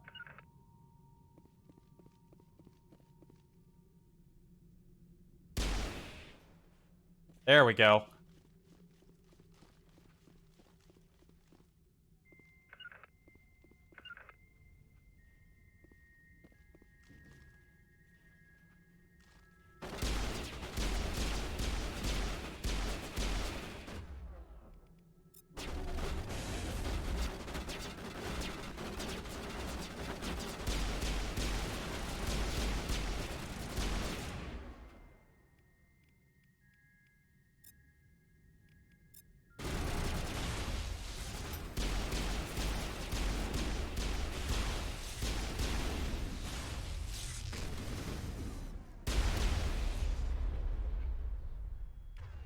Kinda took your time there, guys, but you know, I forgive you. Yeah, it just sort of funnels them in there. Oh, that would have been a good spot to throw a grenade. I can do that on the next one. Also, wasn't this supposed to be a training facility? Are they training to fight in boxy environments with lots of boxes? Ugh.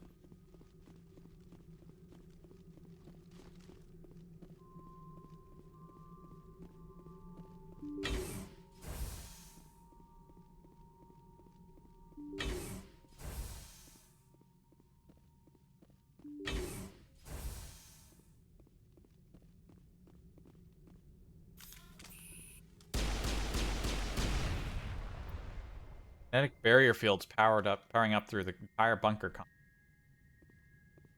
Aw, that's cute.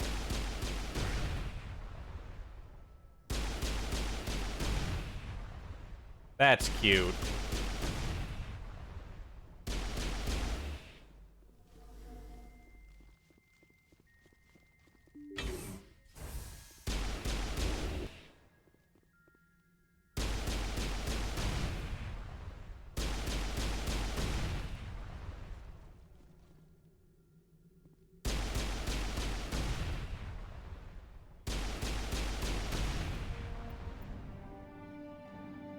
Two down, one to go. That was an access port here. Was there one in the other thing? I kind of want to go check.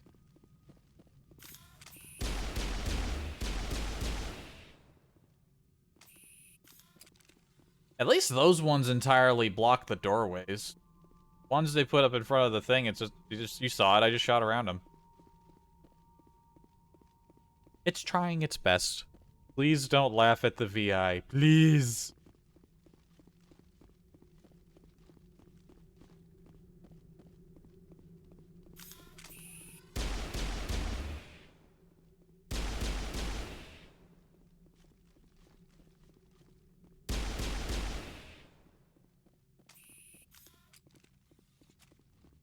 I remembered this mission having turrets. I think the next base is going to have turrets in it.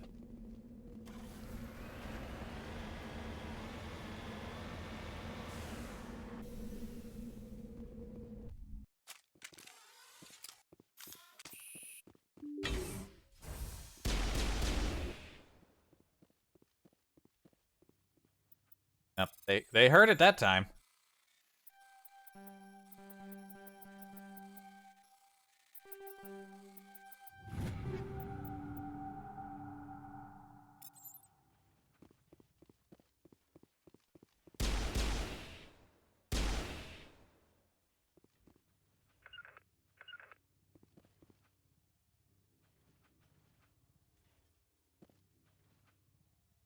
Can they get through the door?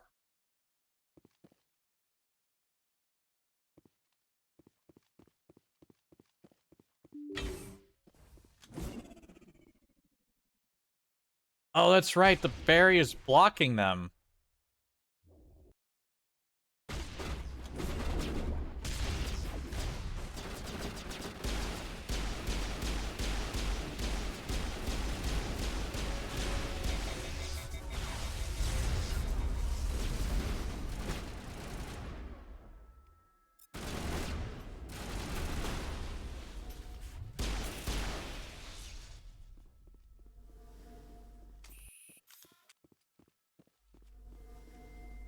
Yeah, they had rockets this time. Why do they always have poison on them still?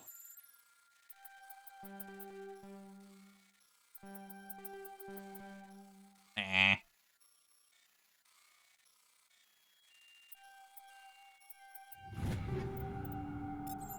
There we go.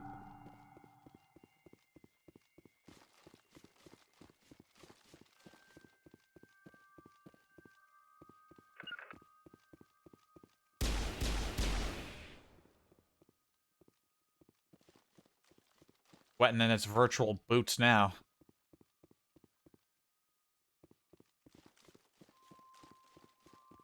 Haven't really been destroying those ones. I don't think that it's clearly not necessary for the mission.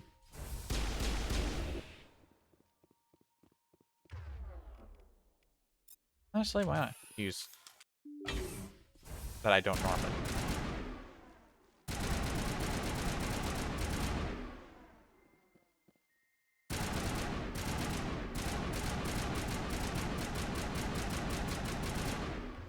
All right, I haven't upgraded my. That's why it's so weak. Additional drones.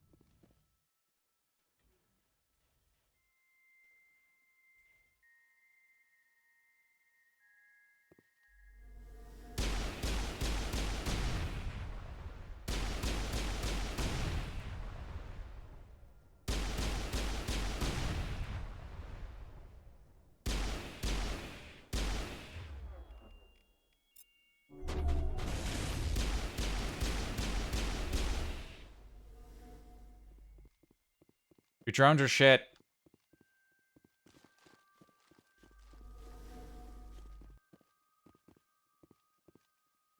That's not my grenade. Was it launching a grenade?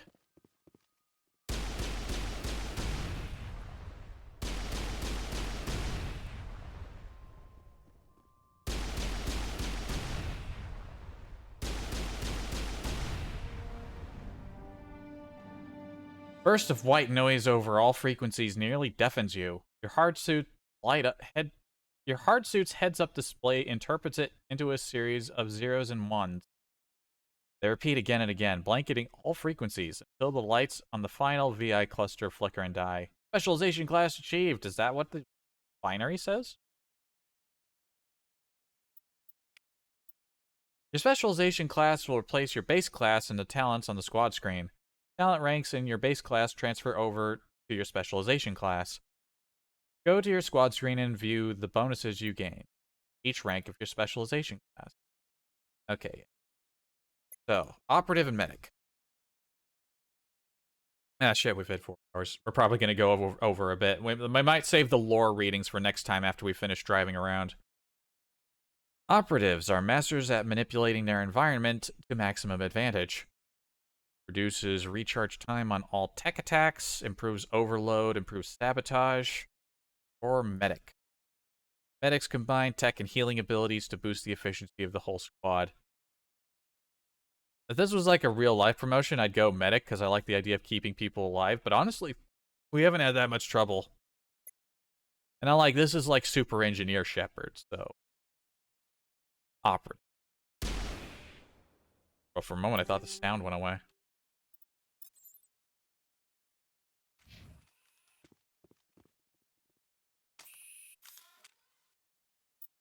Alright. Does that specifically unlock on this mission, or because we hit level 25? Probably 25, I would assume.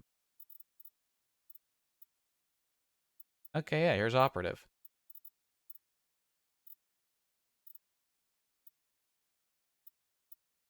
So from here...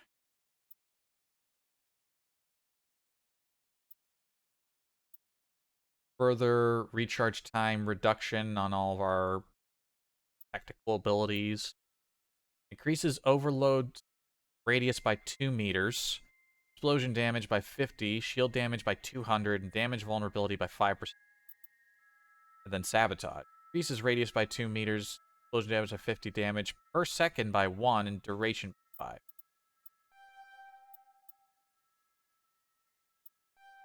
Fuck, let's just dump it. Dump it in! And the Turian helmets always look like that. It's pretty cool.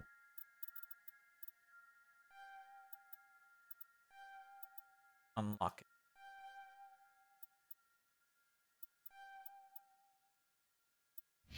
And tally. On the same vein, let's at least get her up to basic unlock on first dates. There's no reason not to give them all of their abilities, yeah?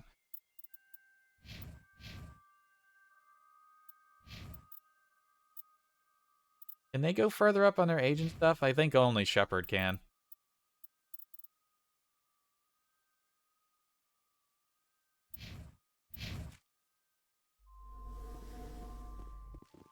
Alright, well, mission accomplished. Now to check out the rest of the moon. Probably waste a bunch of time in the process, and then we're getting out of here.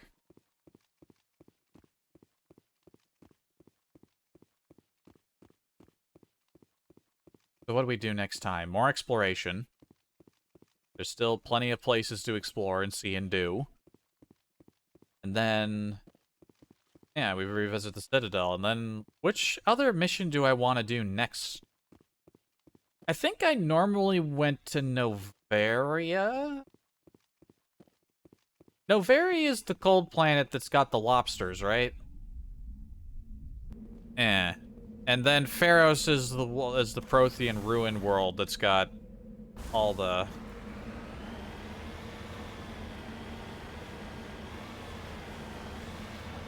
you know, the problems.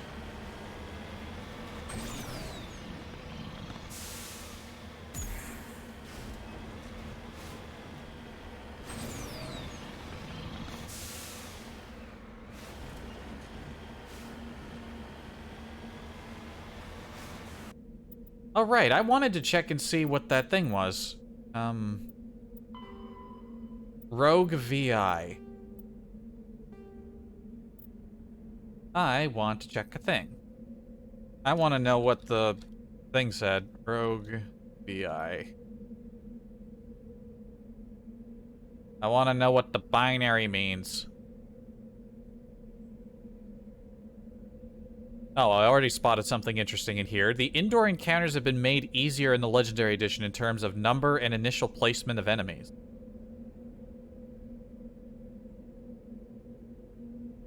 Rude. Let's see.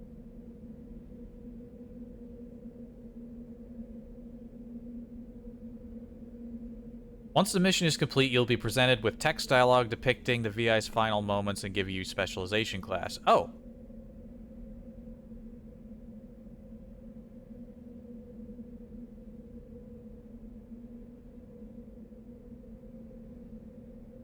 I see. Okay, so this mission does unlock specialization. It's not like a level like what it would be in a lot of games. Alright. Let's see. Does it say what the binary was? Yes. After the VI is destroyed, terminals displayed binary. Converting the binary into ASCII reveals that the message reads help. Aww.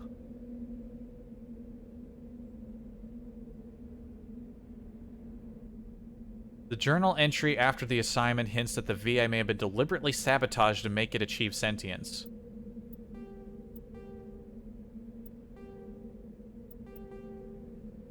Does it say that?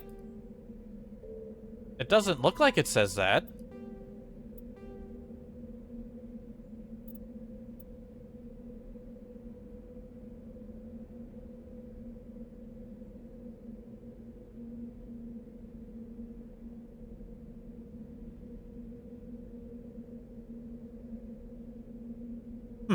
Well, that...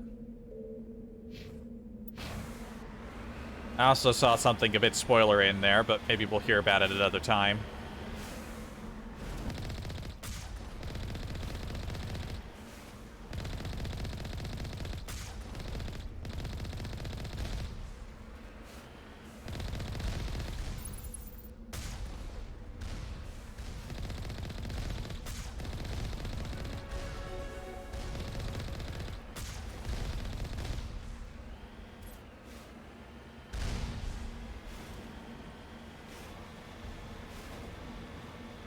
I guess the programming of the VI still affected turrets in the area. Also, more level. Yeah, so Shepard still gets 2 points every level. The others only get 1. And boom. Max Specialized Operative. Hell yeah. Go. Garrus now has access to all of his stuff. And next levels, so we'll tally.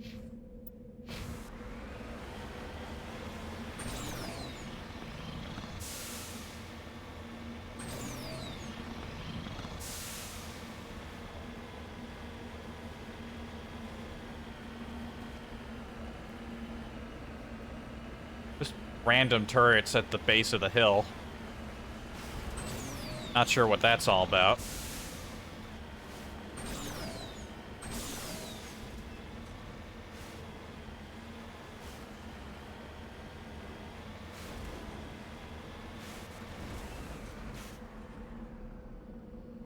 Ah, beautiful view.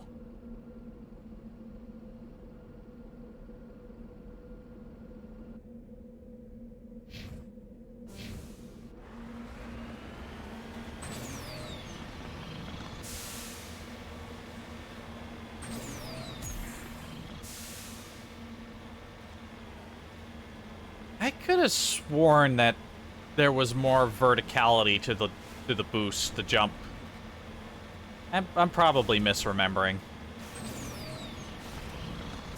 But, you know, clearly some things were changed in the Legendary Edition. Maybe they changed how the car handles. It's been too long. I don't know.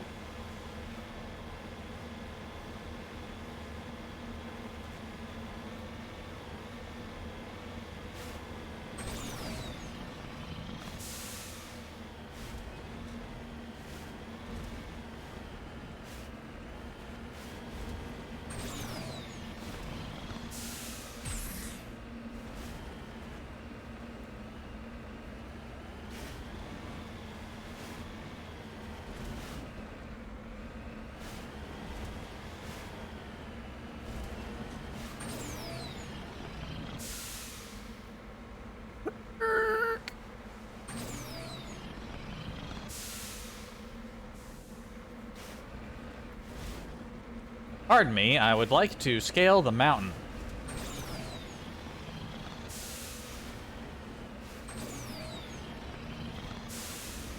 Thank you. Thank you. Ah, shit. In the hole. In the hole. Oh god, this part of the moon is awful. If it's awful and it's bad, they should just pave it over and build a highway.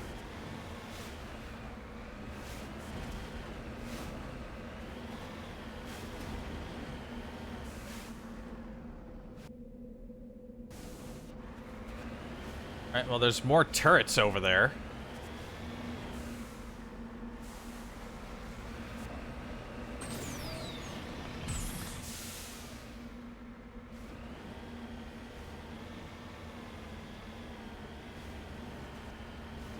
There's probably nothing in the corner, but I gotta verify. I just gotta.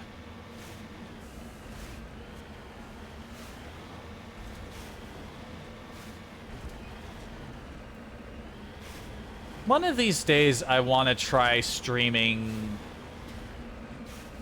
Well, no, I can't stream that version because there's no PC version. Although 64 emulation isn't hard to do. I was gonna say, the only other game I've played where you can go to the moon, the first... Well, no, I've played other games, I just remembered Wolfenstein. But the game I was thinking of where you drive vehicles around the moon was Battlezone Rise of the Black Dogs. You can get the first Battlezone on Steam, which is cool, but I've never played that one. Maybe I'll change that. Rise of the Black Dogs was really difficult, though. I never got very far.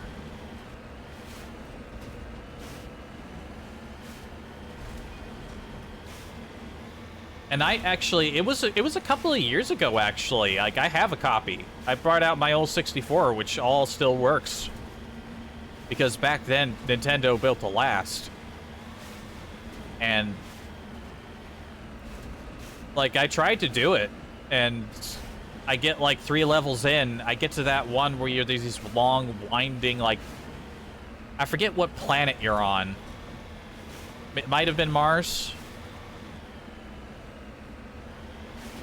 Anyway, you... Basically, you gotta get all the way through this long, winding tunnel that the enemy keeps sending other vehicles down, and you run out of ammo. So you gotta jump out of your vehicle and try to grab one of theirs, or grab resupplies.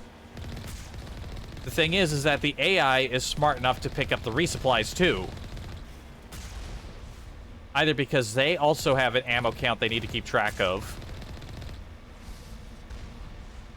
or just to keep, or they're programmed to do that to steal it away from you.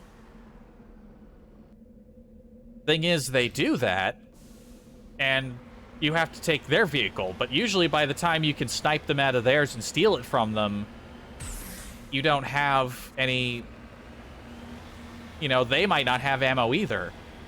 So staying supplied in that mission is a tremendous pain in the cock. Meanwhile, they're constantly spawning new vehicles to come at you while you don't have ammo.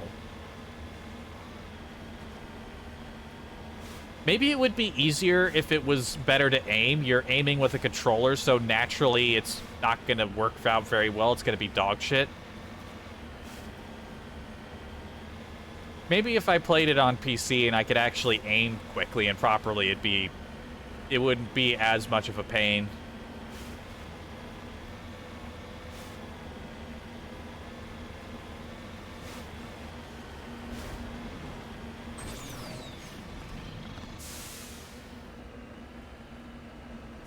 Yeah, there's nothing else on the moon other than the turrets and the mission and that one random Russian trash probe.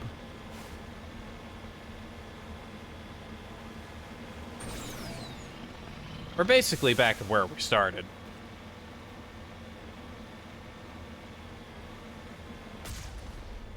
Put another couple at California.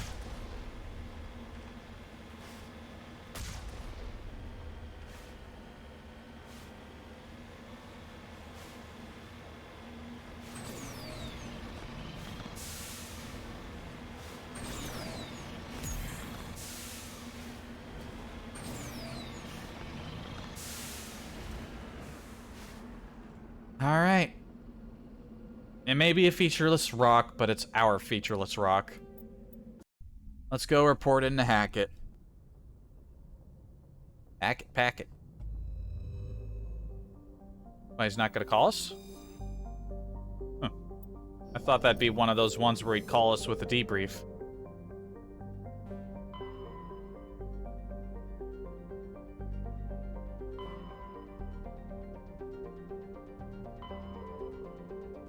So there's a bunch of other shit to check out. We got at least one known missing person thing we could pick up in Horsehead, as well as we gotta visit that one lady there. We haven't been over at any of these systems yet. There's an anomaly there. Like, there's stuff all over the place to do before we head back to the Citadel. We might not even see another story mission next time. You know, maybe if it's a longer stream. This one's shorter than the last two. But that's because I got started super late, because I wasn't planning to stream today. But alright then. That is it. Nice to see some faces show up today. Nice of my friend Bender to show up and just throw money at me, which is weird of him to do, but, you know, I appreciate it. He's the best. And yeah, I just saved, didn't I? Yes? Yes, I did just save. We've been playing for 14 hours and 14 and a half hours. But we're done.